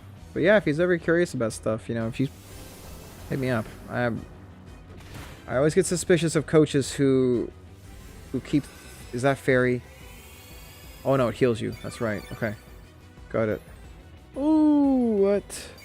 Okay, I'm getting tired of this guy. I think I know what I'm gonna do.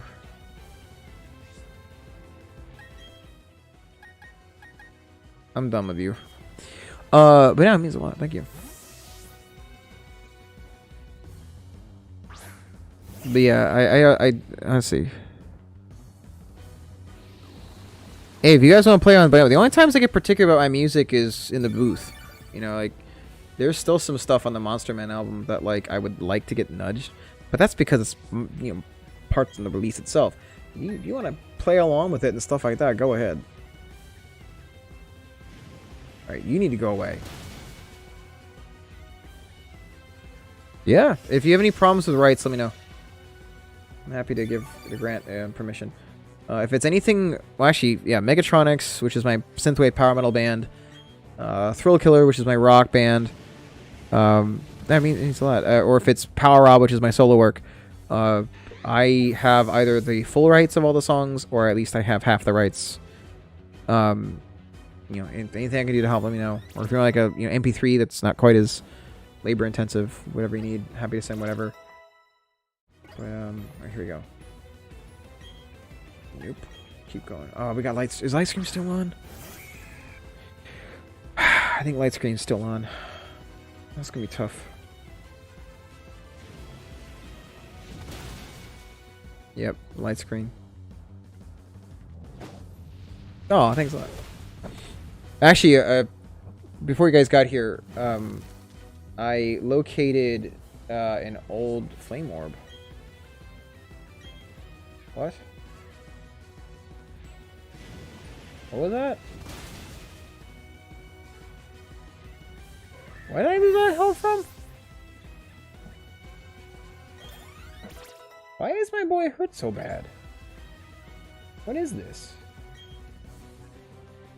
Whatever, I got something for you. But yeah, whatever. What are you working on? I got more work I'll be working on soon. But anyways, this outfit here. This was an outfit I was talking about wearing before because we got the 2 resident goth girls here. I had talked about my progressive metal opera I was a part of, called Frankenstein, the progressive metal one. I think I said it twice, not bad. But in it, it was this really awesome, like Victorian kind of gothy rock progressive metal opera thing I did, where we played this. The whole thing was based on Mary Shelley's Frankenstein, like the book version. And I played Robert Walton, who was kind of the narrator and one of the lead characters in it.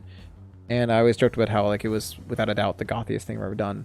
We played this gorgeous like classical, very almost like again like almost a very Renaissance theater. Like it was like I had like a giant like painted top, kind of like a cathedral, and it was very very gothy aesthetic.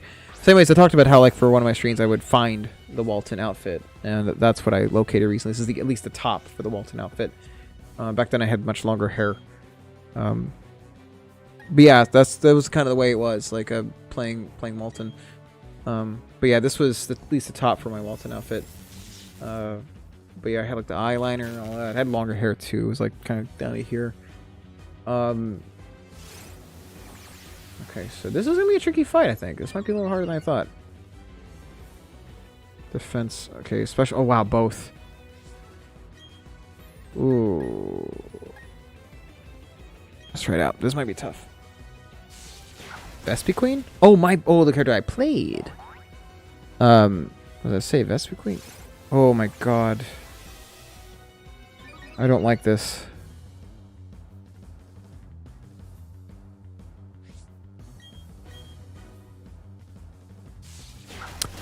I was also quite gothy in Prog Metal Sweeney, which I also wore this for. That one was a bit more flamboyant though.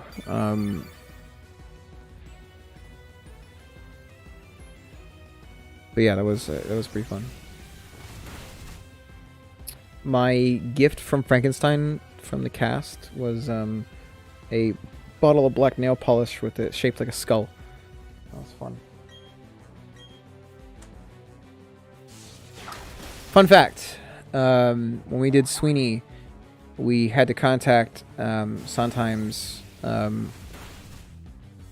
company. And the reason that even exists was a Hail Mary in order for us to get the rights to do it. Did I get him? Did I get a boy? No! Hang in there, buddy. Don't drop. Don't use a full restore, you piece of trash. Dang! I knew he was going to do it. I knew it.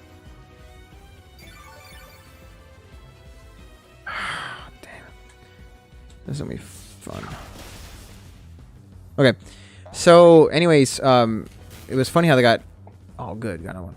So it's funny. I didn't know anything about what was going on before all that happened when the company did it. I just got done doing Frankenstein with him, and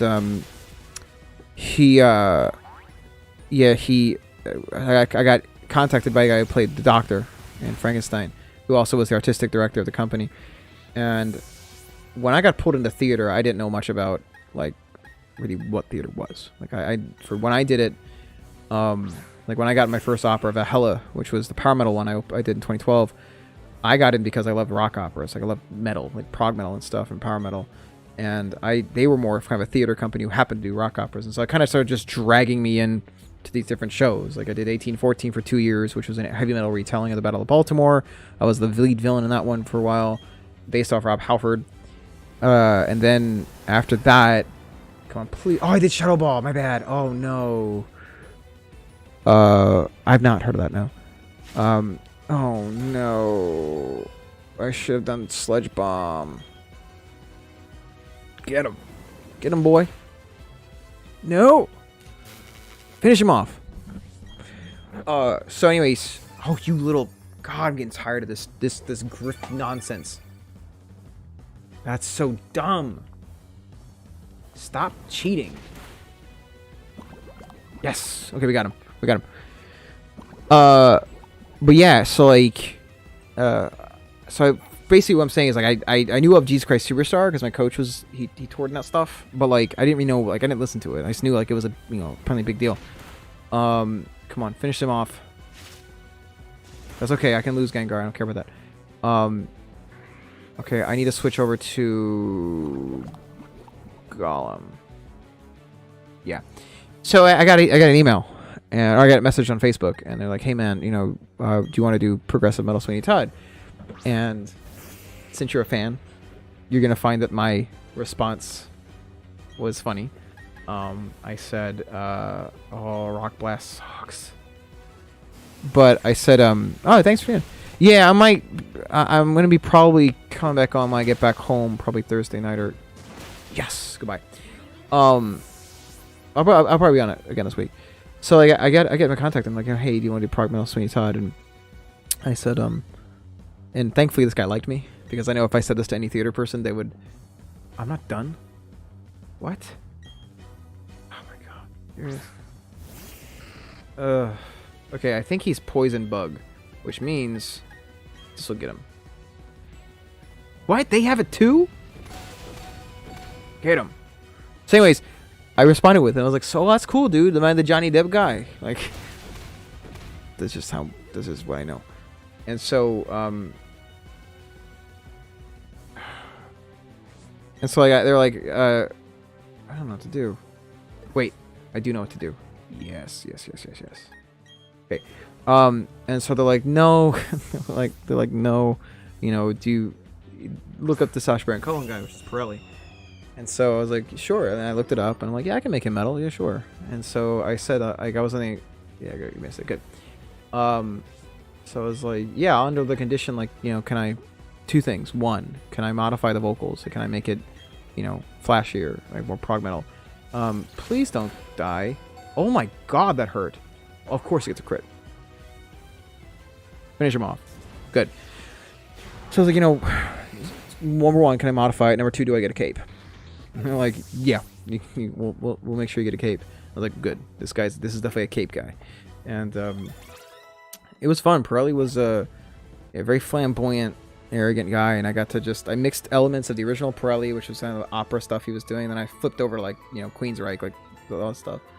But fun fact, they were like, by the way, Sondheim, Sondheim's been in direct contact with us, and he gave us his blessing to do a progressive metal version of it. And I had to Google that. I was like, what's a Sondheim? And so I looked it up. I was like, oh crap, Into the Woods. I've heard of that one. That's a pretty big deal. And so anyways, he unfortunately had passed away a couple days ago. But we were reminiscing about, being able to, be talking to Sondheim the entire time. And we were getting, like, Playbill was definitely not happy with our rendition. We didn't even hear it yet, but they were very unhappy with the fact that we had taken Sweeney Todd and we had made it progressive metal. But it was funny because during that time, Sondheim he would talk to us via Telegram, and he would, we were looking at some correspondence between our company and him, and he was giving us reassurances, like, listen, these are what good creatives do. Like, people don't like you initially, but, he was speaking to us like we were our guy was equals with him. And it was so, just reading back to that, he mentioned how he just hated award ceremonies. And that was actually, he was supposed to come see us actually for Sweeney. But he had to do the award ceremony for Into the Woods, and we had these emails from him where he's just kind of like, dude, I hate reviewers and I hate award shows, and but I think he said something to the effect of, like, but make it murderous, okay? And that was like working with Sondheim. So yeah, I definitely, I grew to understand, his writing a lot more once I did my parts in it. I taught some stuff to other students for Sondheim. I don't think I'm gonna be able to beat this, to be honest, tonight, because I need more. No, actually, I have 4 stars. I mean, we'll be okay. But yeah, Sondheim was really cool. Like, he was awesome to us. Okay, what's the second one? What's the second Pokemon? I need water very bad. I really need a water type. Here goes. Okay. But yeah, we actually, it's funny. We got nominated. Our show got nominated for several Helen Hayes. I think it was like 2 or 3 of them, Helen Hayes awards. And again, I had to Google that. They were like, "Hey, we got nominated for a couple Helen Hayes," and I'm like, looked it up. Oh, it's a big deal. Wow, that's cool. But, oh, oh god, ground type. No, I don't think I have any answers for ground type except for Golem, but Golem's weak to ground type. So, but yeah, that was a taste of like what it was like for me getting in a theater, or like the techniques I learned from my coach in my opera days. Oh my god, I don't know what to do. I don't have any like grass. I should have gotten a grass Pokemon. I'm lucky this will kill him. Let's find out. I don't think it's gonna kill him though. Yeah, he's too much of a tank. God. I think this might be where my run stops. Yep. Jeez. Thanks, buddy. Hate to, oh, you have leftovers, I bet, don't you? Damn it.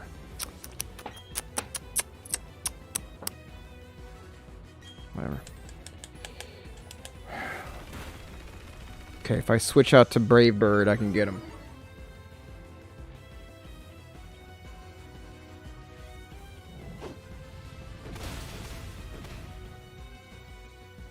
This is not good. I need a Blastoise.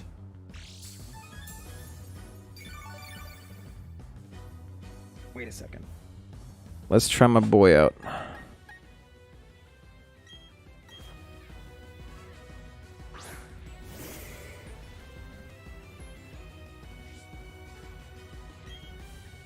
I know what I gotta do. Yeah. I'm gonna bulk up like crazy and then make him indestructible and wipe the whole team out.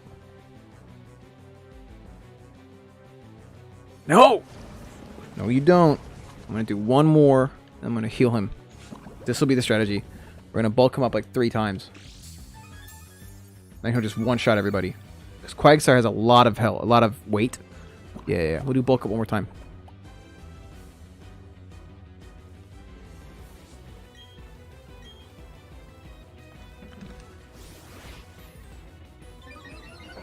Yeah. Oh, I can try to get him. He's a very... That's one thing we might have to remove, to be honest. Jerry's a lovely boy, but he gets very scared very fast. Was that all that did to me?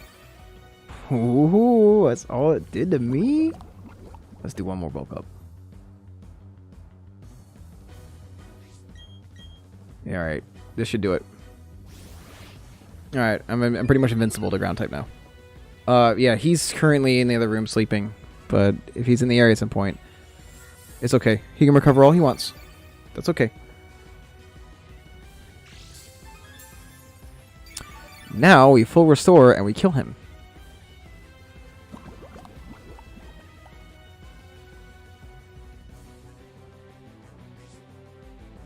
Yeah, he's a very good boy. I want to see him next, I'll tell him. He's enjoying his evening. Okay.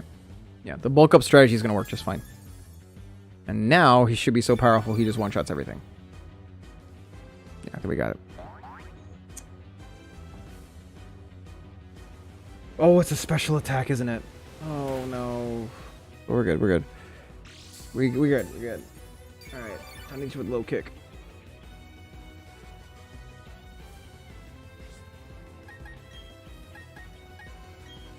Bye. What? Gamma toxic. Alright, fine. My boy. Look at my boy here. I'm so proud of him.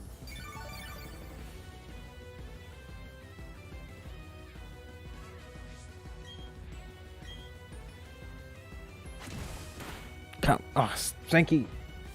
Oh, why is this here? Alright, I'm gonna think of something.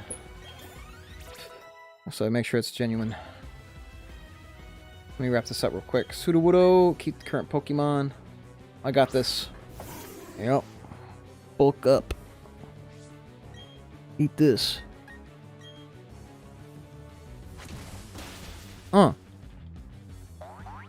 You got it. I love this guy. I love this Machamp. This strategy's gonna work. We're gonna bulk him up so much, he just kills everything. Alright, we got a way to beat the Elite Four. What's Final Gambit? What the hell? That is wild.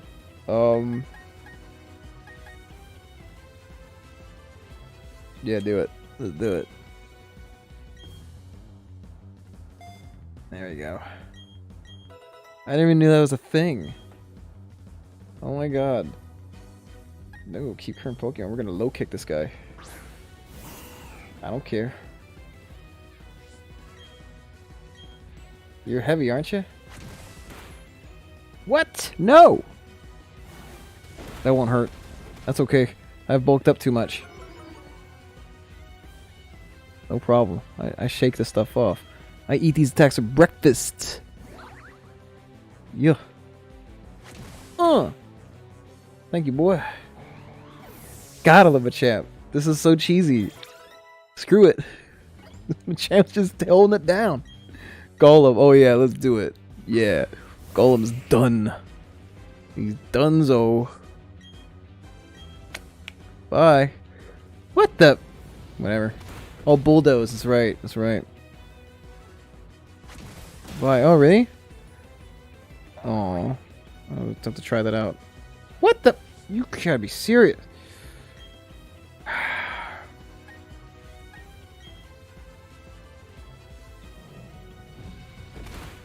It doesn't matter. I've wiped everybody out. I love it. Alright, one more guy left. Come on, Machamp. Get him. I hate these sturdy Pokemon. Get out of here. Get out of here. Get out of here. Oh god, he's so heavy. Yes, yes. Please. I'm here for this.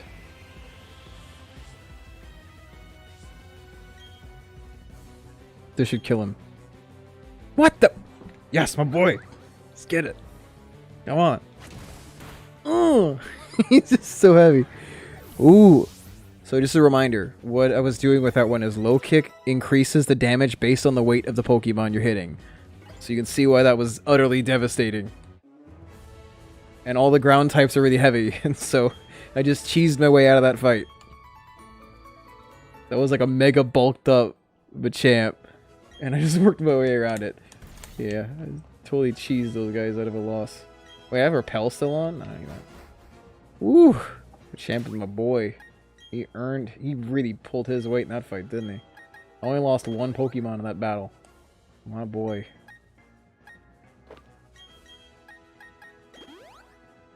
So proud of my boy.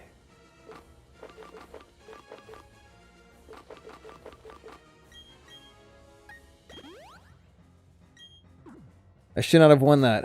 But thankfully, Machamp and I came out with a pretty messed up strategy. Because ooh, here we go. Most ground type Pokemon typically don't have special attack. And so with the bulk up, you're raising your defense. So if they don't have any special attack moves, you're just going to laugh everything off. Because Earthquake's considered a normal attack move. For some reason. It seems like it's a special attack move. But it's a normal attack. So up next, we have the... we have a very tricky opponent here. Let's go take a look at my bag here. See how many items that can give me an edge here.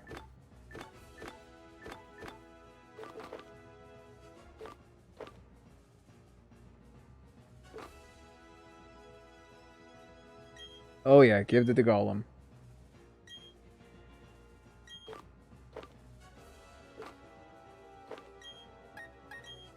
Boost it with him.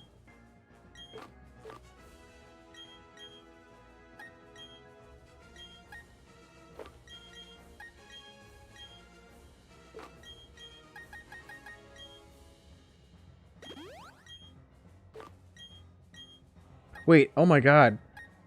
I have Dialga. Why did I not bring Dialga? What's wrong with me? Alright. Whatever, I don't care.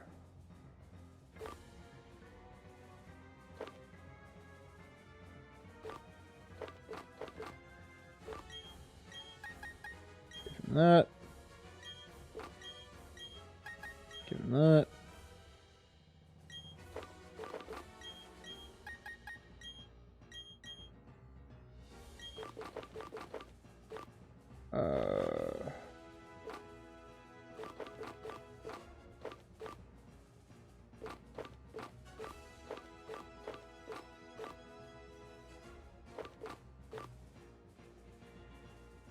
Alright, then we're good.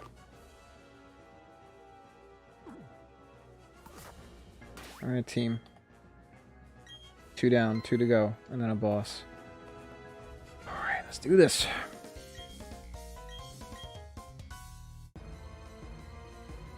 Hey, what's up, Beaten Max? Thanks for following. I'll put that up there in case anyone forgot. Thanks for the follow.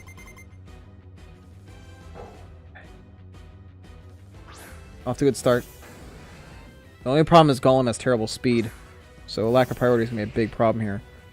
But I have a ground move. All my ground moves are improved because of an item he's holding. But he's gonna outspeed me. Ooh, doesn't matter. Eat this. He's higher level than he might survive. Nope. Okay, we're off to a bad start.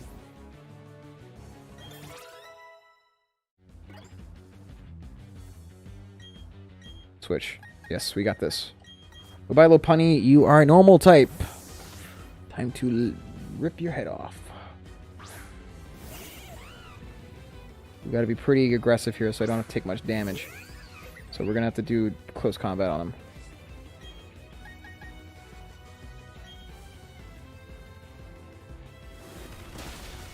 Yes! Goodbye.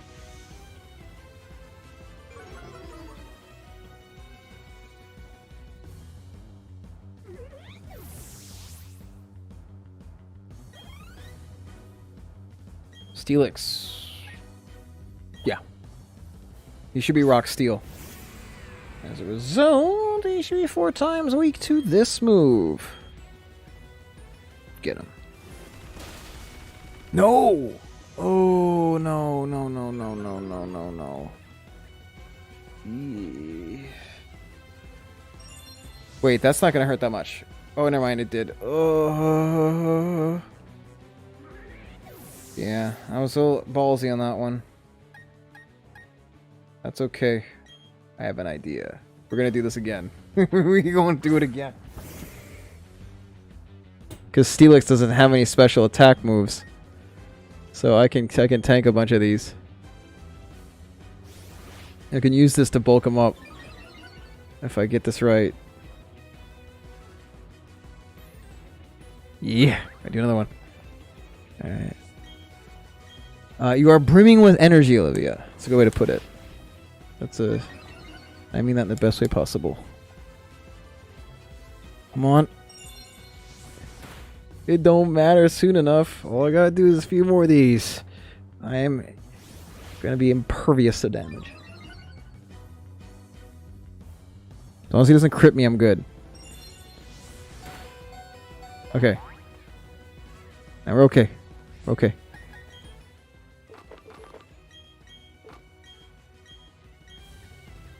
Yeah, alright.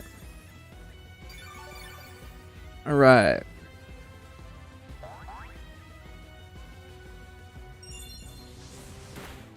It's okay. It's okay. It's okay.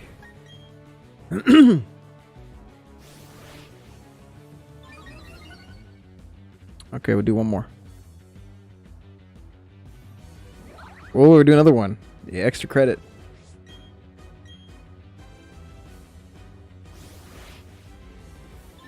Now we're good.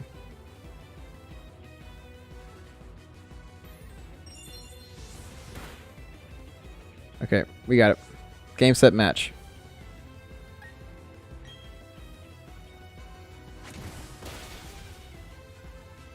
I'd be curious to see you try, because I don't think you're a very mean person, but I'd be curious to see you give it a shot. Driftblim, no, this is gonna suck. I think he's Flying Ghost. Dang it. There goes that strategy. He's a fire guy. Like, what is this? I guess because balloons use fire.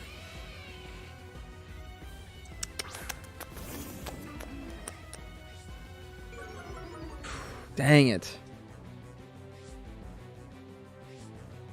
We're gonna have to be very tactical on this one. Thunderwave first. What? No, you don't get to do that.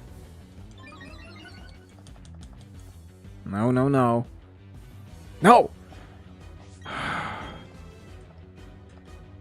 Tom. Oh, he's making himself evasive. Oh, no. Oh, that's a nasty strategy. Doesn't matter.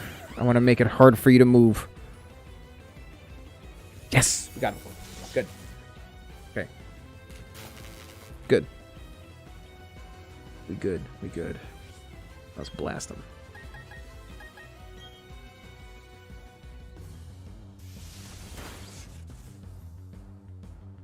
You want to play with this? You want to play with me, boy? I got just the thing.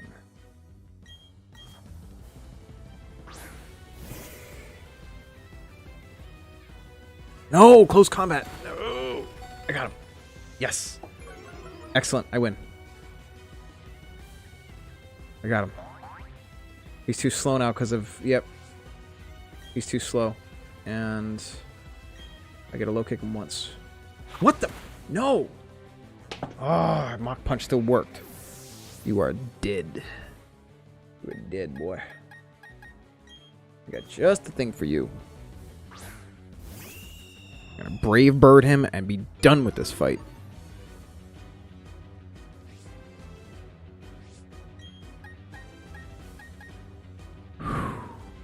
Yeah, get him. Bye-bye.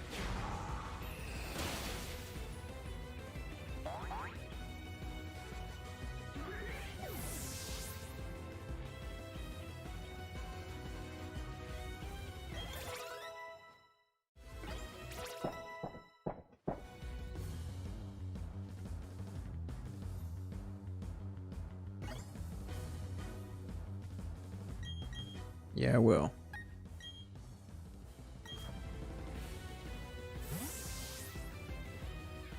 I've got to paralyze him. Because he's going to try to minimize crap on me again.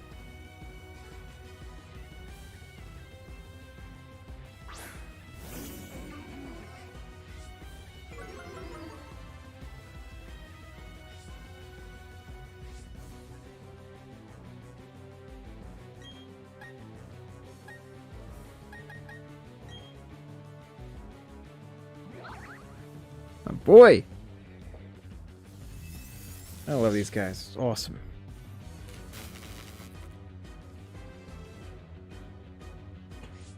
Alright. You guys are too sweet. I saw that.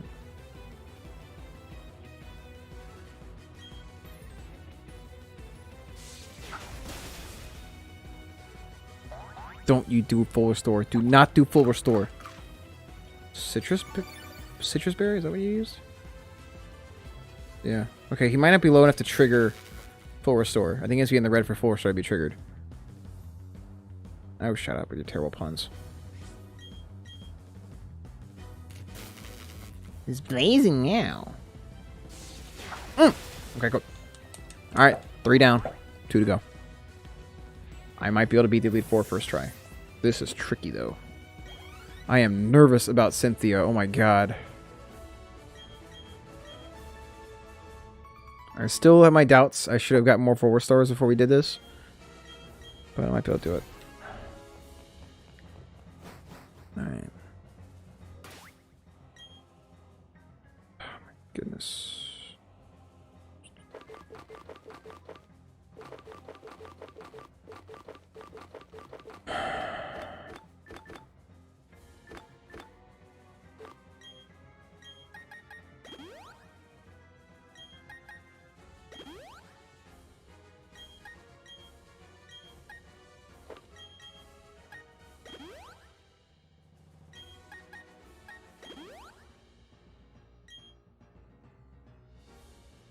Very nice.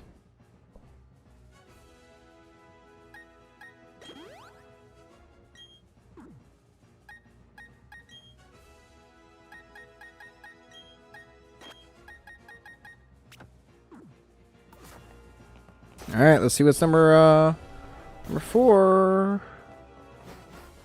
Don't be a... Oh, if it's a drag... Are you a ghost or a dragon? I don't know if you're a ghost or a dragon. To be safe, I think it's ghost. I've got something for ghost.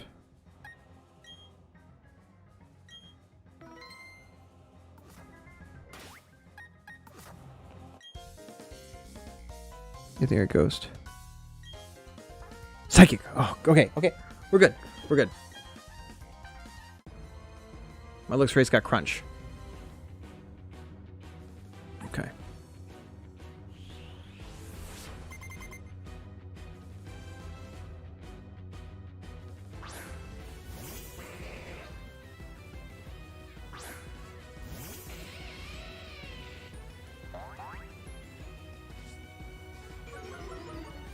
Yeah.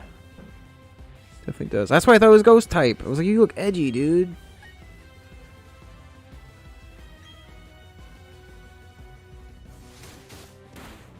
Oh my god, lowers defense. What? No. Then eat this then. Wanna play that way with me?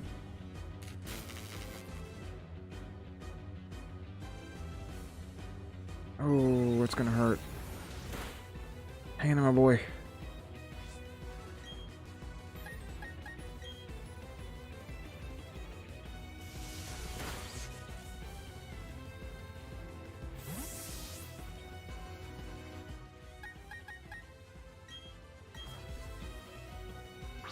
Oh wait, no, he's gonna do psychic again. I did a bad move. I did a terrible idea.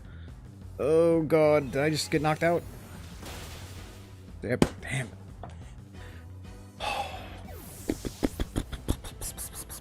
That's a terrible idea.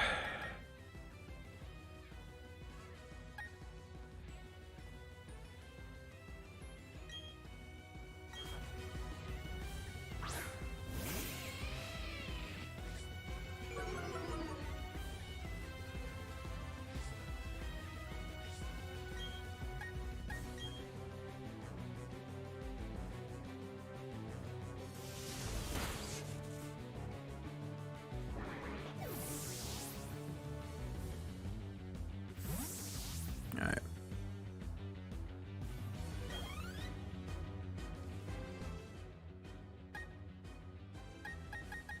I don't know who's next.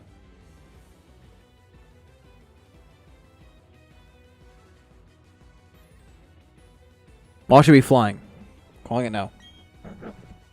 It's my luck. I'll be flying.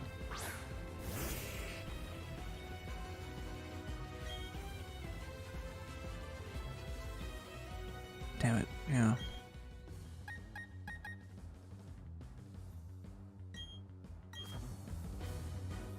I gotta go for Brave Bird if I'm gonna beat him.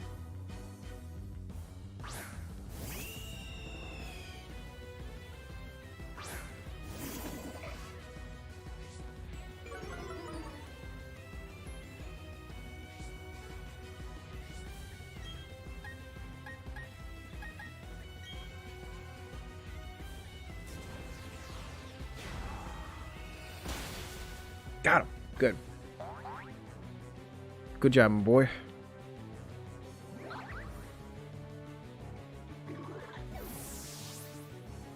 Alright. I might be able to get this guy.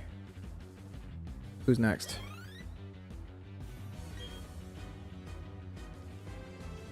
He's normal psychic, I believe.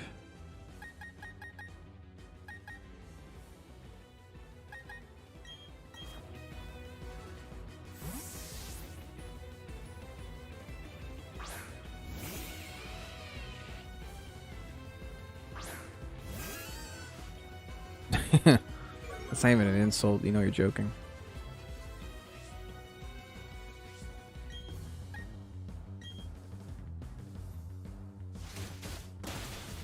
Damn it. He's still got the reflect going on. What? I forgot what trick root. Like messes with stats, right? So he's faster than me now, right? Yeah.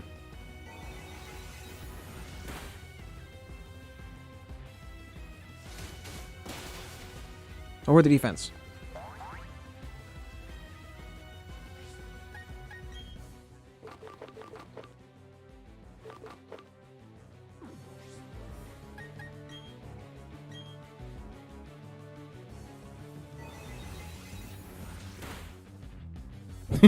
The code, yeah, he's in the Swedish. Alright. Yeah. Now the reflect wears off, of course. Maybe I can Brave Bird this next one and cheese him out.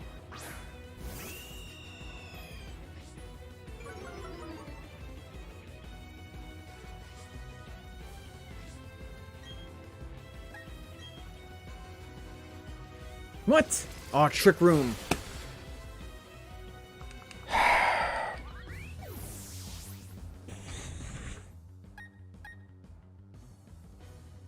Wait. This is perfect. Golem's really slow. Yes, okay. This could work. If the Trick Room stays in play, I have lower speed. Yes! Okay, I outspeed him now. Yes, okay, this is perfect. Thank you, Trick Room. Thanks, Trick Room. Appreciate the help, bro.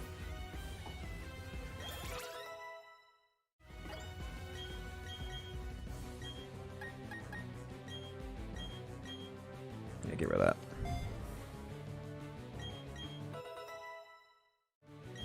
Alright, we're good. As long as we keep this going on, I got him.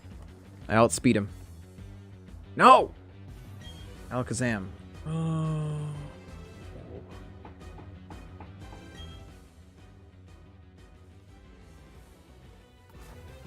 I'll keep him. He's gonna have type coverage. I'm calling it now. He's gonna have type coverage.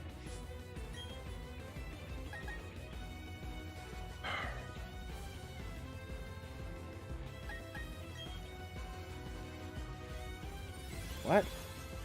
Why would you do Future Sight? Kill me now. Okay. Hang in there, buddy. Survive it. Yes, you got him. My boy. Finish him off. Good, we got the Alakazam. Alright, cool. Oh, this is close. Seat of my pants here.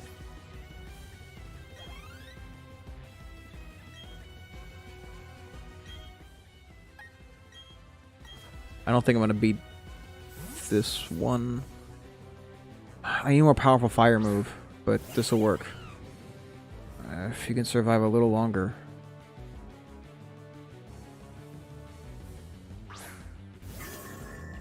Yeah, okay.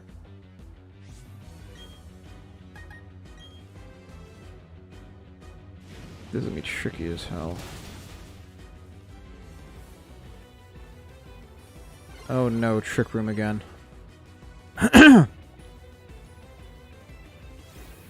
Oh no, Future Sight, no! That was annoying.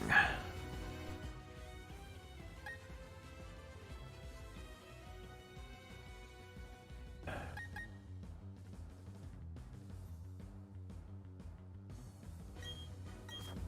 have an idea. This is a really, really risky idea. What? Wait, he'll be okay, he'll be okay. He'll be okay. I thought Trick Room was in play. Oh my... Oh. One more shot. I got it. I win. Bronzong's really heavy. Get out of here. Now I gotta fight Cynthia.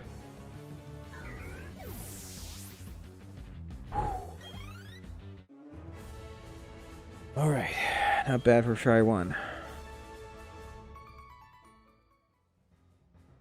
Here you go. Frickin' Cynthia. Ugh. My team is in tatters. Look what's left. Like, hard to show you, but like, this is what I got to work with.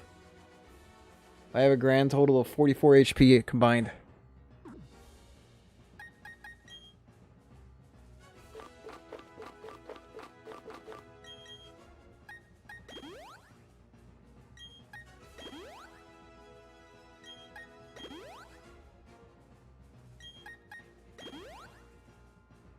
Which one? About the Street Fighter 4?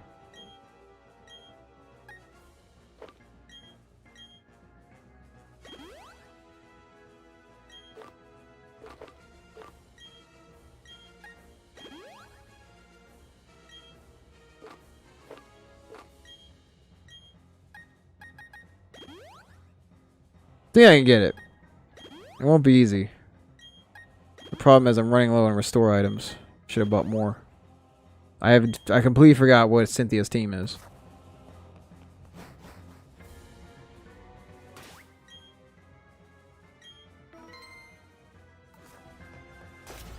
Yeah, I completely I didn't think I'd need this many for this. I underestimated my opponents.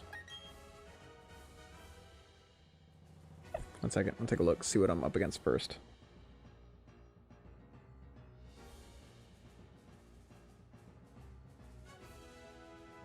Oh my god, this Garchomp's against me.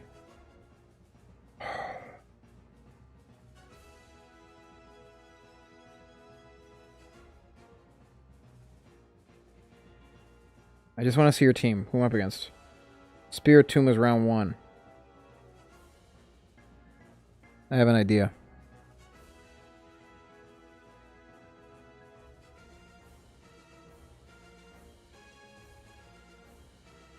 Not necessarily.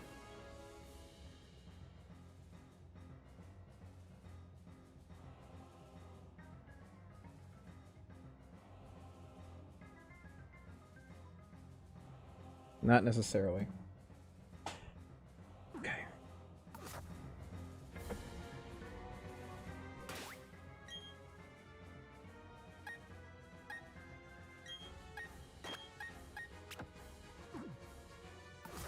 Alright. It's risky. I'm going to attempt, because the first Pokemon is Ghost Dark. I'm going to see if I have 2 choices. I might have to reset the game if this fails in the first person. But I'm going to spend the first round using Straptor and basically just keep spamming a double team and just try to survive through it and make it impossible to hit my bird Pokemon, and then use that to kill the first guy and get through Roserade, who's next. And then at that point, I can also avoid the attacks from Gastrodon. By the time we get to Lucario, actually, I might switch to Gastrodon. On Gastrodon, I might switch to Machamp and do the bulk up strategy. But I can't bulk up a Spiritomb, because Spiritomb's got Ghost, which is going to be potentially super effective. Roserade or Gastrodon? Gastrodon, that's the one where I really want to switch out to Machamp. I probably can take a couple of those shots. That's the best bet I got. Because part of it is Spiritomb, if they have a Ghost move, I won't be affected by it if I'm my first Pokemon. So I might have to reset if I don't get it right.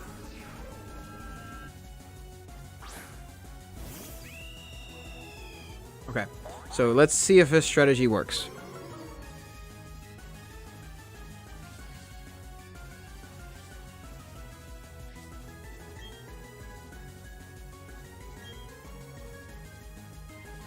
Just double team as much as I can to the max and see if I can survive long enough. And then I'll have it like an unhittable Pokemon. Hang tight, buddy. That's not gonna work. Oh, God. Screw it. What? No!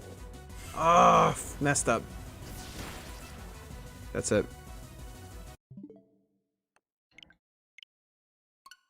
Try again.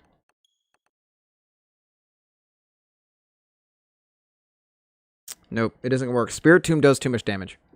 So instead, I'm trying to think. How can we get through Spiritomb? My team's not very good. Because he's a ghost type. He's ghost dark dual type, so Gengar is out. God, Spiritomb's gonna be a tough one.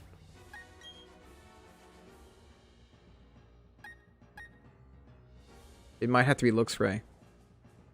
I might have to. Yeah, I should have kept Alakazam. Let's take a look at the stats in these guys.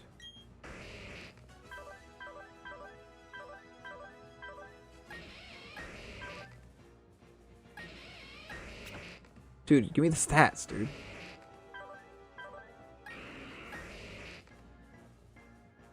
How can I put the stats? Okay. I need the highest special defense. Oh, he can take a beating. Actually, the highest special defense I have actually belongs to Luxray.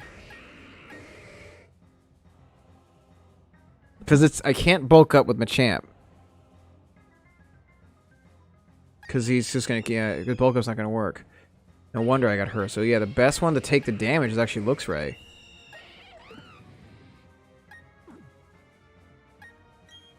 Let's see what moves I have that can potentially change the battle.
That'll be handy.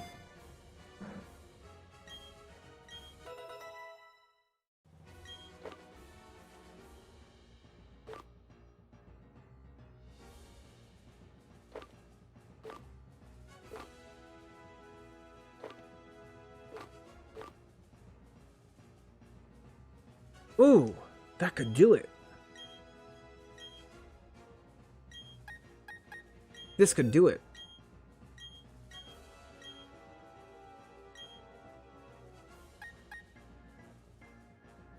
Yes. Okay. This could kill him. If I can pull that move off, I win.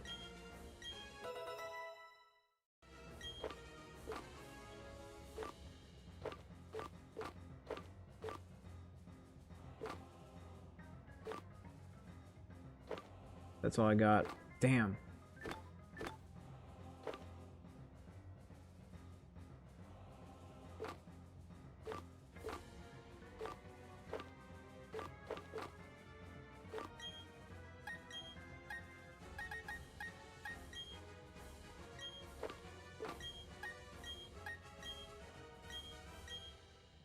All right. I think this was gonna get the job done. If I can hit him first, it could potentially do it. I'm gonna hope, because I believe, correct me if I'm wrong, I know that I think Fairy's strong against Ghost and Dark type, which is the dual type for the Spiritomb. Just to make the deal a bit better for Gengar.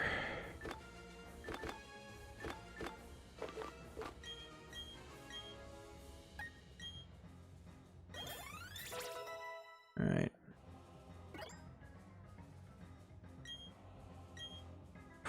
Ooh, Destiny Bond.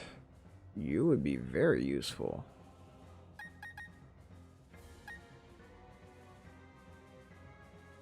Ooh. This would be devilish. My camera's acting up? Is it? I was thinking if I grew my hair out, I'd like to do Snake Plissken at some point. That'd be fun. Alright, I'll save No.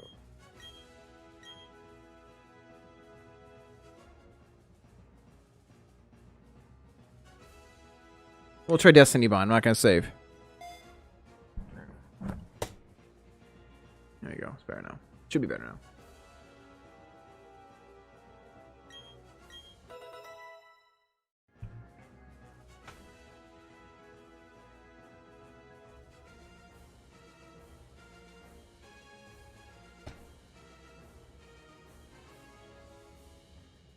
Let's do this.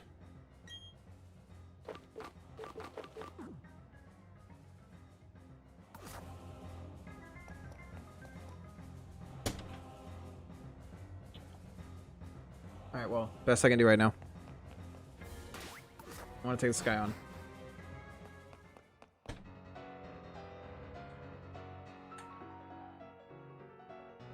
I'm hoping that my type effectiveness is correct. That Dazzling Gleam is going to win this for me.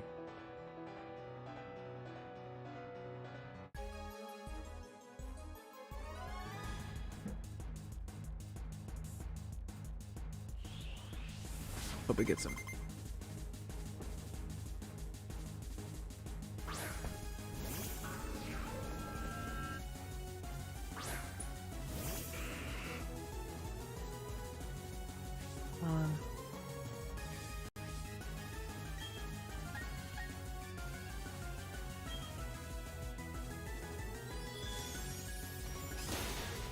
No! It's not enough. Did I just lose? I got an idea. You're coming with me. You're totally coming with me. Yep. This is the plan B.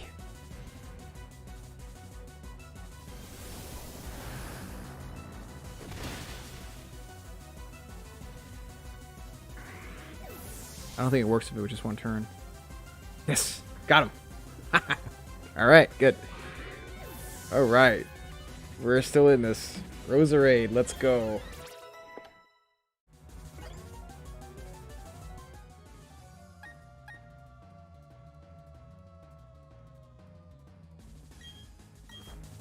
Little tricky maneuver I did there.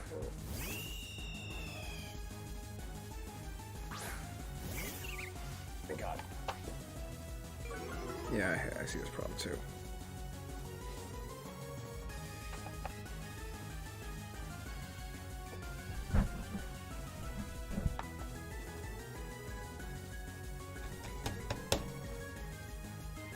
That's the best I can do.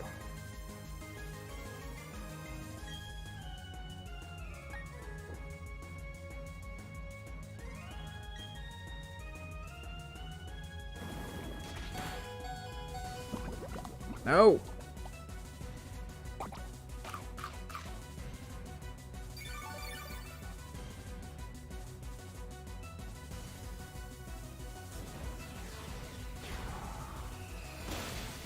Yes!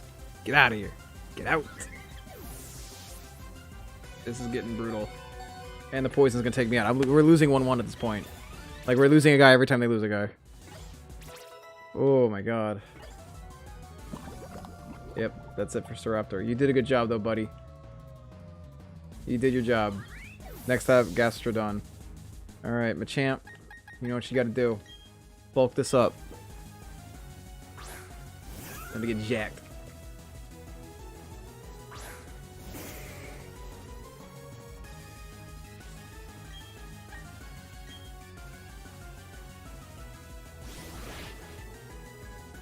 Come on, don't have any special attacks. Good. Yeah, I thought. That's okay. I don't care about the speed. I want to bulk up. Okay, we got this. Yeah, he's not gonna be able to hurt me. I want to max out my attack and defense, and then I can just run everybody over. That's fine. I'm gonna be so bulky by the end of this match. I think I beat Cynthia. I'm trying to get my guy ready for Garchomp, basically. Garchomp's gonna be the real tough one.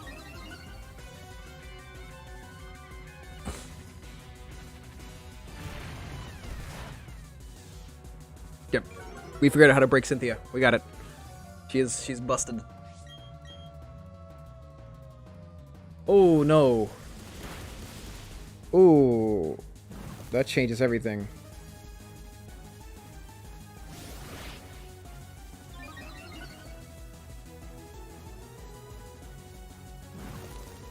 Ooh. That sucks. Damn it, Scald threw everything into whack.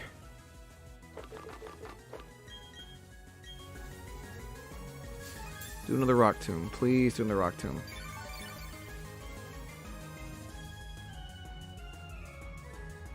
Don't burn me. Do not burn me.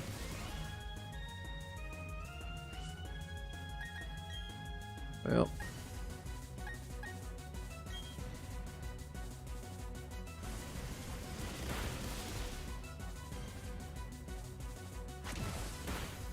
Got him. Good. Okay, good.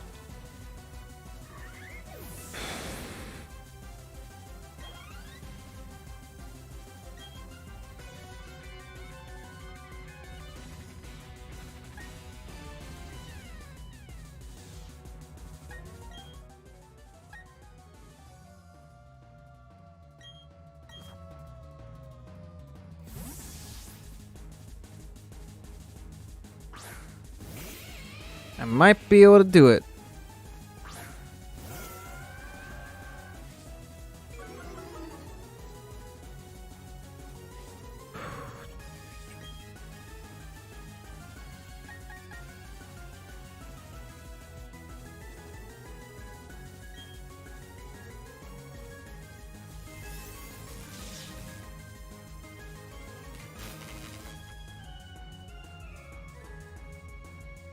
Man, they really like Scald in this team. Damn. Ugh.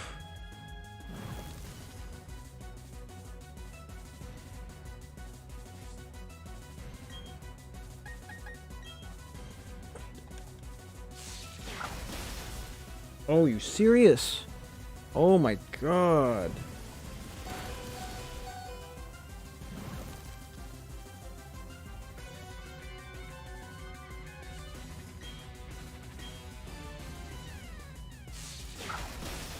Aqua Ring of it or whatever. That's getting her health back.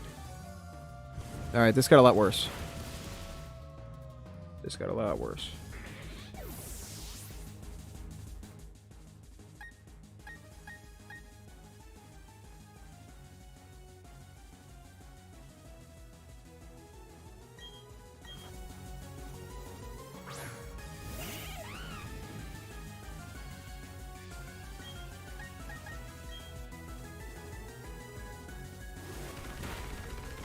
You've got to be kidding me.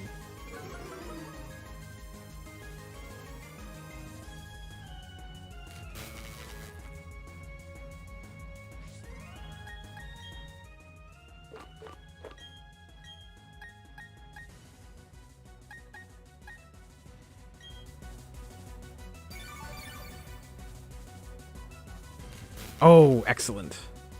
Very good.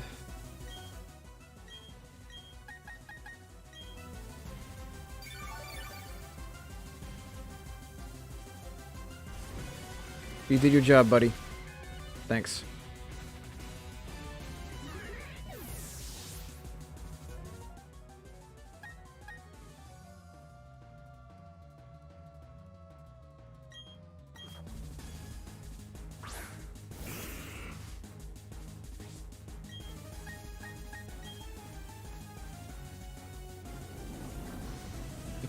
Get a kamikaze this shit. I don't know how to kill you, so I'm taking it down with me. Wait, can recover heal paralysis? No, it's just health, thank god. So I think that he has great defense, but I'm not so confident about their special defense. Let's find out.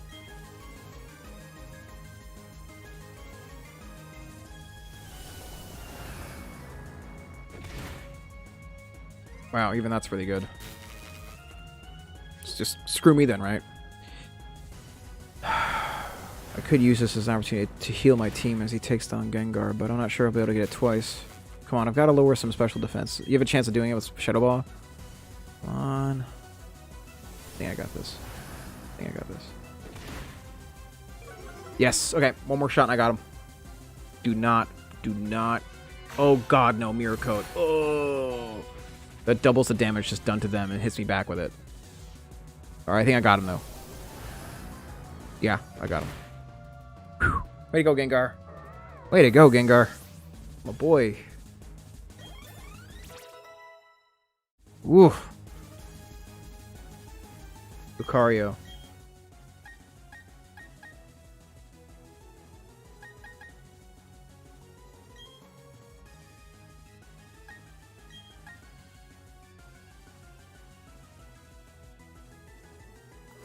Gengar, you're up.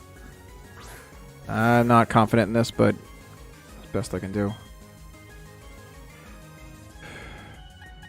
Destiny Bond. Oh god. Nope. The best course of action is to restore Machamp. Do your worst. I don't care. That's gonna hurt. I'm poisoned. Yeah. Too effective. Oh no, it isn't. Okay. Okay. Okay. Sure. I just want to wrap this up.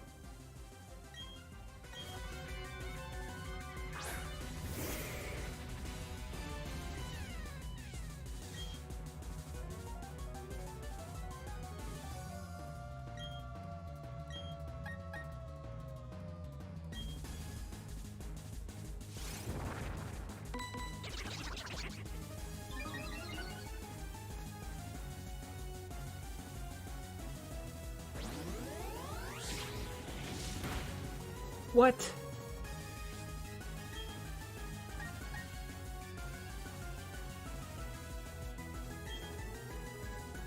Damn it. That's gonna be bad. Damn it. That was my big strategy. Ugh, I think I just lost.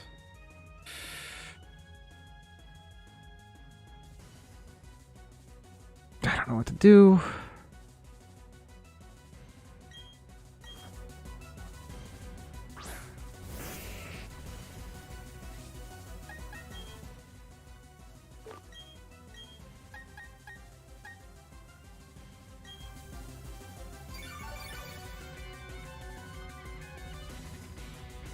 That I'm okay. I'm sacrificing him to revive my other guy.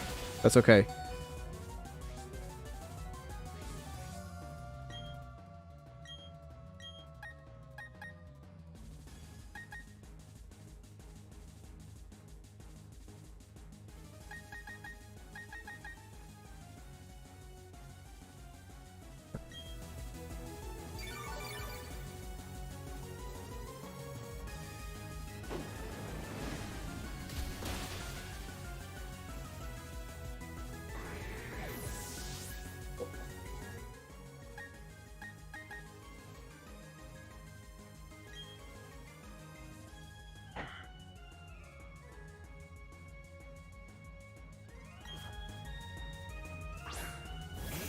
I don't think I got this. I needed to train a little harder.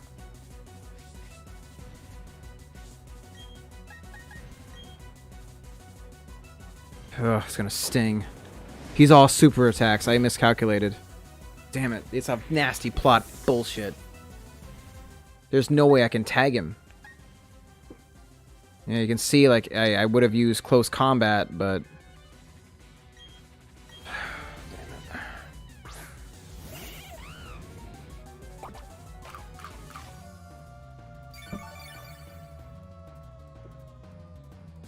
If I had close combat, I could get him.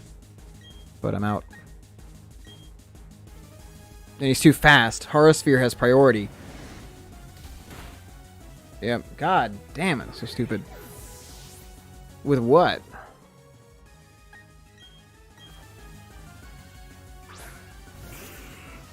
That wouldn't work. I'd have to worry about Garchomp next. And I need my other guy alive to do it.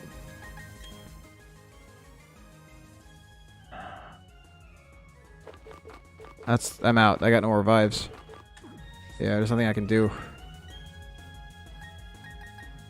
Best thing I can do is a Shadow Ball and hope it works. Yep. You got me. God, that's stupid. I had him, too.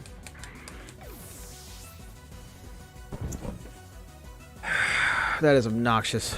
That Lucario was the only reason I lost. I was completely ready for Garchomp. The mistake I made was I assumed Lucario was going to be physical attacks and not special attacks. Had I have been able to get around that, I would have won. That is so stupid. Okay, first off, Gengar needs to get out of my team now. Gengar is just dead weight. The Destiny Bend thing was useful, but everything else is just a gimmick. Also, I should have used... I was kind of dumb at this level. Alakazam's too weak. Yeah.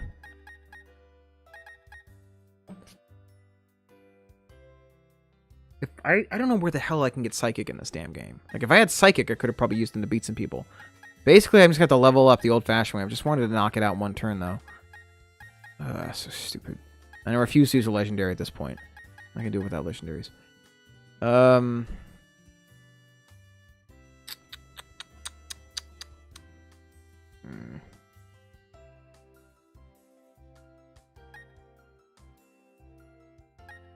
I could use Alakazam, but...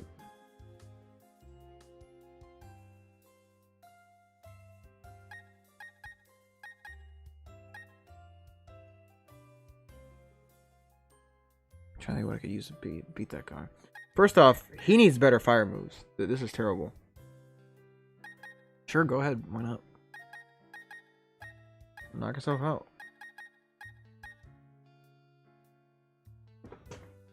Damn it. It's really Alakazam versus Gengar.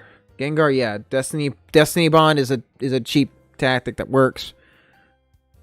I don't know.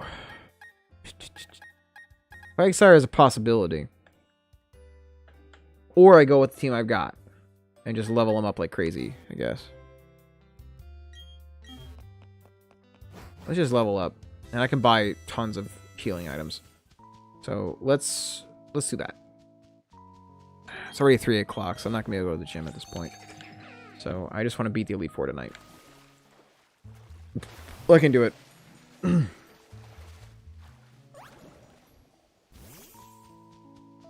Let's go beat some some team members up. Or some trainers up.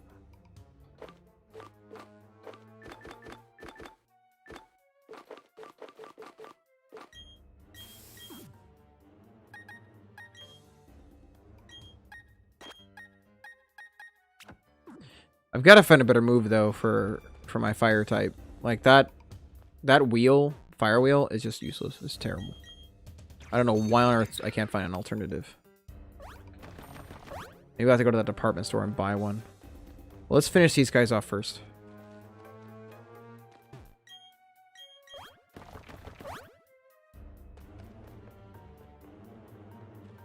I need a lucky egg.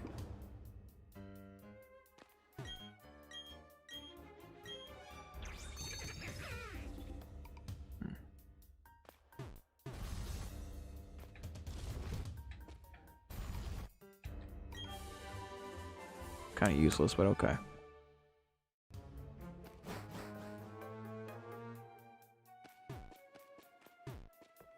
Alright, I can beat this.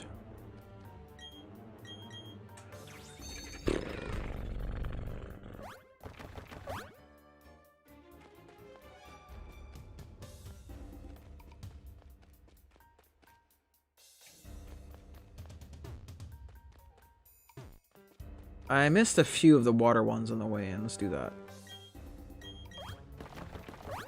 Yeah, let's go there.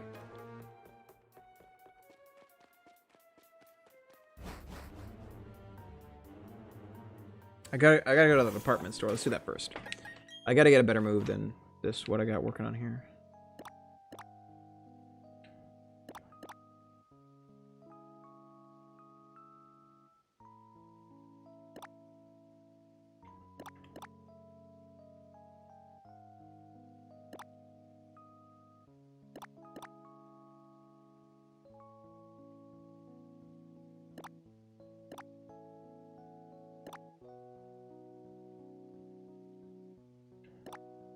There you go.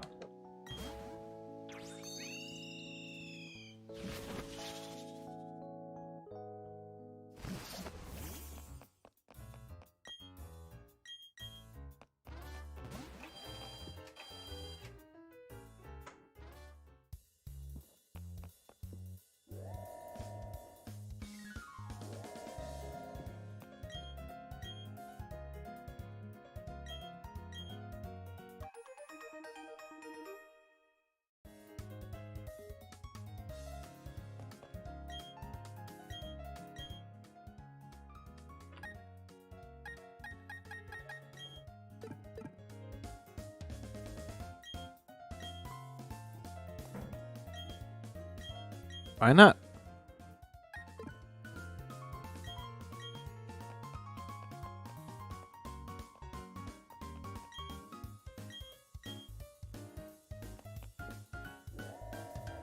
They've got to have TMs for sale here.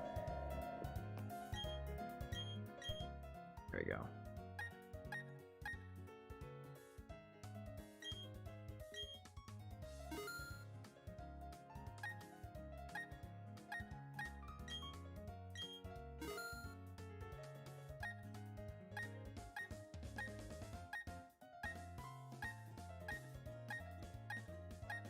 These are support moves, except for bulldoze.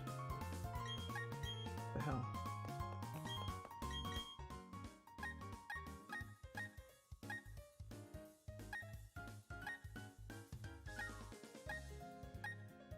I could think of two of that.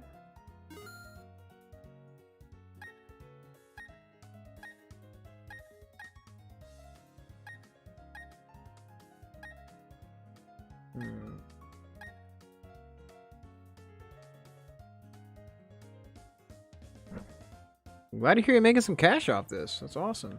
I'm impressed. Way to go.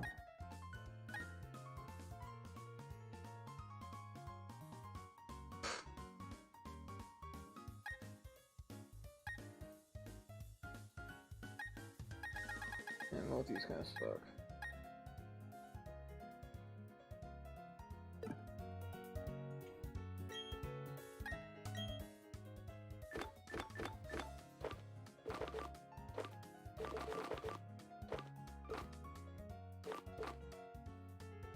Oh, impressive. Yeah, that's really good. You worked hard for it. Congratulations. That's really awesome. Sorry, I'm like just really trying to make sure I can beat this next term so I don't end up losing on stream. But that is very impressive. Oh, you're very personable. You make friends pretty easily. I don't see why you wouldn't. Makes perfect sense to me. Did I sell that? Huh. Guess I did. Okay. Okay, let's go take a look at what I got working on with me.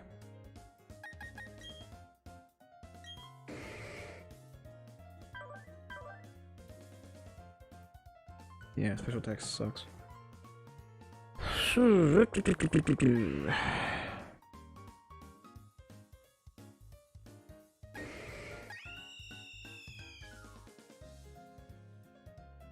Man, this guy's special text really bad.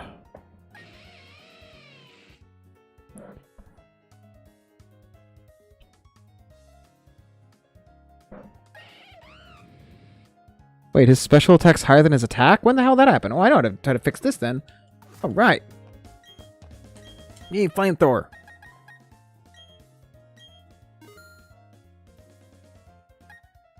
Also, focus blast. Yeah, we're good now.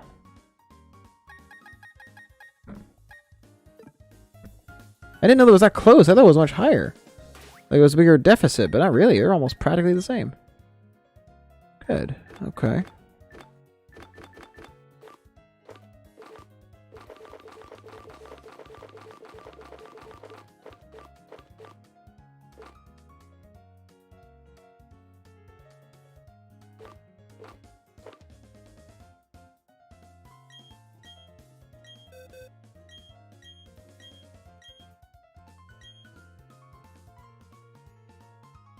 His special attack's higher. That's crazy. Yeah, get rid of this garbage move.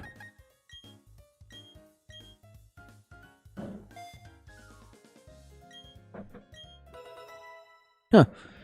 Yeah, I do it better online too. I think it's just I can think about like what I'm gonna say, you know, and really plan out my next comment so I don't make a mistake. If that makes sense. These are like, you know, think more thoroughly about that.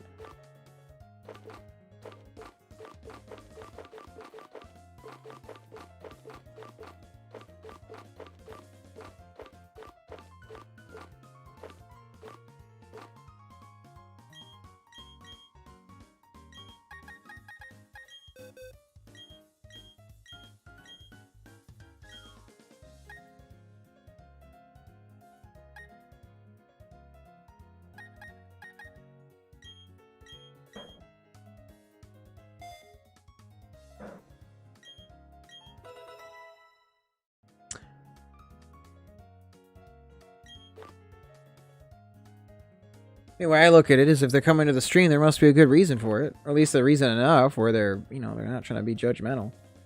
All I care about is they're, you know, having a good time. But if, you know, this is not not what they want to watch, that's okay too. At the end of the day, I can't control what people like, you know. That makes it easier. Alright.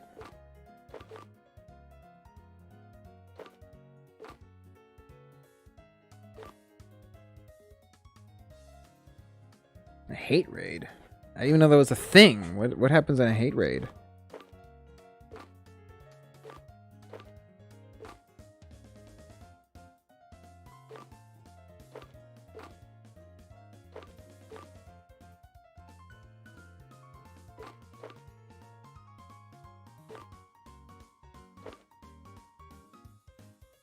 Is this everyone that just jumps in and talks crap during your stream?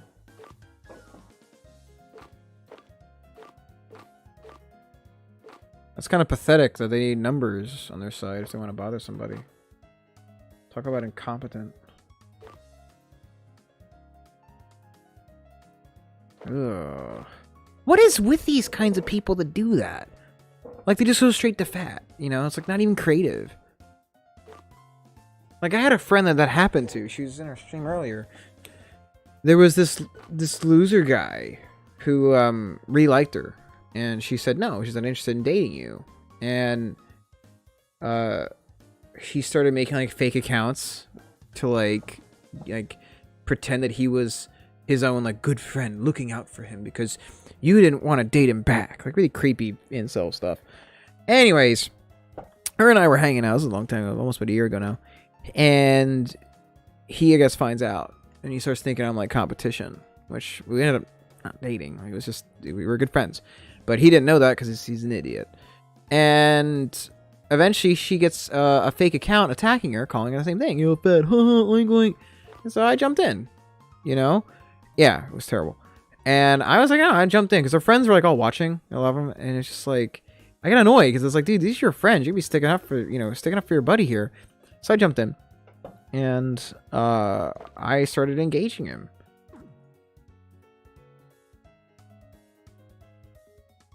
Ugh.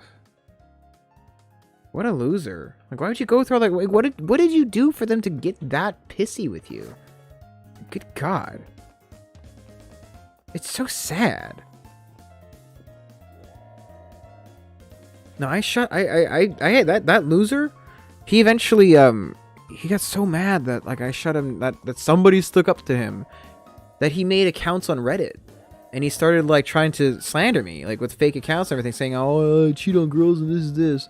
When yet, I did not been in a relationship, you know, a committed relationship for like, several years. And the very small people that I'd been with, I had been very transparent with. And we, you know, one I was recently involved with stepped in and helped me out. But, like, we shut their asses down, got them banned from Reddit groups and stuff like that. And then they started using dislike bots on my own videos, which, by the way... If you're watching, and I know you are, the dislike button has went away. Yeah, I may have made it gone away just to get you mad at me. But yeah, I found ways to use the weapon against them. And, he never bothered me ever again. But anyways, these people are pathetic. And I forgot to do that. I was telling Spanky that I was looking forward to reveling in the fact that their precious dislike button they bombed me with on all of my accounts as far back in as 2008 is no longer going to work because the dislike function has been removed. I found out this person paid money to dislike bomb my videos. And then I discovered the tool they used and ways to turn it off. Which then made him never bother me ever again. I guess he was... I don't know, scared or something like that. But dislike bots are gone now. They have been removed. There's no way you can use them again. And it brings me great joy that he wasted money on that. He used his own money to dislike bomb my material. And guess what? It was all for nothing. It's all going away. And I know if you're watching me, I know who you are. I've known this entire time. But yeah, that was hilarious. Oh my god. Ugh. I was waiting to make that speech. That you crossed me. And now I made the dislike button go away. But I hope you continue.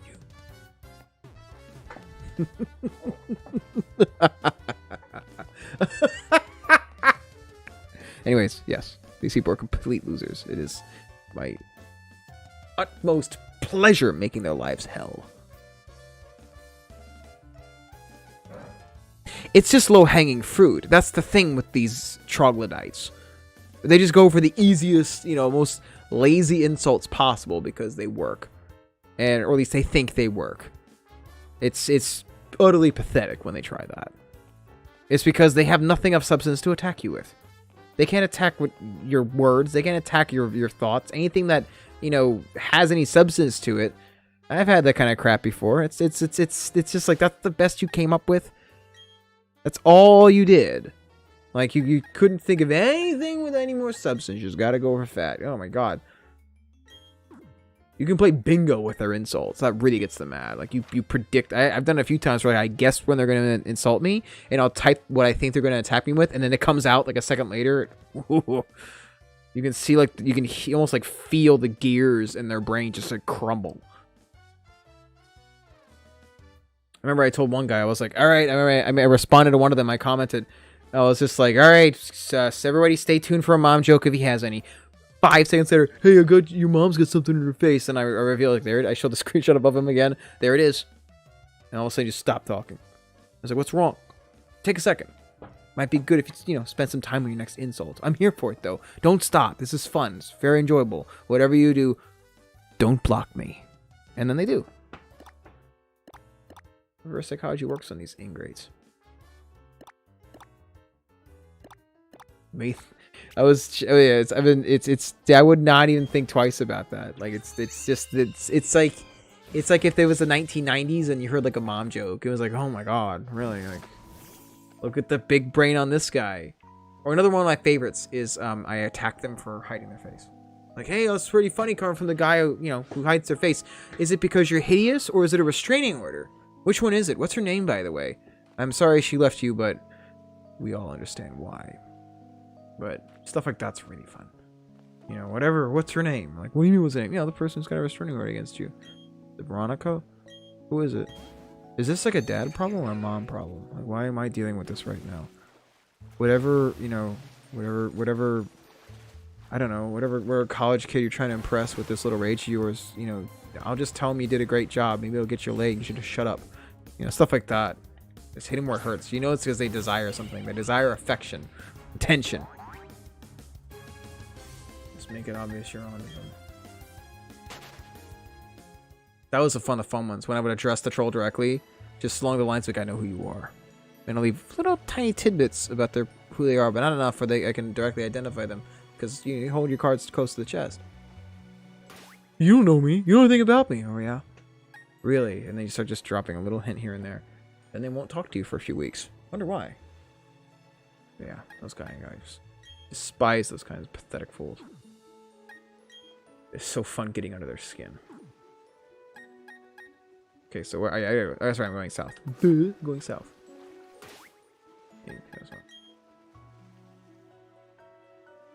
Yeah, the dislike thing. Everyone's getting all mad about that. I reveled in it. So your videos are safe now.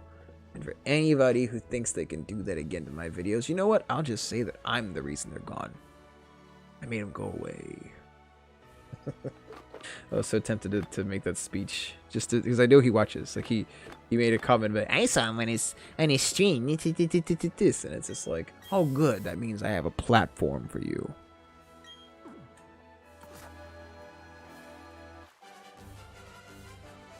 I actually have my own personal troll on Weeble. You might be watching right now, by the way, and it's good you are. He jumps on the Tesla comment section and attacks people for investing in Tesla to scare them to sell because he's a short seller. And I've been fighting with him since February.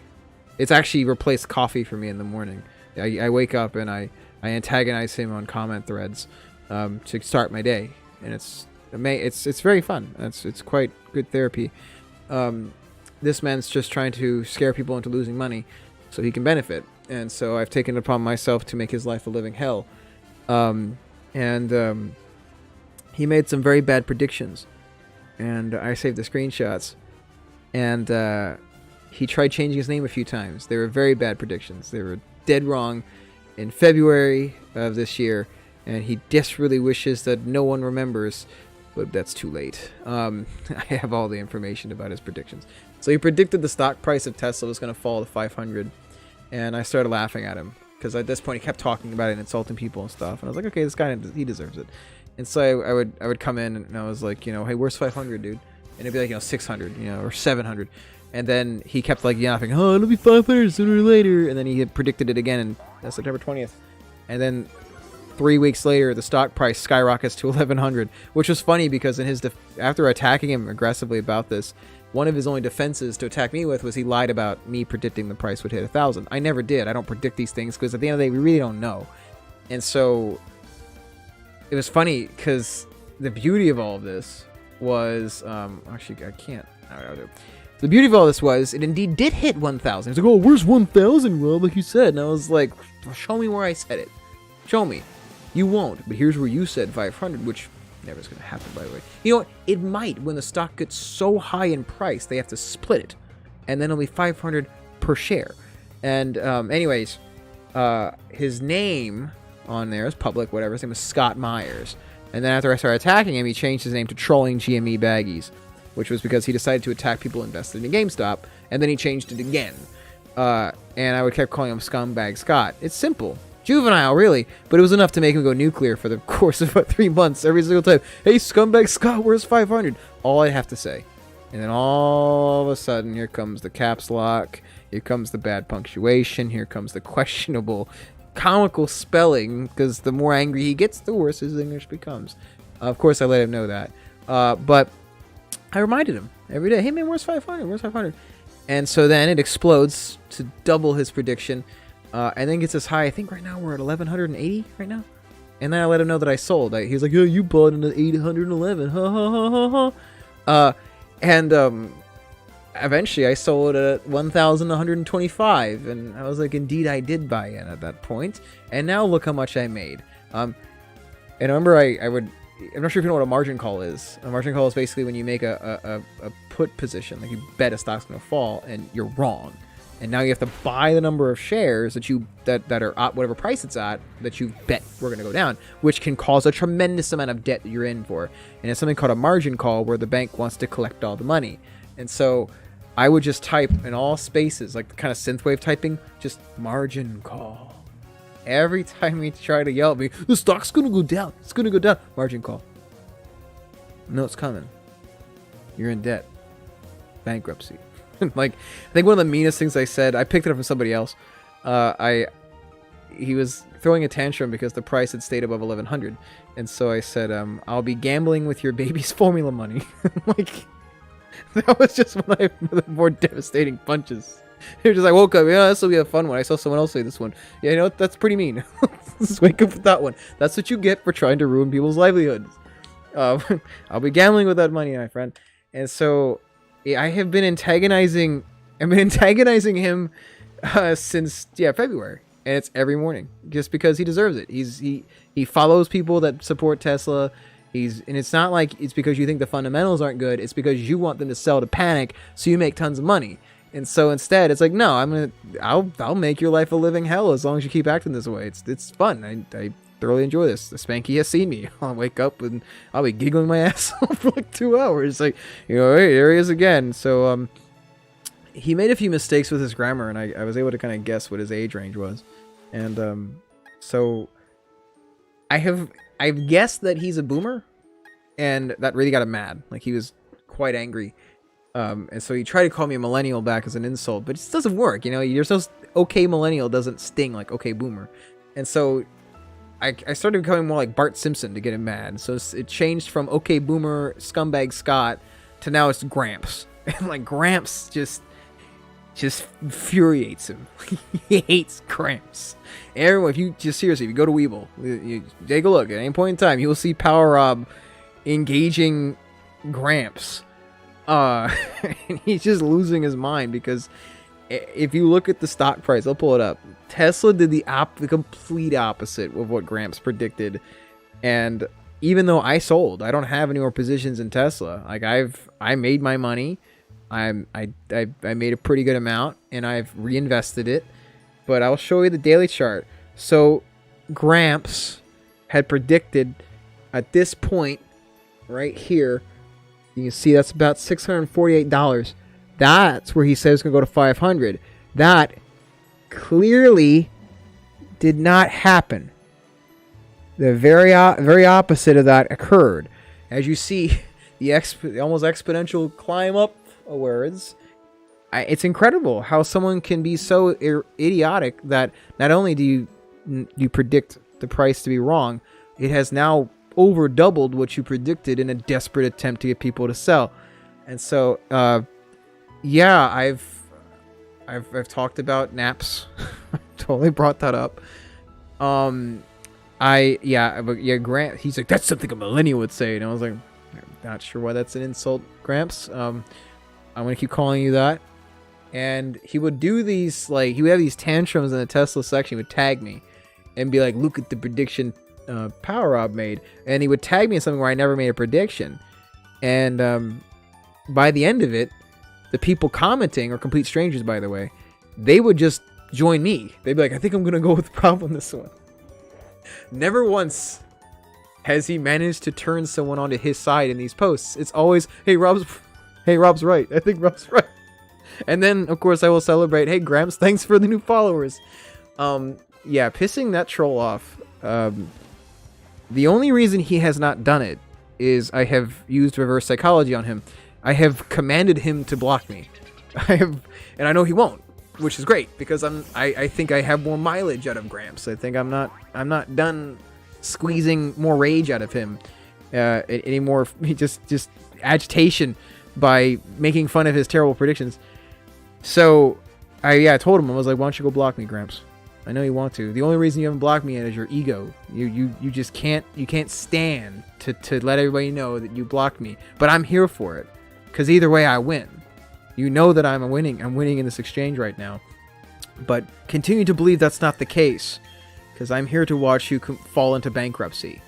All because you couldn't shut your mouth about people investing in Tesla. And that's every day. I asked him one day, I was like, I wonder, do you see Elon Musk in your nightmares or me? And I'm not sure he responded to that one. But yeah, Gramps, he hates me. He has like 10 people he now follows on Weeble, and I'm one of them. And it's just to desperately try to upset me. And it doesn't work. The one stock right now in my watch list that has performed well of the past 2 weeks, actually, because Omicron has terrified the market into having a giant sell-off. The only thing in my watch list to perform consecutively well has been the one stock he claimed was going to fail, which is beautiful. Not even the potential new COVID strain can stop mighty Tesla. Papa Elon is not fazed by Gramps. So yeah, that is... Spanky has seen that firsthand. It has been a refreshing way to start my morning. I look around and I double check the prices and Tesla's having a green day. I'm not even invested in Tesla. I've made my cash. I reinvested it. It is the main reason why my portfolio has managed to weather the storm of this gigantic panic sell-off right now, because of Papa Elon and not listening to Gramps. And then I sold. But yeah, that was my favorites. I'm gonna gamble with your baby's Formula Bunny. But yeah, and I remember I was in Portland about to perform with Megatronics, and I'm in the hotel room with one of our buddies who's gonna help us out with like moving, and like it's we got a big day tomorrow, it's a big festival and everything. I'm lit up from ear to ear about Gramps. Like I just know he's pissed at me, and that's why I asked him. I was like, do you see Elon Musk in your nightmares, me, or maybe both? Yeah, it was good. One of my favorite ones is when someone says, You know, I'm really busy. I'm too busy for this. Like after they first instigate a fight with you. Like I love those ones. Like they instigate a fight, either passive aggressively or aggressively. And then they do the I'm going to leave because my time is so valuable move. And the counter to that is so simple. Like I'll be like, I'm out of here. I don't have time for this. And I respond just simply with, you'll be back. And now you're in a position where like they want to get the last word. Like they really want that last word. But if they get it, they're a liar. And so I've had ones where just like, you'll be back. Then I respond with, no, I won't. Yeah, sure. And then now it's just, you know, now we've evolved, you know, that goes into, you know, you can say something like, you know, oh, you're stupid and a liar. It's a really bad combination. I thought you left. Never claim in an argument that you're leaving, because now you're at a massive disadvantage. Because the moment you respond, you haven't left. You're just angry. And you wanted to get the last word by making me not give you the last word. It's fun stuff. No, I won't. It was like an episode of Aquatine where like Shake was mad at Frylock. And he's like, don't even bother talking to me because I'm going to pretend you're not even here. He's like, good night, Shake. Good night. It's like those little things.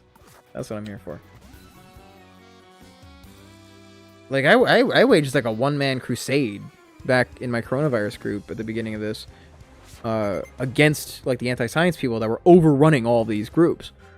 And you know, I used to cause a lot of mischievous stuff and a lot of fun, quote unquote, in various nerd groups like a decade or so ago, which is an old fun hobby of mine. Like as long as it's not harming anybody, it was just, you know, fun pastime.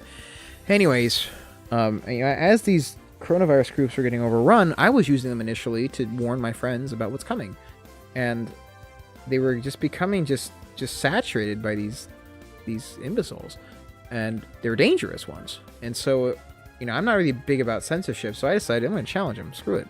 Like I'm going to just, you know, make their arguments crumble or just frustrate them into leaving. And it really was like the Doom cover art. Like I was one dude in a 150,000 member group just fighting off all of what I refer to as spreadnecks, which they really don't like that one.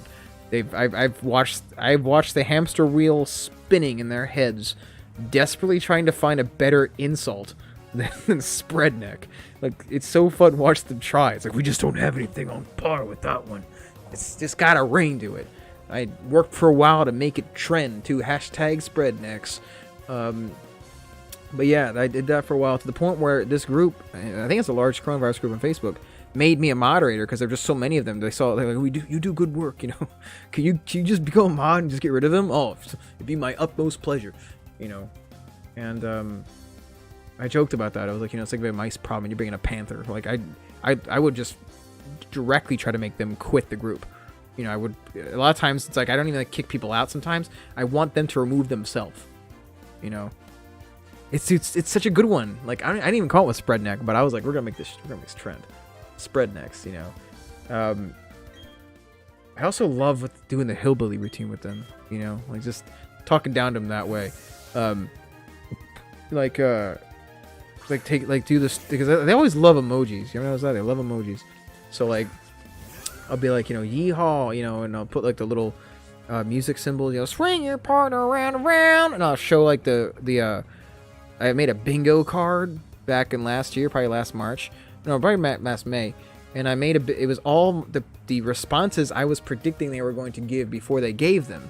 And I would show them at the beginning of our exchange. So that would disarm half of their talking points, if not all of them. You know, Sheeple was on there. Do your research was on there. You know, Dr. Fauci's a liar. You know, the deaths are inflated. CNN, you know, all these things. And I would show it to them off the bat. And so just this, boom, there goes like all the talking points. And a lot of them, most of the time, would still use them. And so to enrage them further, I would then repost the bingo card, filling it out as they were yelling at me, which would then make them yell at me more. And eventually, a lot of times, either they would get themselves banned off Facebook or they would block me. And both I was very thrilled with. Well, not so much the banning on Facebook, but yeah, the bingo card. That's so much mileage. My record for completion of a bingo was 12 minutes. I'd showed the person the card too at the beginning of our exchange. I was like, I had a secret chat. I called the Thunderdome VIP chat, where I would show people as I was engaging spreadnecks, you know, just screenshots. Like, hey, this is what I'm up to right now. Here, have a front row seat. And I was like, I think it says only effective. Like, I'm feeling lucky about this one. And I showed them the card, and then in 12 minutes I got bingo. And they don't know what to do when you're celebrating. Yes, they're yelling at you. That tell them you've made $20. Thanks so much, Dale. I had won 12 minutes. Yeah, it was 12 minutes. I would count these. Like, my record was 12 minutes. Yeehaw! He had all of them, and he couldn't help himself. He was just so ready to hit me with all the cliches. But yeah, that was my record. Sometimes I would add people in the group that I thought were very effective against spread necks. Like, it was almost kind of like an Avengers team. Like, oh, hey, dude, you do good work. Would you like to join a team? And we would have what I refer to as anime crossovers, where like sometimes there'd be a bunch of them or something, or it'd be like in a big group. And I'd be like, hey man, come on in here. And we'd have an anime crossover where we both start, upsetting a spread neck. But that's how I kind of made the best out of the late spring, early summer of 2020, because I couldn't perform anymore. My teaching job got hit really hard. In-person lessons are still struggling, understandably so, because I have to make sure where it's 100% safe. So I was like, screw it then. I'm gonna make you guys are gonna make this pandemic hard for me. Don't make it hard for you. And yeah, those are fun times. I remember one of my favorites. There's a bunch of them, but like, it was like an Australian guy. I guess since it's late enough, no people too young is gonna be on here. But like, he said something like, this is like midway through the pandemic, so we had no vaccine. It was just masks. All we could do were use masks and social distance. And so Australian goes, oh, Australian's not good. Accent's not very good. But he's like, oh, masks, this. I don't wear a mask anywhere. And I was like, okay, then you're a piece of shit. And like, he's like, hey, he froze. I don't think he was like a dude bro. He had like a tank top on. He's like flexing and stuff. I don't think he's ever had someone call him that. Like, just flat out in my group, hey, okay, you're just a piece of shit then. Just hopefully you admit it. Don't pretend you're not one. You just, you're a piece of shit, and that's okay. Just be honest with me about it, okay? It's okay. I respect you, I guess, a tiny bit more. If you just admitted, he's just a piece of shit. And I got a private message. Oi, don't call me a piece of shit. I respond, you're a piece of shit. Now get back in the thread. I blocked him on Messenger so we can get back in the thread. That was a fun one. He's just fierce. Don't you call me a piece of shit. Okay, piece of shit. You're a piece of shit. You don't get to wear the mask, though. That's cool. You don't have to wear the mask. That's fine. But you're a piece of shit. That's the deal. You get to be one or the other. Yeah, that was fun. Just fired about. What do you want me to do? Of course I'm going to call you back. You're potentially spreading a pathogen, dude. Like, at this point, what, 5 million are dead now? Come on, dude. Of course I'm going to antagonize you. It's like, dude, if the number one thing you care about in this pandemic are your precious feelings, dude, you could have it so much worse. Like, I remember when we look back on this period of time, that when you could have been helping us stop this thing, you cared about your feelings. That's cool. Okay. That's a pretty good one, too. Eventually, I think I told you guys about the fake group I have, where out of combination of morbid curiosity and frustration, I decided that I wasn't really getting very far directly engaging the pro-virus people, another term I use for them. So I decided to make a group called Anti-Masker, and I managed to get the URL Anti-Masker, and I pretended to be a lunatic anti-mask person, and the plan was to act like the most radical, insane anti-masker to make them question what side they were actually on. And it worked quite well for some time, but strangely enough, they just went along with whatever I said. It was quite ridiculous.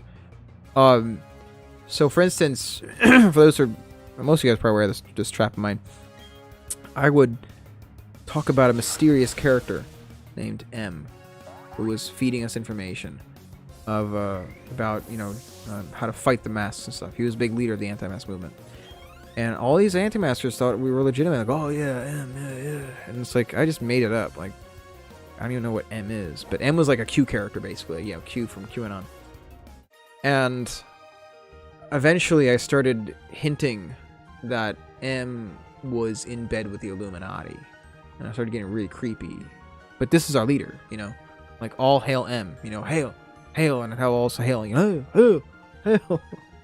And those were in on the joke.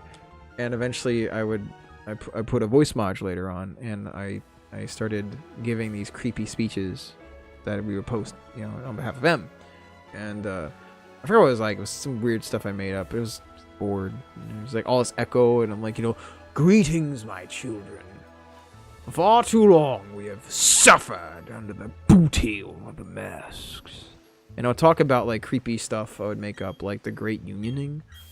I don't know what that is, but it sounds very important. So I would talk about, and soon enough the Great Unioning will be upon us. And eventually I revealed that the Great Unioning was an event where Donald Trump was going to join the Illuminati. Yes, and something about a blood oath. And they were still cool with it. It's like I could not think of creepier things just to make up. Just like, this is clearly full of shit. Like, I'm not. This cannot be believable. Like, I would have photos of myself with like glasses, like sunglasses on, with like a triangle in the center doing this. Greetings, like, and you see underneath it, greetings, my soldiers. Yes, and like Spanky edited some like all-seeing eyes behind me. Like, this is clearly Illuminati. Like, this is the Illuminati. We are the Illuminati. Like, you should not be on our side. I thought you guys were scared of the Illuminati. But yeah, and then when Donald Trump joins the Brotherhood, they're cool with it. I ran out of ideas. Like, we tried every weird thing we could, and they're just cool with it. Attention, my brothers. So fun. Oh my god, cross chop, yes.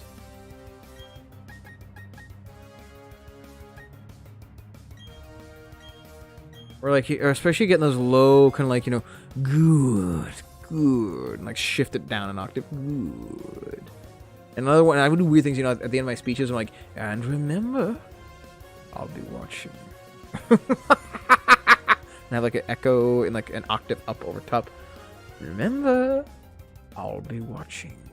It's like, dude, like, why are you supporting these maniacs? Soon our tentacles will grow other tentacles, and the world will belong to the Illuminati. Who are these psychopaths? Because they'll believe anything, so screw it. Make up your own canon. It's like improv. This is the best form of improv ever. I would leave little breadcrumbs that this was complete BS. They're cool with it. I would then, whenever someone would like disagree, they would come in going, hey, you should put a mask on. I would respond, well, I think you are ready. I think you're ready for your re-education. Which is direct quote from 1984. And I would mute them so they couldn't respond anymore. And I'd privately message them and say, hey man, this is a trap. Can you pretend that I brainwashed you, 1984 style? Okay. And then like, they'll think it's funny. Like, hey dude, yeah, we're on the same side. And so they would come back acting like I just brainwashed them. And it would be obvious that our group are led by totalitarian maniacs. But they're okay with it, even though they talk about, 1984 is going to come. I'm making direct references to the book. Like, I'm turning into Big Brother in this group. But as long as it supports their agenda, they're okay with it. And that was one of the funnier plans. Where, like, I became the very Big Brother they hated. Yes, you'll become a great ally in the cause against the mass. And then, boom, I'd mute them. And, like, the note for them would just say, re-education. But yeah, there was other ones. Like, every once in a while we get a spread neck that started catching on. And I remember one was, I started yelling. He's like, this guy's, it's a big trap. He's yelling at one of the other admins, unaware that I'm the head admin. And I'm really, like, you're accusing Summerford of what again? And he's like, he's using the group as a trap. It literally says admin next to my name. I don't know if I believe that. He's an old friend of mine. We go back. Do you have proof to these claims? And it's like, oh, no. And I'm like, well, then you will have to undergo re-education. And I muted him. And then just to get him more angry, I tagged him in a memorial post. And I was like, what did I throw his name? Let's call him James, James Edwards, I guess we'll call him that. I'm making out. Like, I would make a post like, rest in peace, our good friend James Edwards. He was such a good guy. We're going to miss him. The memories of James, and like he can't respond to any of this. He just gets the notifications, and all the admins are in on it too. Oh, I miss you, James. Yeah, I miss you too. It's going to miss you very much. He's a good guy. And everyone else, I miss you, including the admin he was accusing. He's like, I miss you too, James. Like, I'm getting these angry messages. Fuck you, man. Oh, the re-education program was so much fun. It's like, why don't you unblock me, pussy? I never responded either. I should have just said re-education. Like, blocked him. God, it's so dumb. The Great Unioning. Yes. It just sounds important. It's just so ridiculous sounding. Good. Good. But that was a while back. And funny enough, I deactivated my account. And I can I can no longer because I deactivated my account for about a month.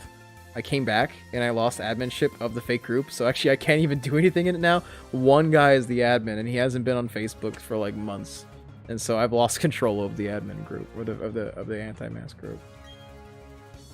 That was my favorite social experiment I've done. One of them, because again, we were so ridiculous in what we did. We were gonna make it obvious that this was clearly a prank, but no one could caught on.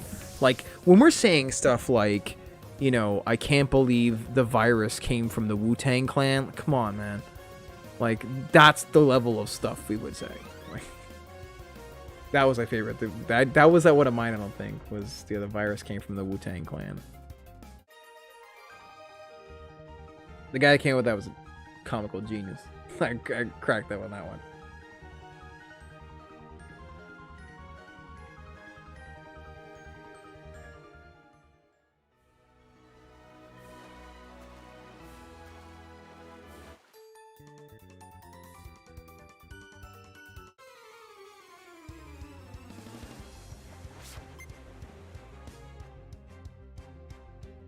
But anyways, yes. I guess long story short, I guess you could call me an anti-troll, I suppose. Like I'll make someone's life much more difficult provided they are doing it to somebody else, and I have a very strict code. There's always breadcrumbs that I'm messing with somebody. I leave little hints that, you know, if it's something like that, like, you know, the virus came from the Wu-Tang, like, come on, dude. Or Gramps. Gramps could block me whenever he wants. But we know he won't. His pride does not allow that. Because if he does block me, I win. But if he doesn't, I have endless entertainment. So I still win. I'll be seeing him in the chat tomorrow. Or the comment thread tomorrow. Ethereum dropped down to $4,000. I threw more money into that. Guess who tried to taunt me? Gramps. Allow me to show you the price Ethereum currently is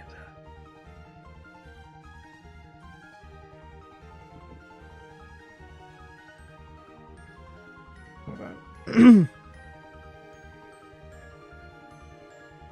4,427. At this point, I told him that your boomer comments are becoming a boon to anything that you attack. So could you please talk smack on my other investments? At this point, it's like a reverse omen. I have been blessed. Go.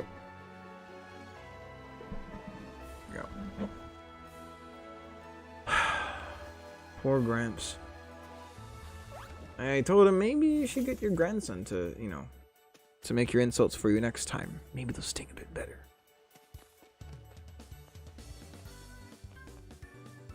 Those people really disgust me the most. When you're literally all you exist for. Yeah, I know.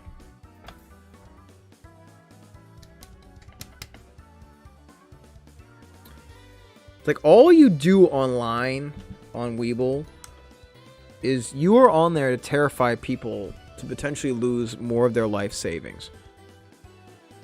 I'm here to make that difficult for you until you quit. It's like the hang up the phone game, which is something that Spanky has seen. If a telemarketer calls me up, we play a little reverse psychology on them.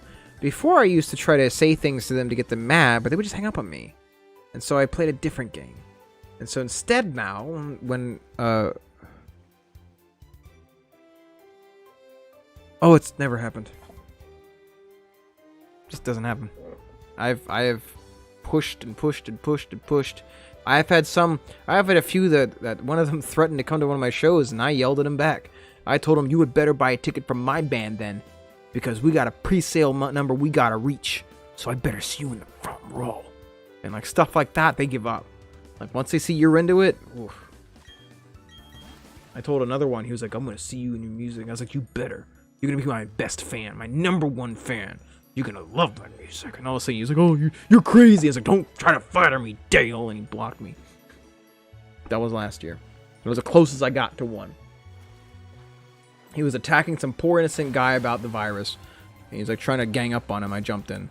I'll be watching you soon. You better watch me. I'm telling you to do it. I order you to fucking watch me. And like, you do that, they're not into it anymore. They're like, oh, he's weird. Yeah, that's the worst that's happened. Yeah, another guy, yeah, he's like, I want to come to your show, dude. You better. You better buy my stuff while you're at it too. You need some links, little guy? And all of a sudden you're blocked. That's all it really goes down.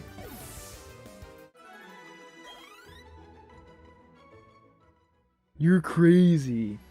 Yeah, that was the last thing I said to him. Was, yeah, don't try to flatter me. And then he disappeared.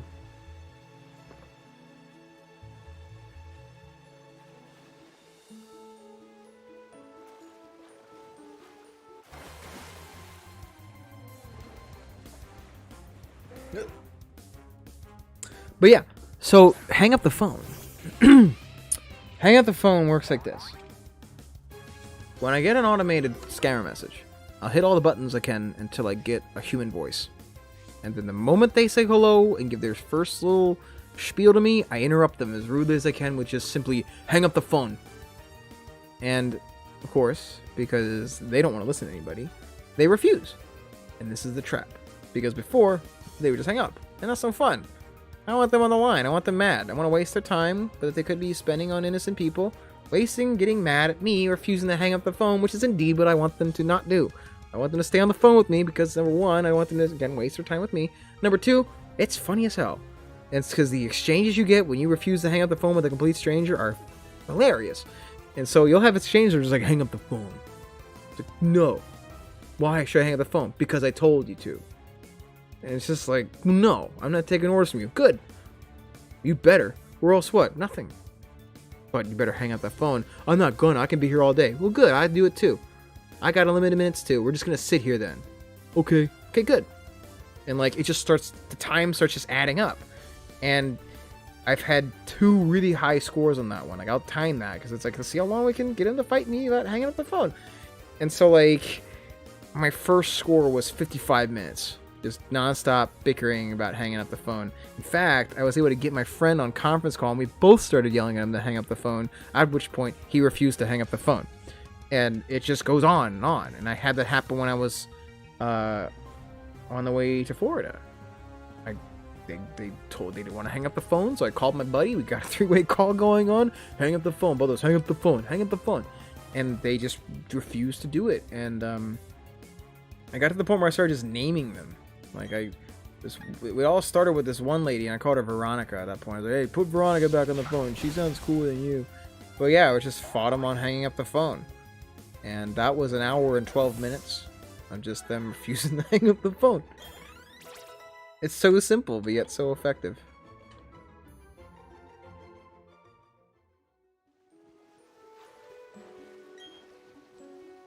Alright, what's my level up now? I'm not there yet.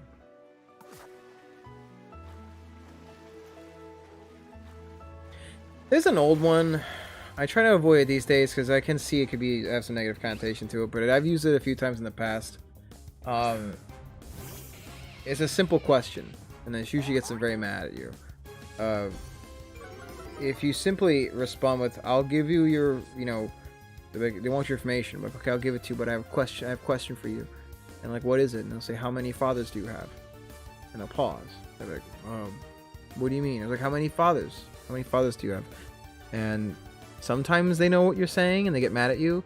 Other times you have to work with them. Like, it's like, what do you mean? And I was like, well, ask your mother. And at that point, the light bulb hits. That's when they start getting real mad.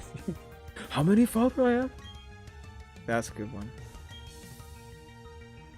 That was a running joke for a while. It was a couple years ago. I used to hang, how many fathers do you have?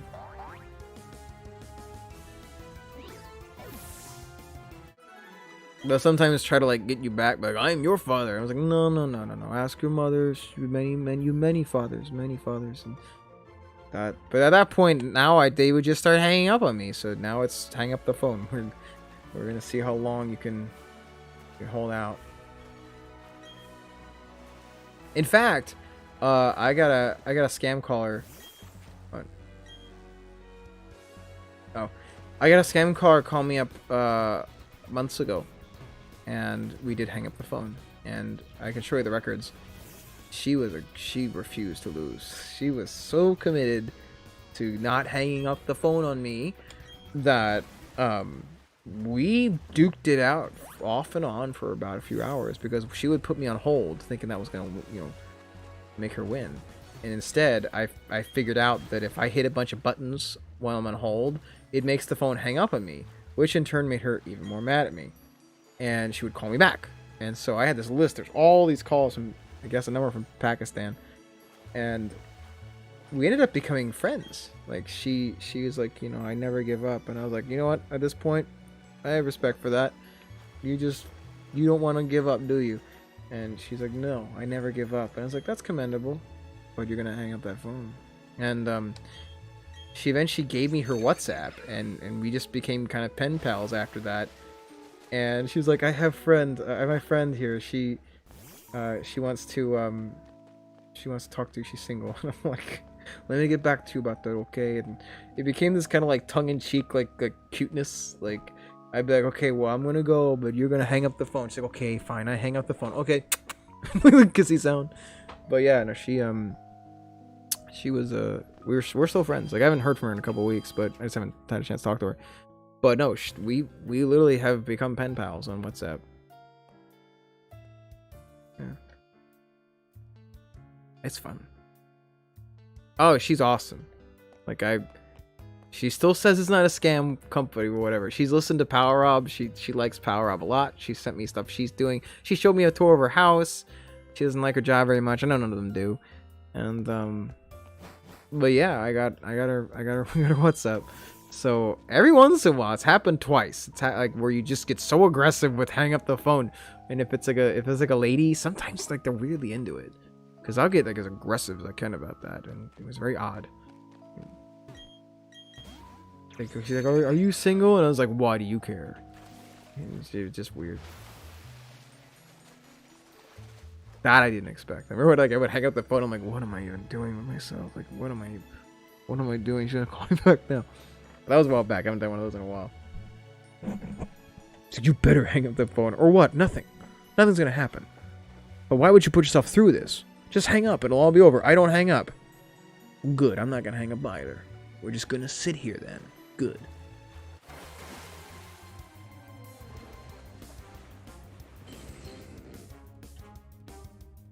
I was inspired on that call by the Phone Losers of America. They would do this gag where they just call random people up and then just tell them to hang up the phone, and they'll refuse. And the game is, let's see how long you keep on the phone, where they just keep fighting you. I mean, obviously, you're not going to have a 100% completion ratio on that. Spanky has seen, there'll be a lot of times where I'll demand they hang up the phone, and they hang up the phone, and it's like, alright. But the ones that don't, the ones that got a bone to pick, maybe they're frustrated in their life. Maybe they got, maybe there's just something that's left them unfulfilled.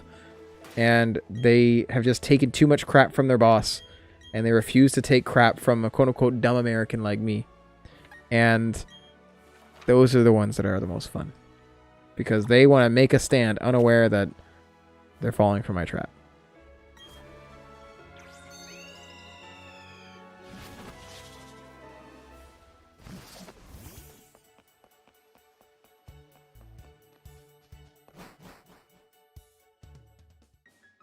Yeah, she has done a quote-unquote ride-along for about, I think, 1 or 2 hang up the phones. She had the ride-along for an ugly one. There was a short and, there was a short one I was in where the lady, I got them, there's a guy, yeah, where, he got pissed at me.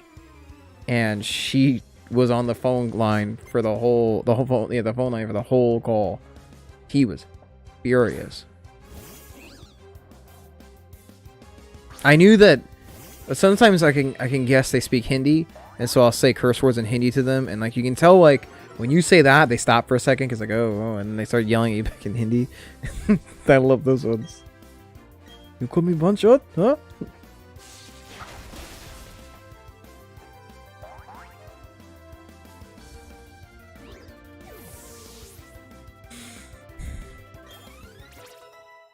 I think I did ask him how many fathers he had, which he did not like.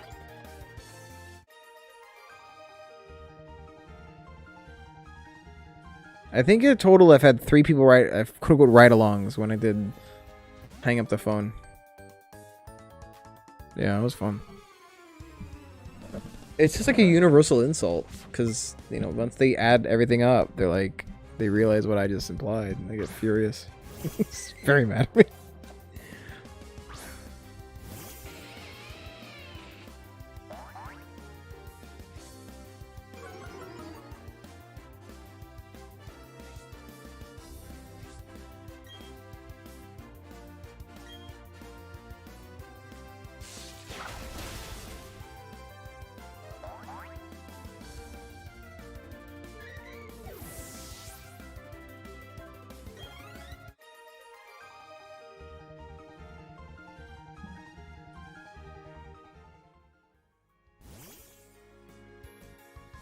What's even creepier is in one of my one of the groups I was in. Who's this guy? Oh, cool.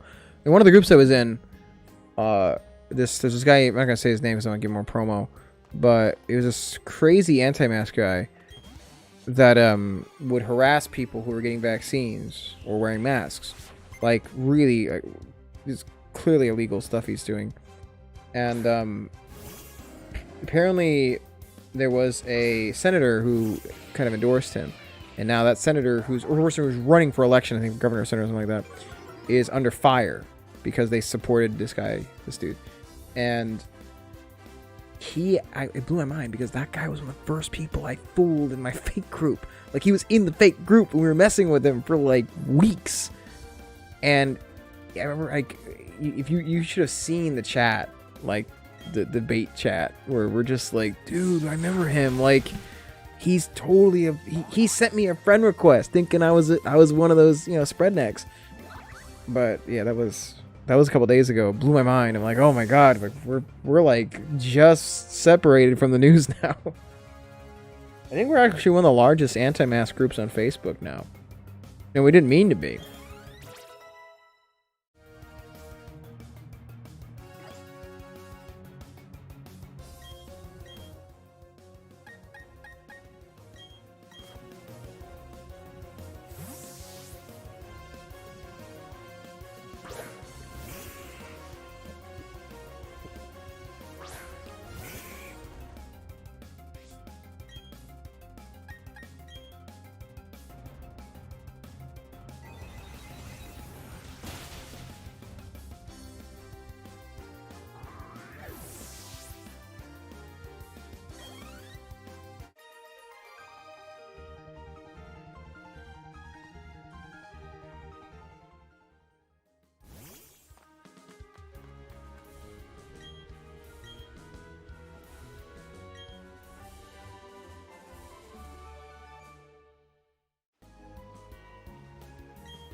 I'm gonna become so strong, there's no doubt that I'm gonna win this next fight.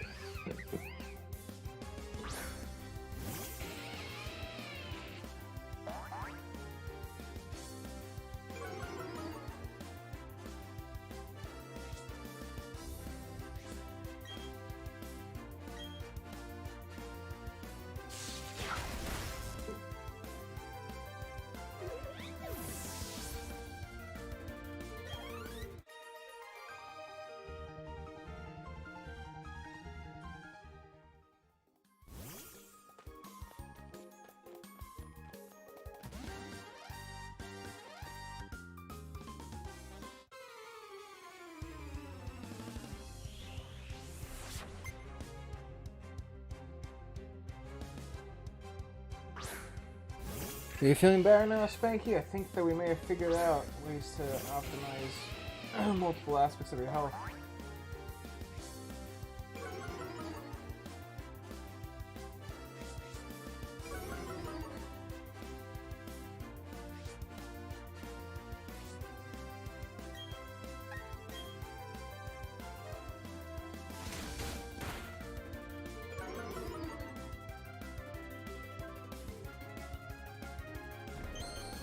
What?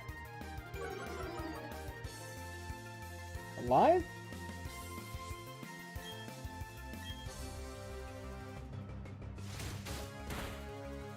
Yeah, I'm looking forward to improved sleep too.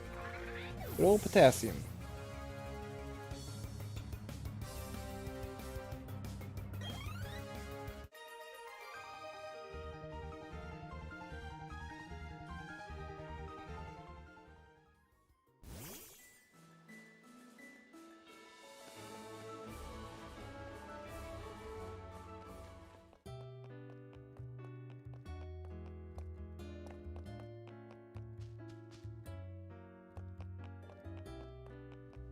I think Jillian fell asleep.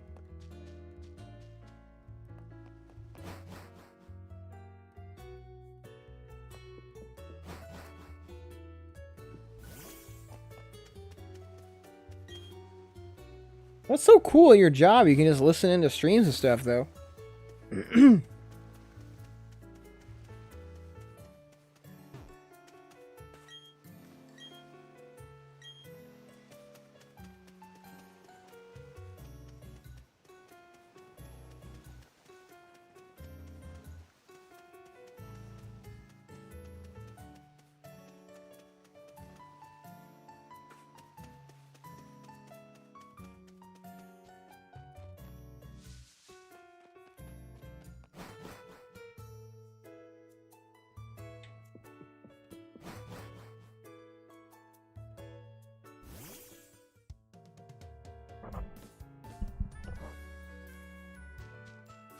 Yeah, don't let her push you off the bed, though. Quite aggressive.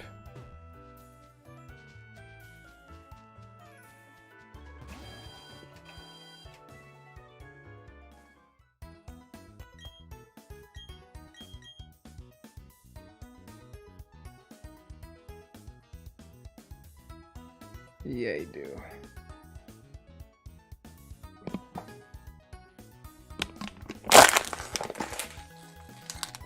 Very aggressive.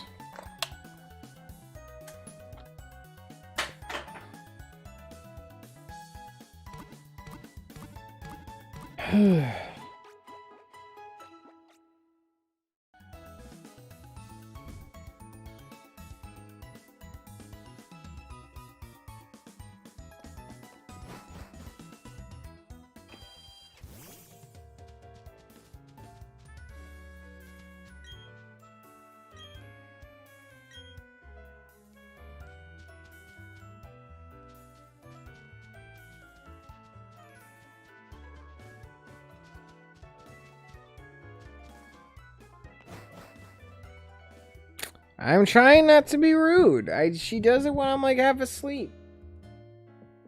I guess I'm spatially aware.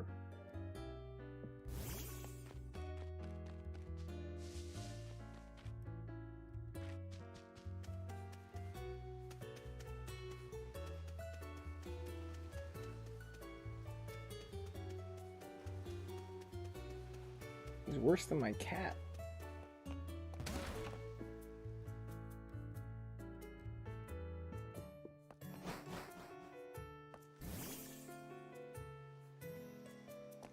Problem is, it gets insanely hot. I like to sleep with room.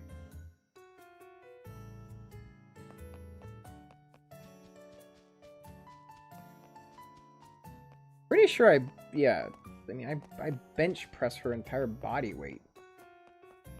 But I don't want to be that rude.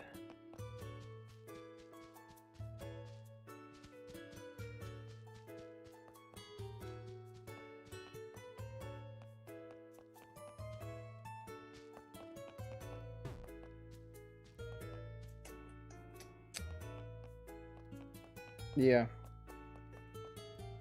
Then yes, I definitely do.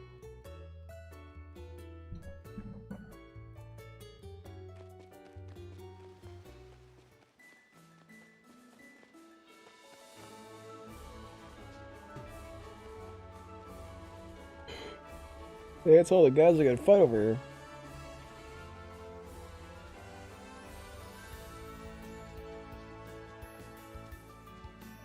I wonder if we can get Squirtle in this game.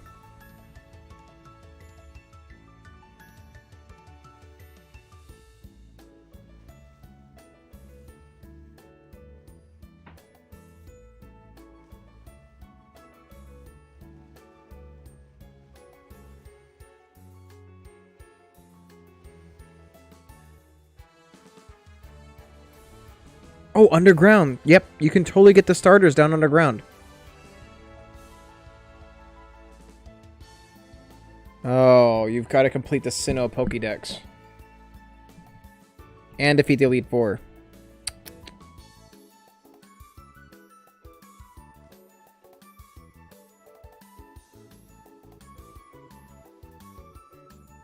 Damn. Damn it.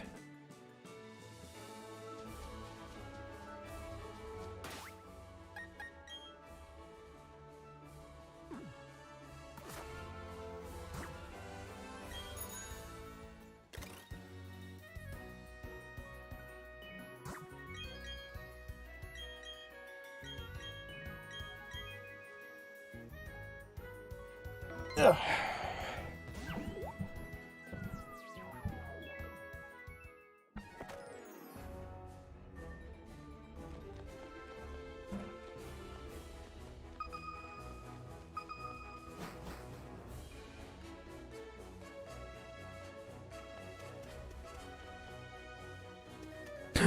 Rapidash.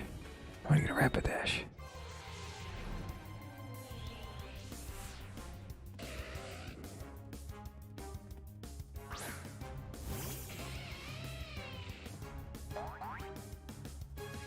She just texted you a question.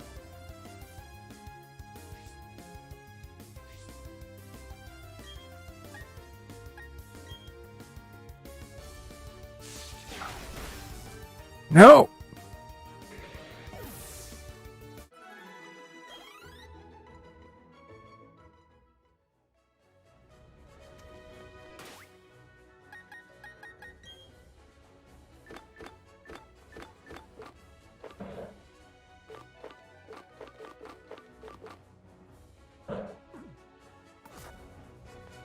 It's okay. I can do it this one.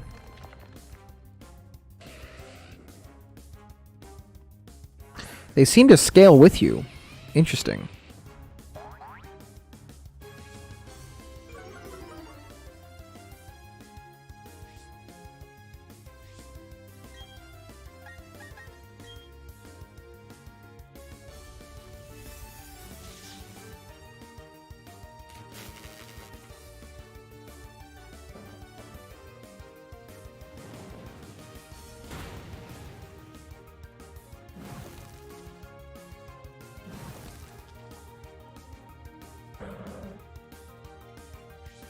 I don't know.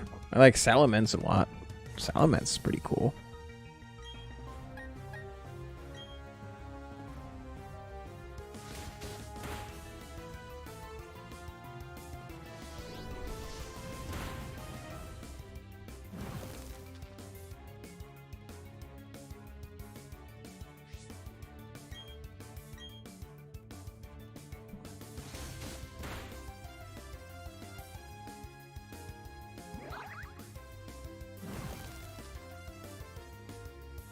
Hey, buddy. What's going on, Jerry? How you doing?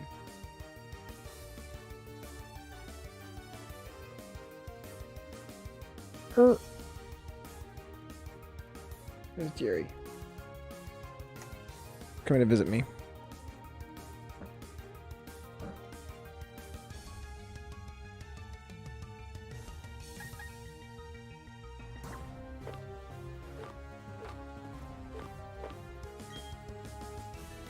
Uh-oh, he's hungry.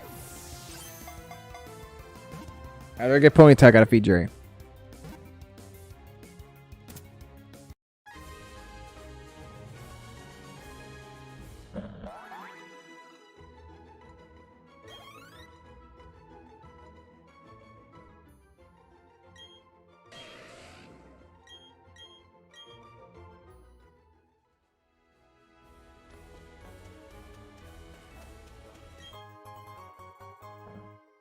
That'll be very useful. Excellent. I don't need another one. Go away.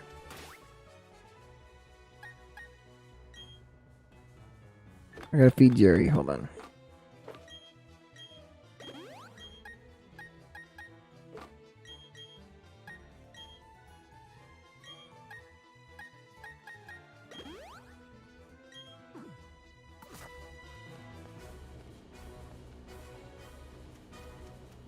Come on, you got this.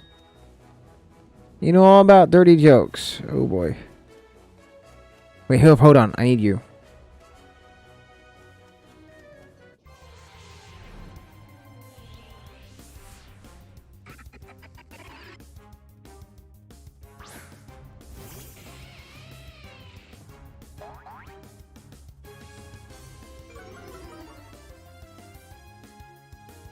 Was it a cooties joke or something?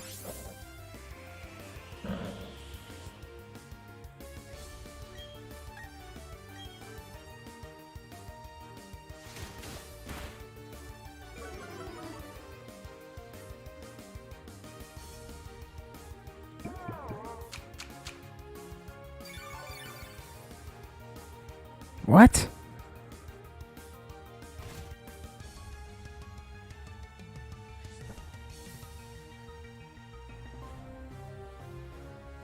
Oh.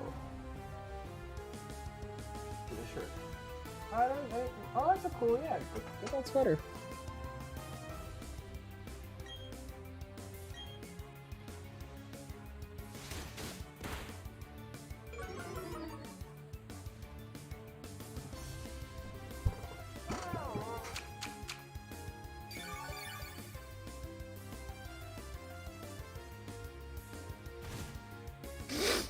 Alright.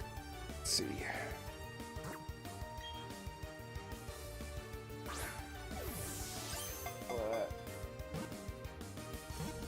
Yeah, I get it. I think she alluded to that in a DM she sent me. Spanky did. I understand the reference.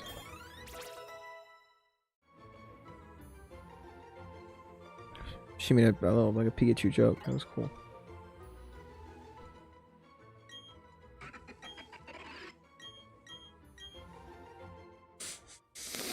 Sorry, I've got a sneeze. It's like trying to happen, but it won't. It's driving me nuts. Ugh. I don't know why I won't sneeze. Hate it. Give me a second.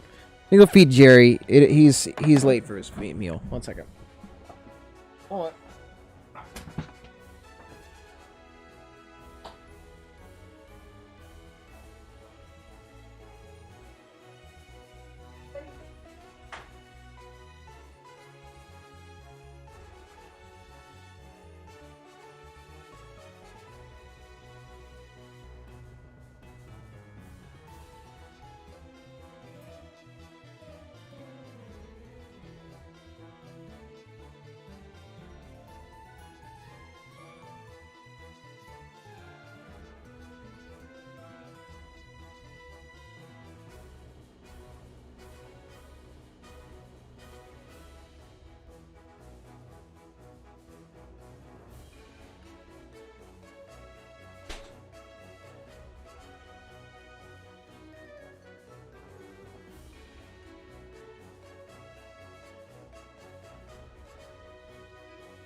Sorry about that. I'm back. Oh, hey, thanks for the cheer.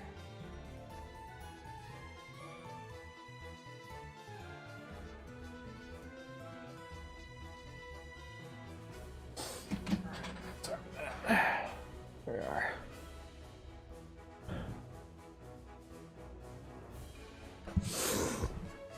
That's how Gesundheit is spelled.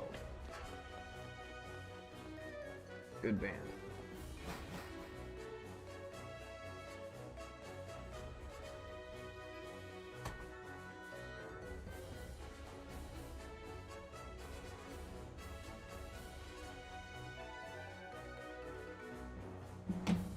Well, thanks for it. Alright, fine. Not a bug. This is bad timing. I was just like sitting there like, come on, sneeze, happen. Would not. I'm like trying to stay calm looking over there. It's like just to get it out. Like, nope. Working.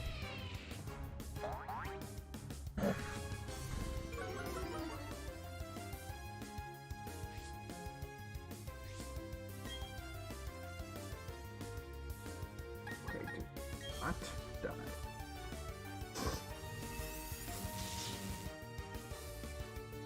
I think he's gonna die if I hit him with an STAB move. Hey, that was rude.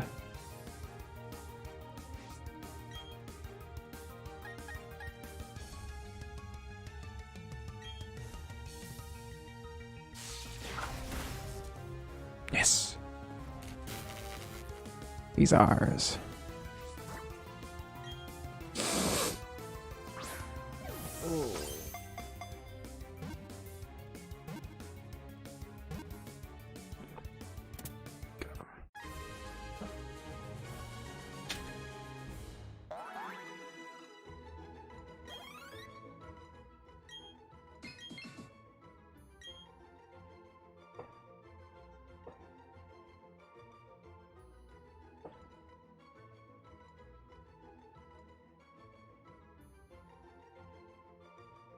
Yeah, I think I figured out some stuff that's gonna not just help myself out today. Today was like a big health day.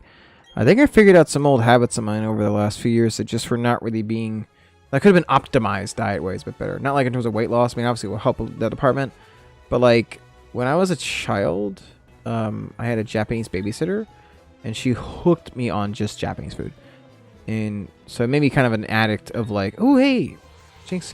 It made me kind of an addict of like salty stuff, specifically soy sauce. And I was dealing with these annoying symptoms for a while. And I started doing some homework while I was hanging out with Spanky, who's also dealing with some similar issues. And I started having us try to dramatically increase our potassium intake to solve the problem. And I think, I'm not going to jump the gun, but I think we might have figured the problems out. Alright, smooch him. Why do I hear stomping upstairs?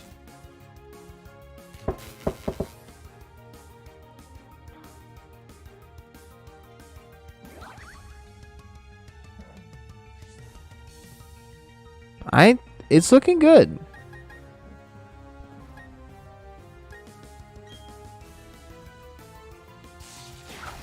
I'm optimistic about this. Oh no! Okay, I need false swipe bad. I need a Pokemon that can use false swipe. Yeah, I don't know what the rumbling upstairs is, but it's right now it's 4:20 a.m. Huh? Oh, Medicham. Yeah, I want Medicham.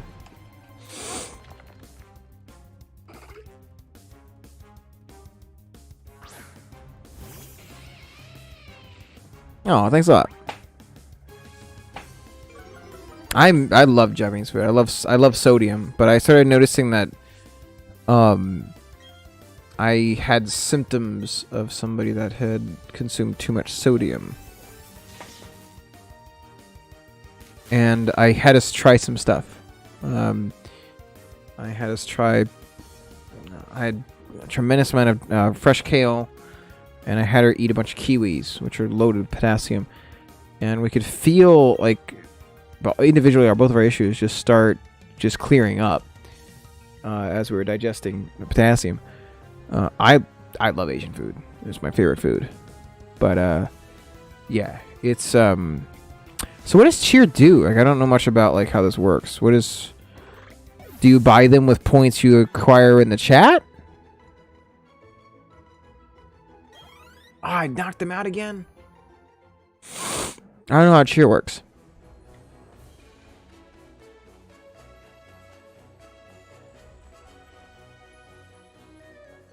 Oh my god, really? Oh, thank you so much. I didn't know that. That means so much to me. Thank you.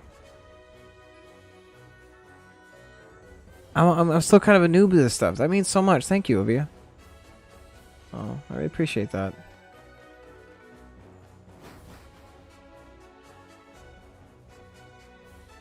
I'd love to make some just overall cash doing this. This is just really for fun. I'm always impressed with people like Spanky and Olivia that can do that. It'd be nice, especially with, man, this album kicked my butt financially.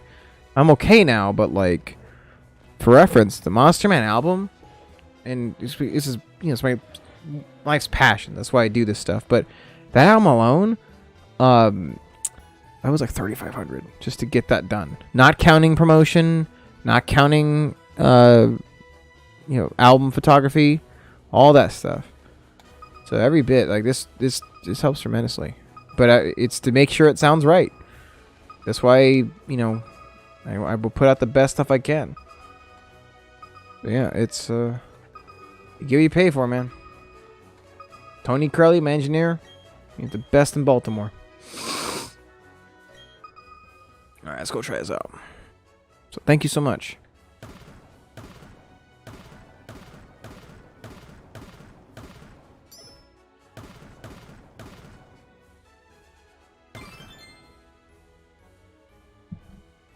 Oh, thank you.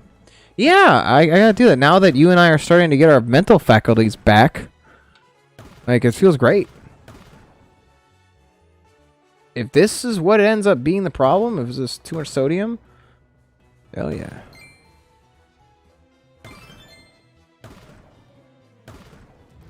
Damn.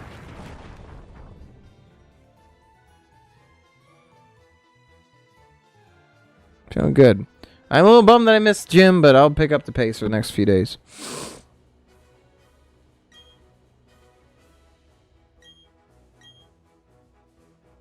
I'd like to, but I gotta get better about doing streams earlier so I can train. Because it's 4:24 now, I think it's too late for me to go to the gym. But I don't like going early because I don't think it's safe yet to go to the gym. Maybe I'll try to go early tomorrow. Just get in there and get out. Knock yourself out. I appreciate it. Thank you.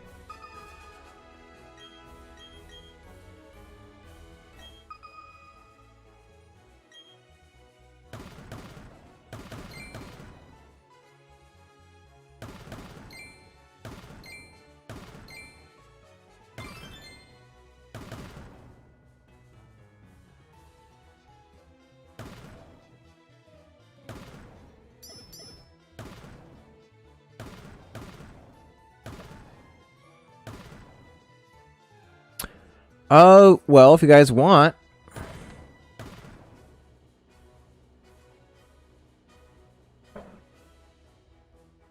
Oh, shit. Damn. I was thinking for some streams, I could do, some listening parties of my most significant releases over my career. And, like, in between each song, kind of do some behind the scenes of how each was created. You know, where we recorded, you know, who I worked with. That could be fun, I think. I've got it about, I don't know, probably 5 albums. There's actually a really rare one that I didn't write on this one, but I provided vocals on it. Rapidash is actually nice. That the second rock opera I was in, 1814, the rock opera. That's the official title. We actually have an album. And I recorded vocals on it. There's production elements of it I'm not happy with. mainly because I like using one. Like there's a couple of instruments I work with off and on, and you can kind of just tell the difference. But so if I were to list the discography, I can pull up the list actually of like releases that I think I could do a release party with. Like here, behind the scenes stuff. Here we go. So for releases,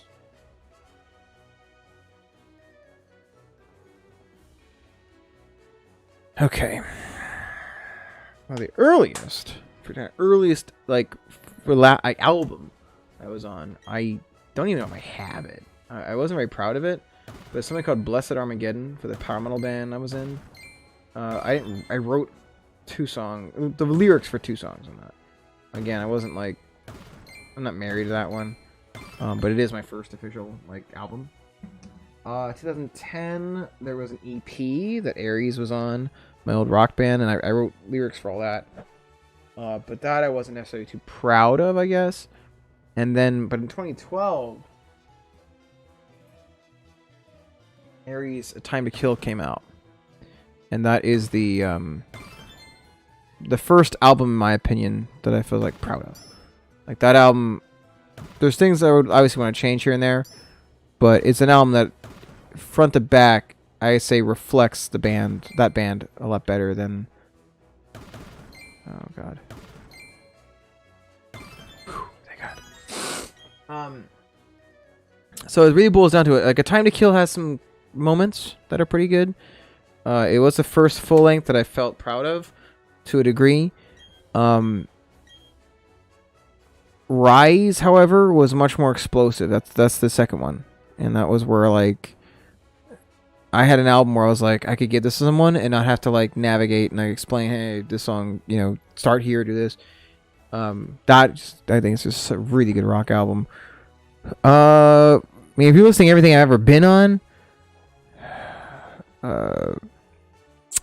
2009 Tribunal at Blessed Armageddon, 2010 Aries, the Aries EP, 2012 A Time to Kill, 2012 another one, the Baltimore Rock Opera Society. This is actually incredibly rare. I don't think I even have a copy of this. The Valhalla EP, the first rock opera I was in, we actually recorded live. There are select songs off that. If I look hard enough, I might be able to get my hands on it. 2013, 1814, the rock opera.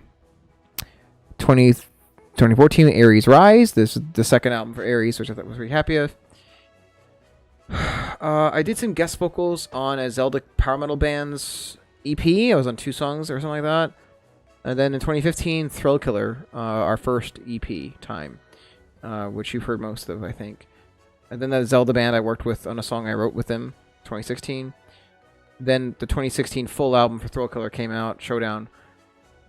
That would be a good listening party. I'm happy with that, except for like one song and some other parts of other songs. I wrote an EP for a student of mine, so it's my work, but he sung it, called the Blue EP. Alex Throne was his name. 2017, The King of 1984, the single came out. Then that same year, the single San Francisco Moto came out. And then 2018, I Fight Time, the single came out, Megatronics, which you guys probably heard. 2018, the San Francisco Moto EP from Thrill Killer came out. 2018 again, I collaborated with the Italian synthwave artist Daniele Ippolito. I worked on 2 of the songs on his album Materia. 2019, Megatronics Powerwave, which was the full length for Megatronics. 2020, we released a single with Megatronics called Notorious. 2020 again, I collaborated with Elevate the Sky on a song called So Alive. Then 2020, Power Rob, the first EP came out, Runaway. 2021, I released a song with Thunder. Sorry, it's called Thunder, with Ends 84 from France. We collaborated on a song together. 2021, the EP for Megatronics, Limit Breaker, came out. And then, of course, 2021, the Power Rob solo album, Monster Man.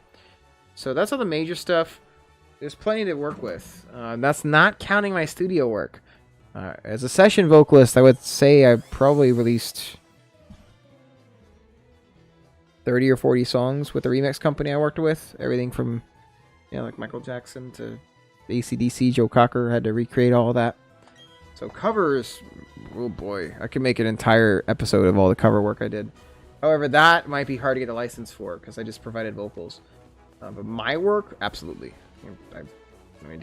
Not give myself credit, or not give myself the rights. So there's a lot to do. I could just do a listening party of all of the releases I find are most significant in my career. I'm pretty sure I remember most of the behind the scenes. Wow, that was easy. I'm glad you like it. I've always felt that with I Fight Time, that was the bar for us. Like, it really was fantastic that Robbie composed the instrumental to that, and that was his first song he sent me. Was what I eventually wrote the melodies to and the lyrics for I Fight Time. But I remember I told him when I wrote the hook initially in my head. I remember just telling him, I was like, it's gonna be called I Fight Time. And he's like, really? And I was like, just when you hear it, the song's called I Fight Time. It's the way it's got to be. But there's always this fun behind the scenes moments where, like, yeah, he wasn't sure of the title.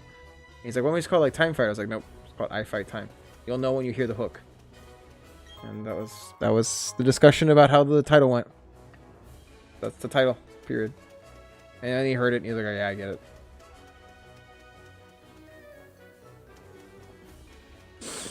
I don't want any of these Pokemon. Let's find a water habitat.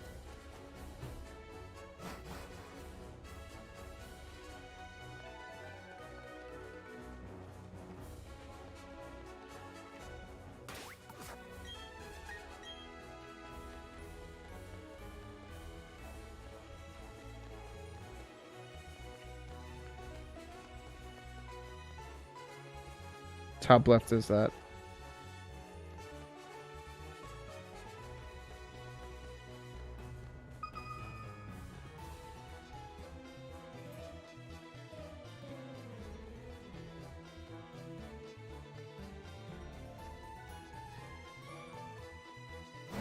That would be interesting. Maybe I do an episode where I try to hand pick my personal favorites from my career. Like what songs I felt are like the top ones, like the top 10. That might be nearly impossible, but maybe I have to do like in no particular order. I don't even know, but I can make like a great, like, you know, Rob's picks or something like that. I feel that Aries would be underrepresented. Like, Aries had some great songs, at least my opinion, but I don't think it would be... I think it'd be hard-pressed to beat the cream of the crop from the other ones. We had songs I was very happy with, but I think Thrill Killer and Megatronics on average, Power Up too, had songs I was more happy with because I had more of a say in how the entire songs went.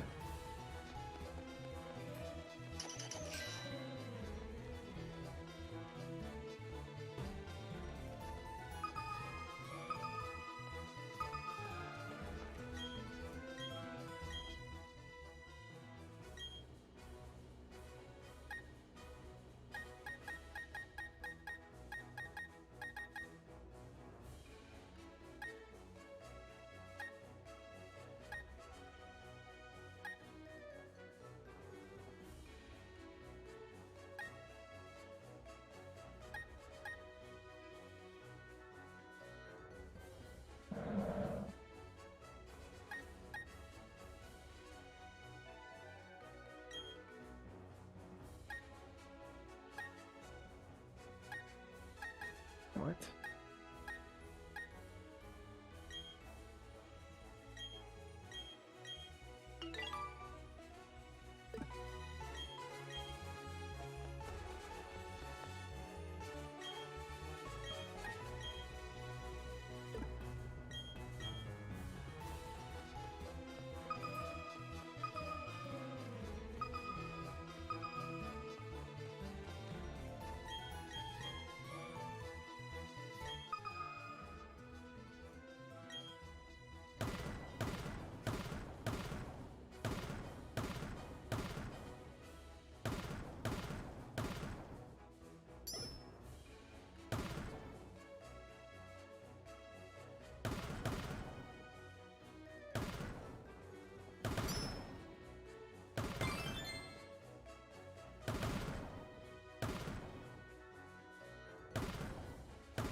Yeah, you can get that.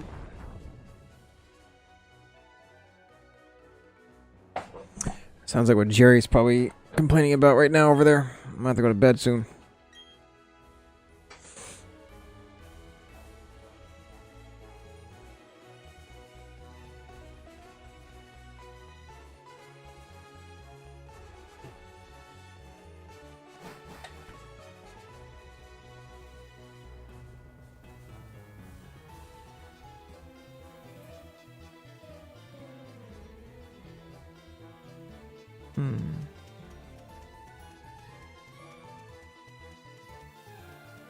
Crap. No! I don't want to fight you.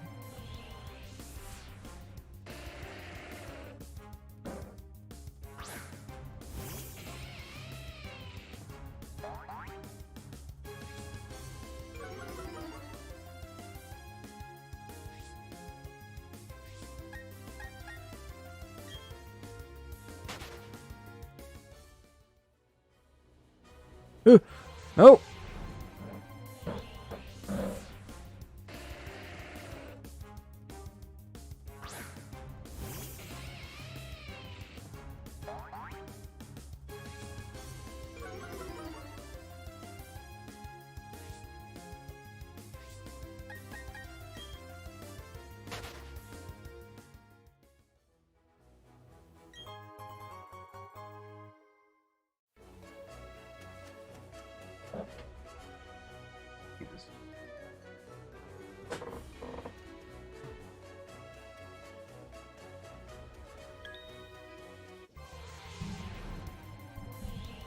Okay.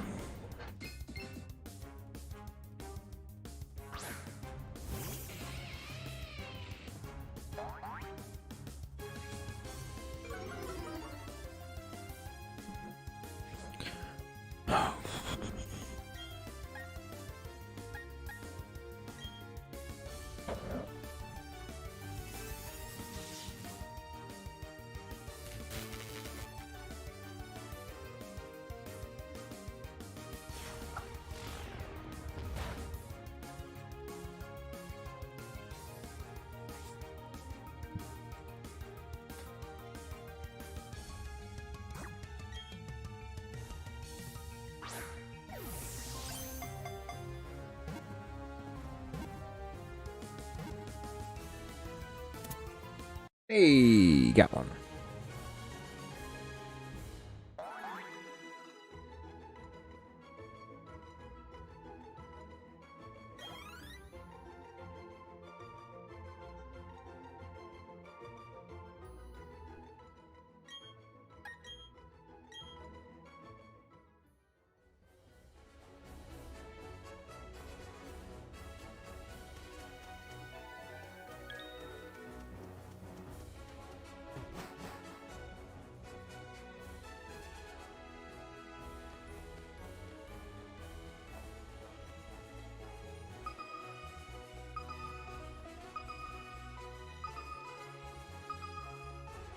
Still hear rumbling upstairs. I don't know why. Blowing my mind.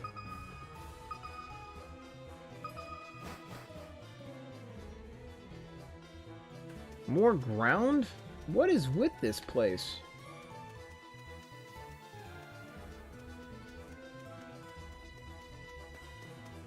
Ugh. Oh, thank you.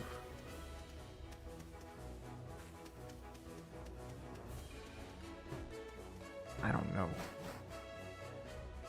Maybe there's like there's two guys that live up there.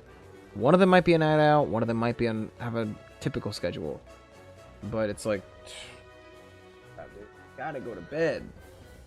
Like if you can't, then stop making noise.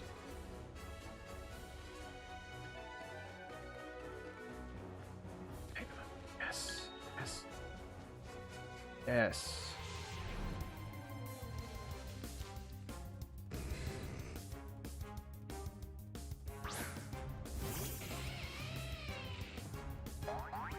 Let's go.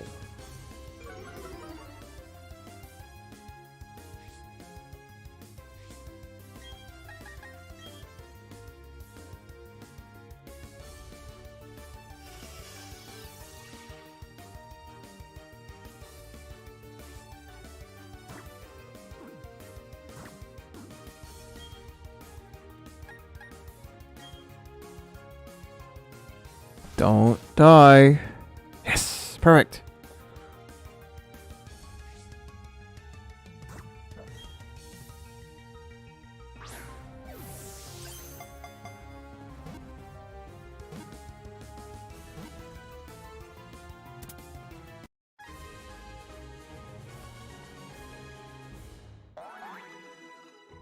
Right.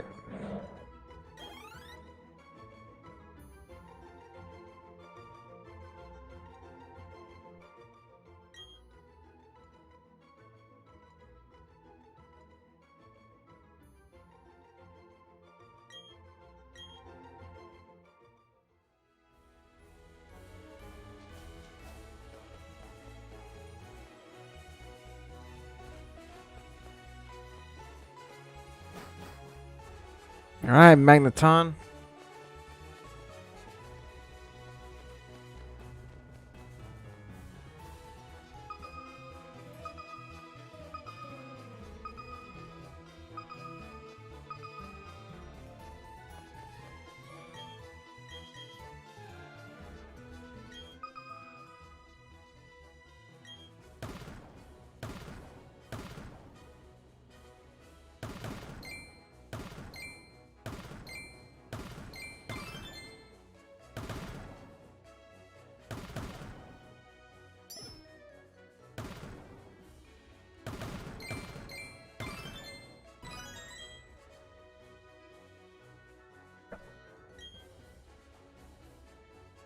Yeah, I guess at some point I'll have to do that.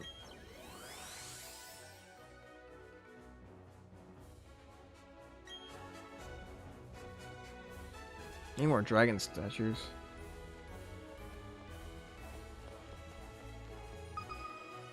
Oh crap. Whatever.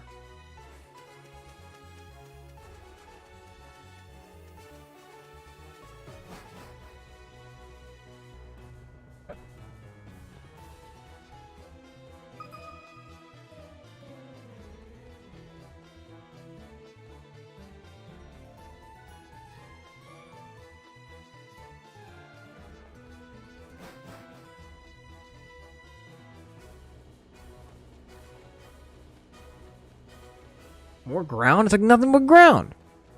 Munchlax, alright. Thank you.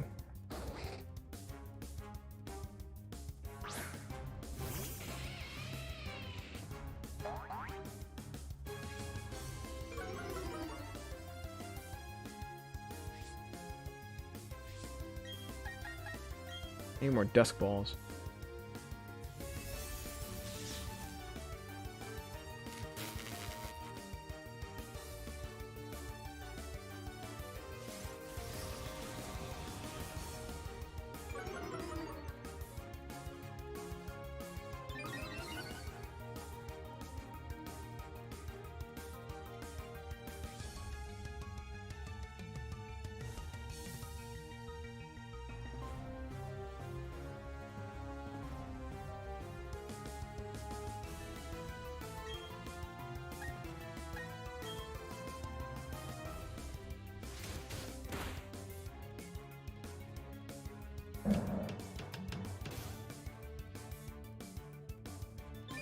Alright.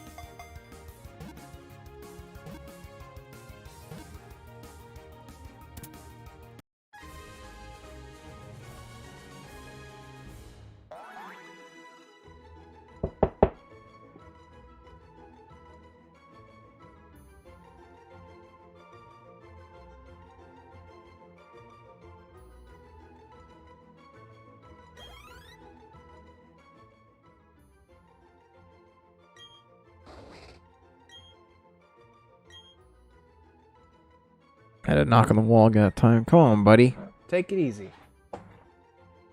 He's a nice enough guy, but dude, come on, it's 5 a.m.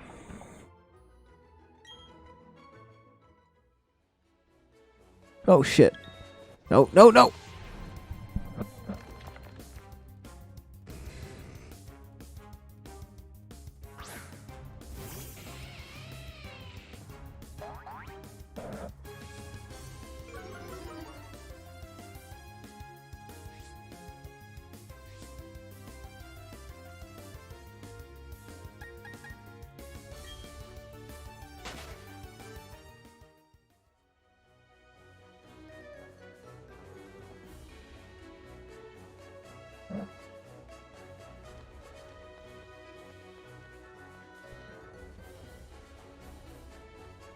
Alright. Alright, I'll take this one. Sure.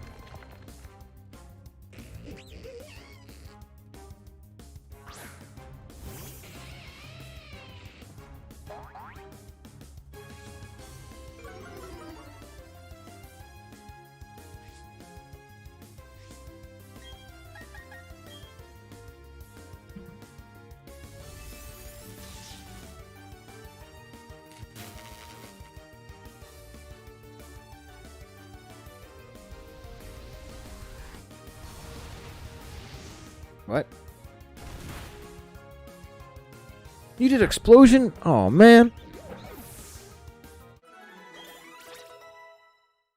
So much for that.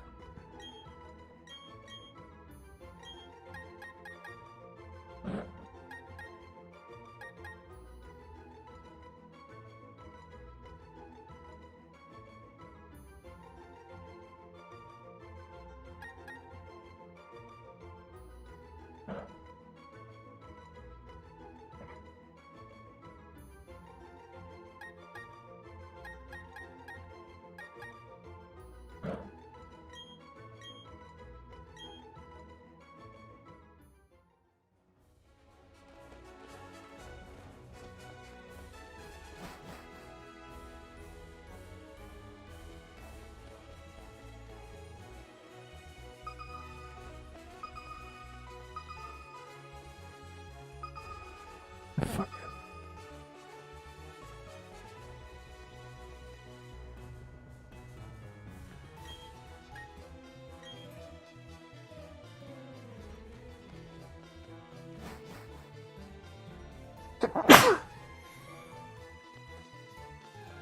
Another cave like this?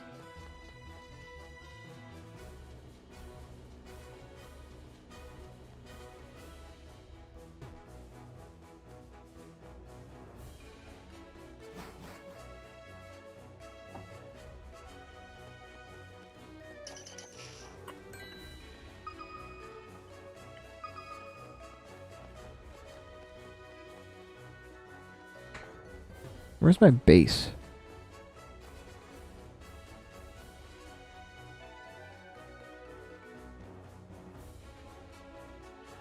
Yeah, my base is right here.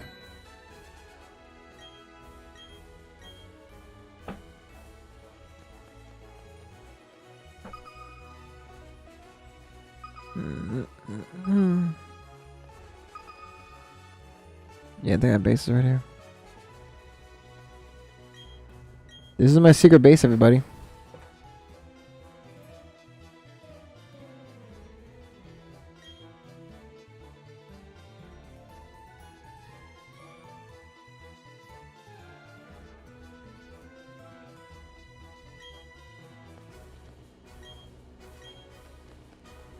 Still working on it.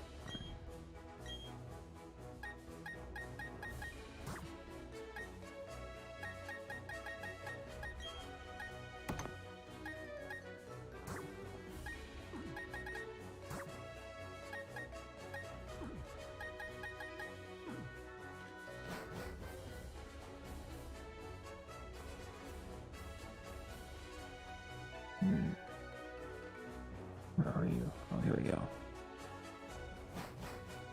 Hoping we get lucky in the water areas.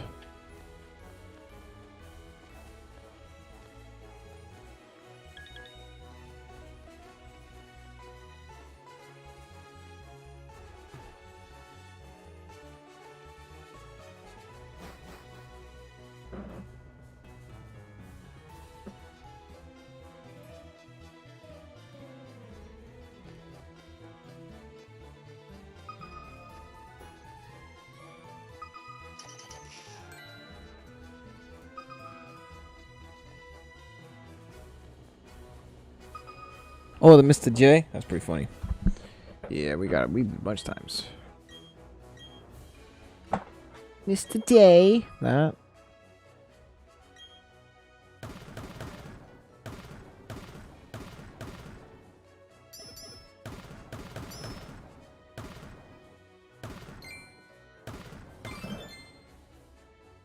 I have no clue.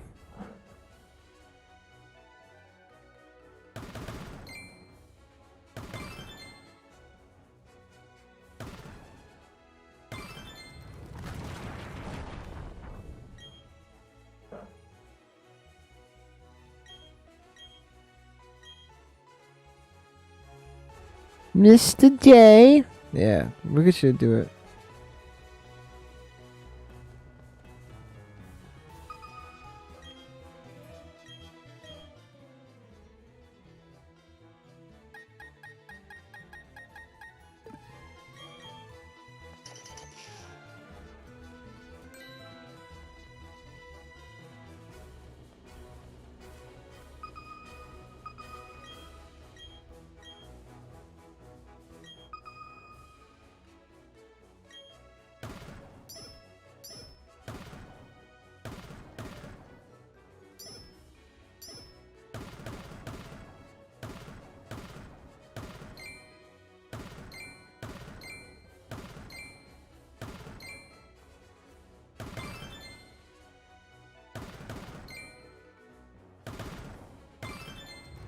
I think I got a fossil? Was that my first fossil?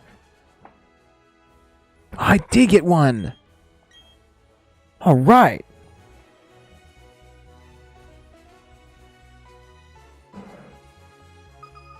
First fossil, everybody.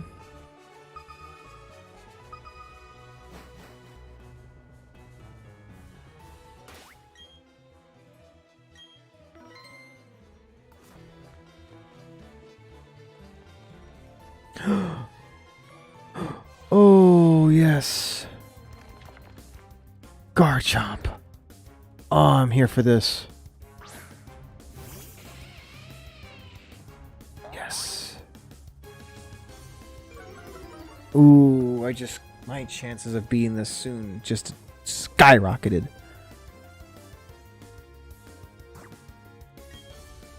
If I get this, yes. This won't be easy, but I can do it.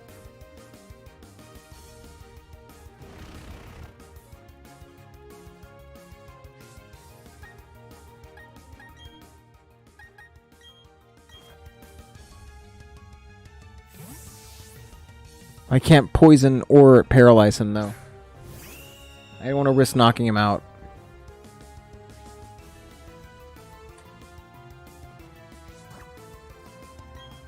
Come on.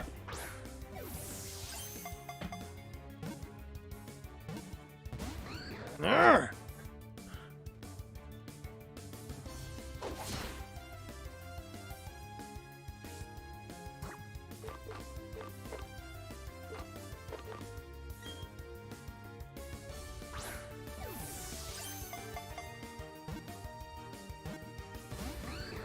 Alright, we're gonna have to use Air Cutter. I'll get him. Or Aerial Ace.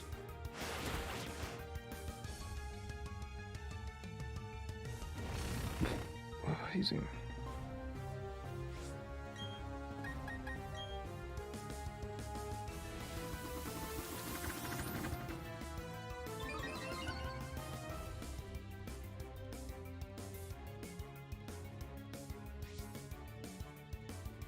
I can't risk it. I have to just do it this way.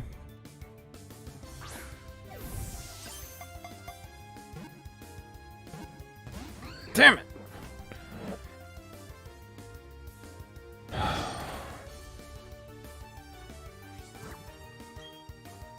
Come on. Give me a dragon.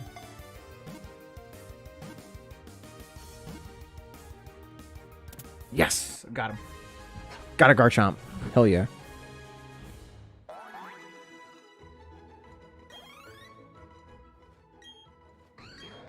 Right, let's do this.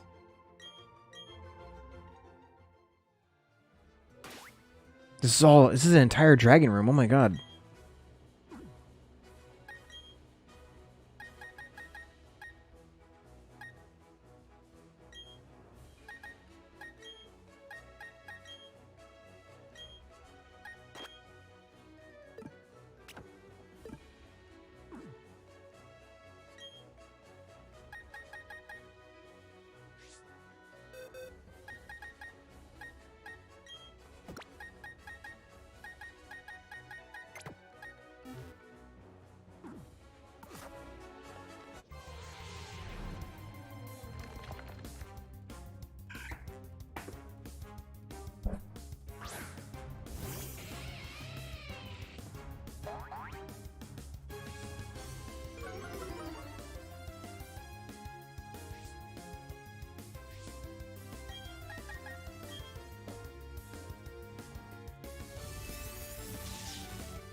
Got him. 2 dragons. Awesome. My second dragon. Altaria. Let's go.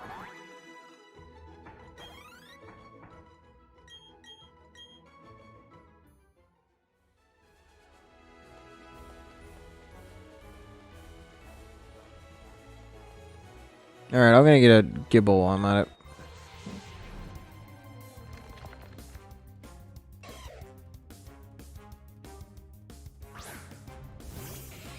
I just want this for the Pokédex. If I can manage to get him, you can have this Gibble. Unless I have like a male and a female, then I gotta keep them from breeding. Oh, it's a female. Ooh, maybe. Maybe.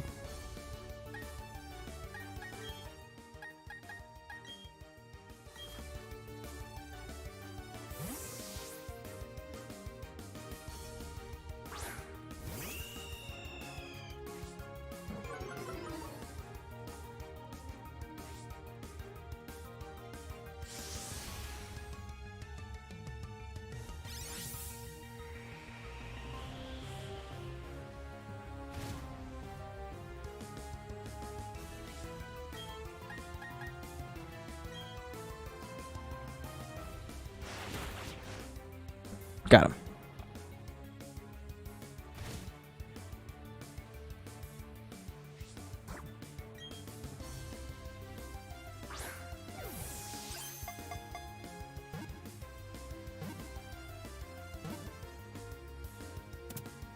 All right.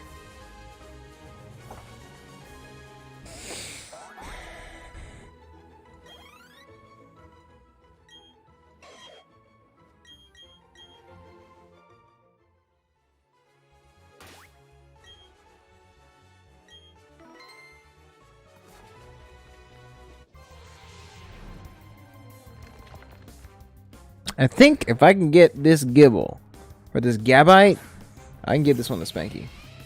Because I'll have enough spares. If I don't knock it out. We're going to see. Fingers crossed. Oh, it is a Gibble. But it's just a second version. Good, we got it. That should be enough.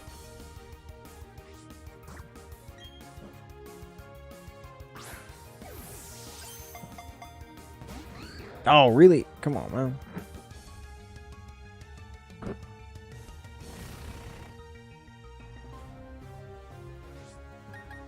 Pokemon, alright. Go to Straptor.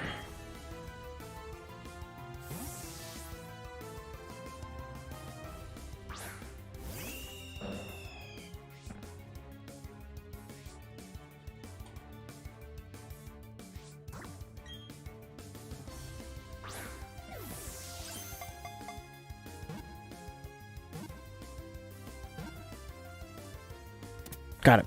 Okay. Well, got a Gabite for Spanky.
Ah, there it was.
All right, Spanky.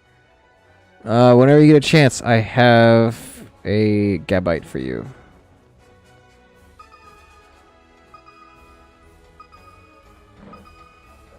I just gotta check the IVs and see which one I want to give.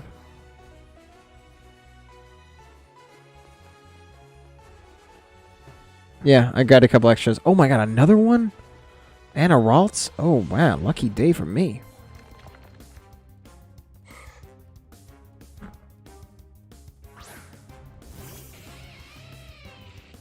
Oh. We have to get our hands on some starters, that's for sure.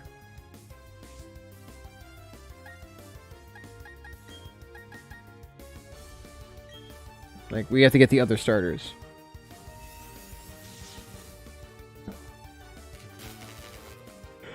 I don't know how to get the other ones. If you could get your hands on some, I really need to get a hold of those.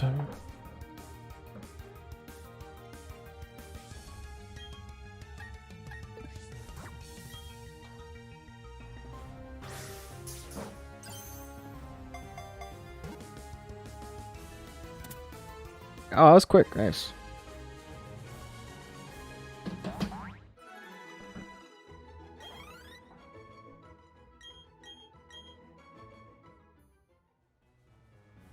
Oh!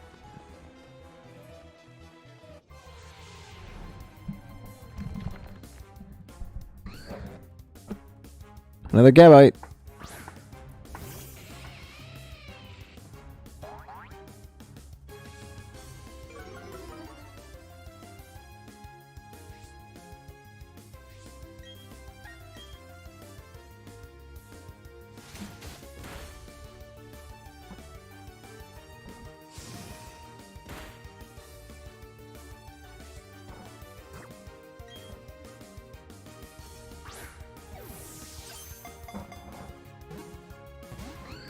Hey!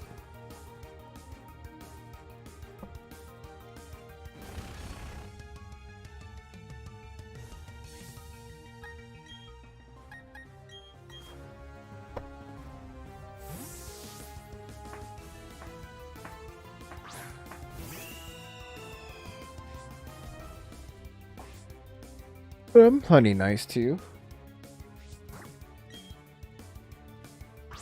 Ooh.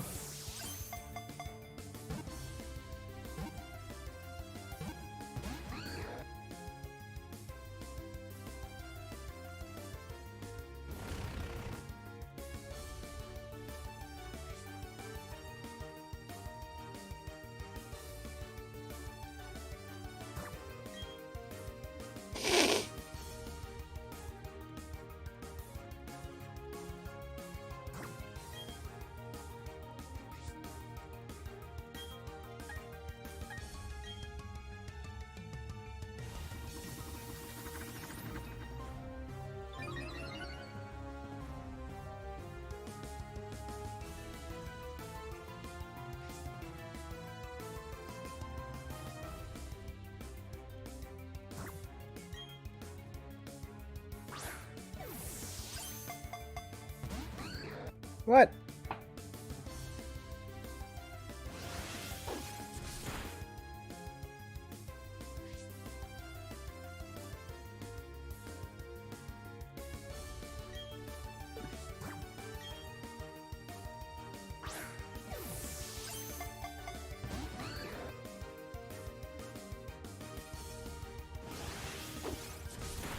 Hey, cut it out.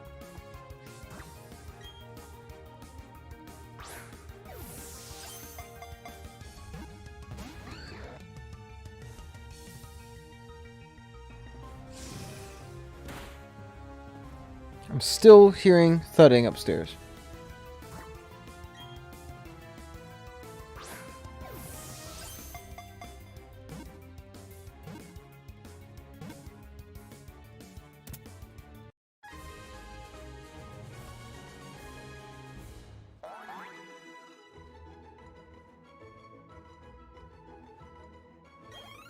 Another one.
Might wrap it up in a second, guys. I think I've done a good job. Almost 7.5 hours.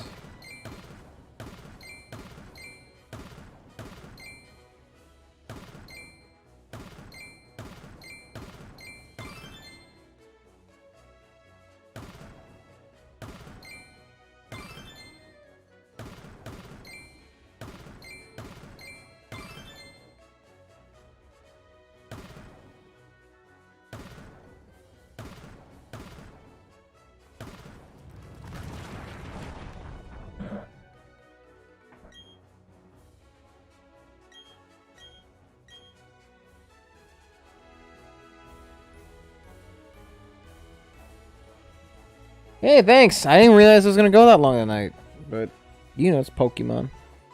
That's how it goes. But I think I'm gonna probably play a little bit before I go to bed. I got 2 docks in my apartment, so I'm gonna head over there and continue leveling up. Thanks for coming by. You know, thanks. Appreciate it. But yeah, I'm just a little annoyed that I wasn't able to get that first try on Cynthia. I think I'm gonna level up this Garchomp a little bit.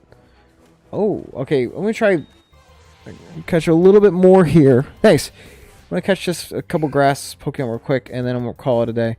I just don't have any good grass Pokemon, so let me do it real quick. I don't think it'll take very long. Let me just bang this out.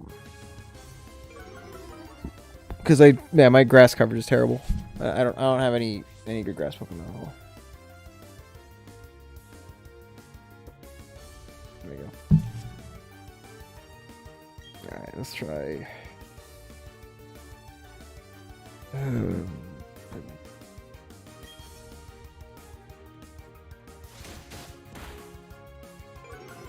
There we go.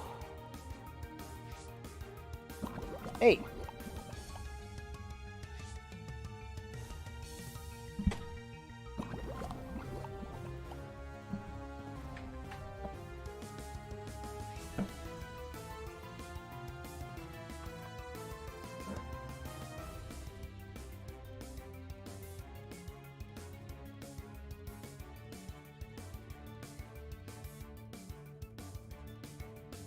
I wonder if camera's doing that today.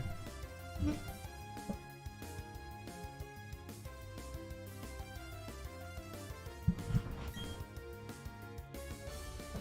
getting tired of this.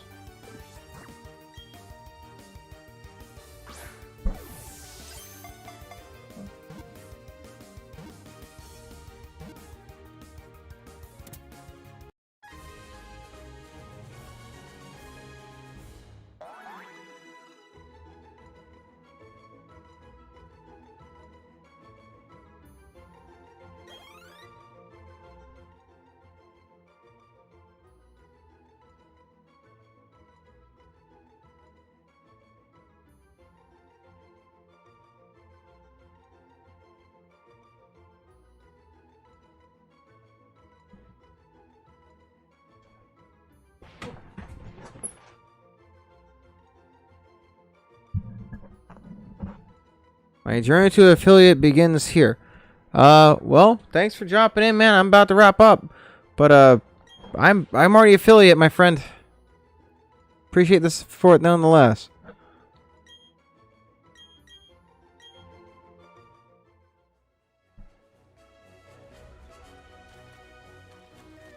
Holy crap, these are all rare.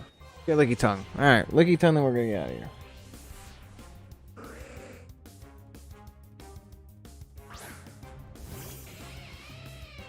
I don't know. Maybe.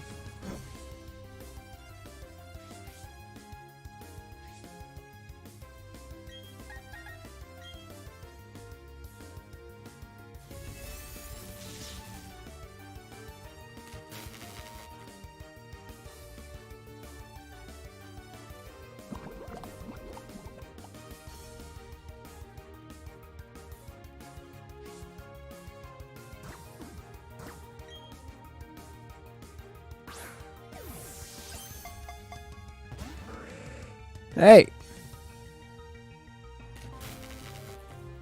Oh my god, there's too much crap going on the screen. Just get captured, damn it.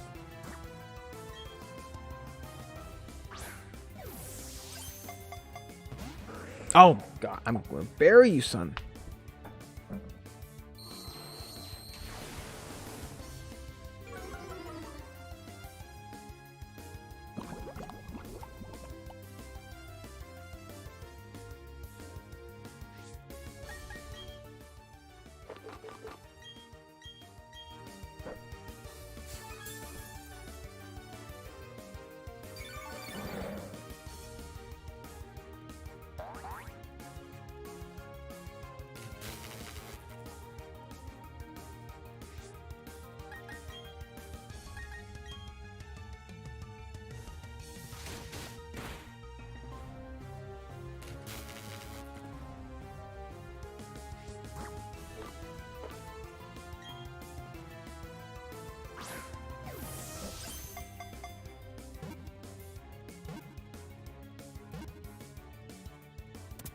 Good.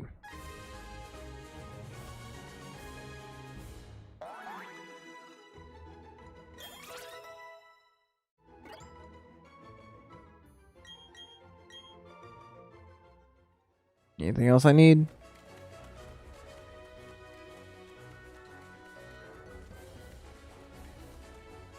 Nope.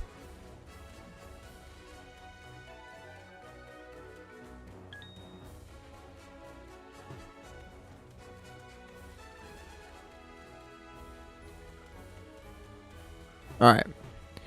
And now I'm done. I'll be on soon. I may try fighting Cynthia on my own. But if not, you guys can see me try to pull it off on my own. Or with the stream going on, sorry. And, Absol. Alright, let me get Absol. I gotta get Absol. I gotta get Absol. Man, this is like a jackpot. All these rare Pokemon.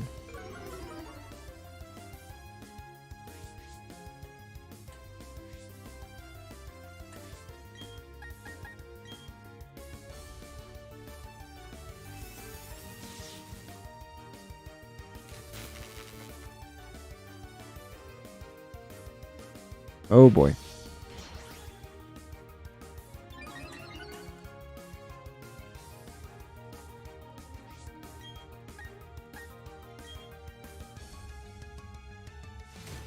Don't fall. Oh my god.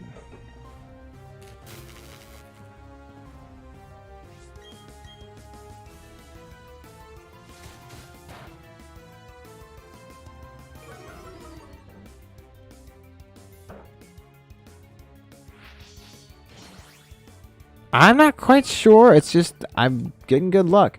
I think partially it's because in your base, the statues you put up increase the rate of a type of Pokemon to come out. So I think part of why I was able to get all the Gibbles is I actually have a pretty rare Salamence statue in my base. And everything else is just different statues. So I think what's happening now is I have so many that have been collected that I'm getting high rates of rare Pokemon.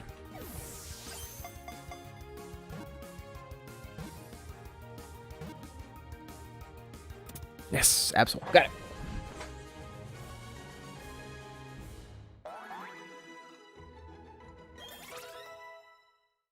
There's 2 more levels in Gabite, and I have Garchomp. I liked having Golem on my team, but this is the far superior ground type. Wow, is that the only Rowan I got here? Dude, it is 5:19, and he's still making noise. I don't know why. It's way too late, dude. It's been non-stop all evening. Okay, I think we're good.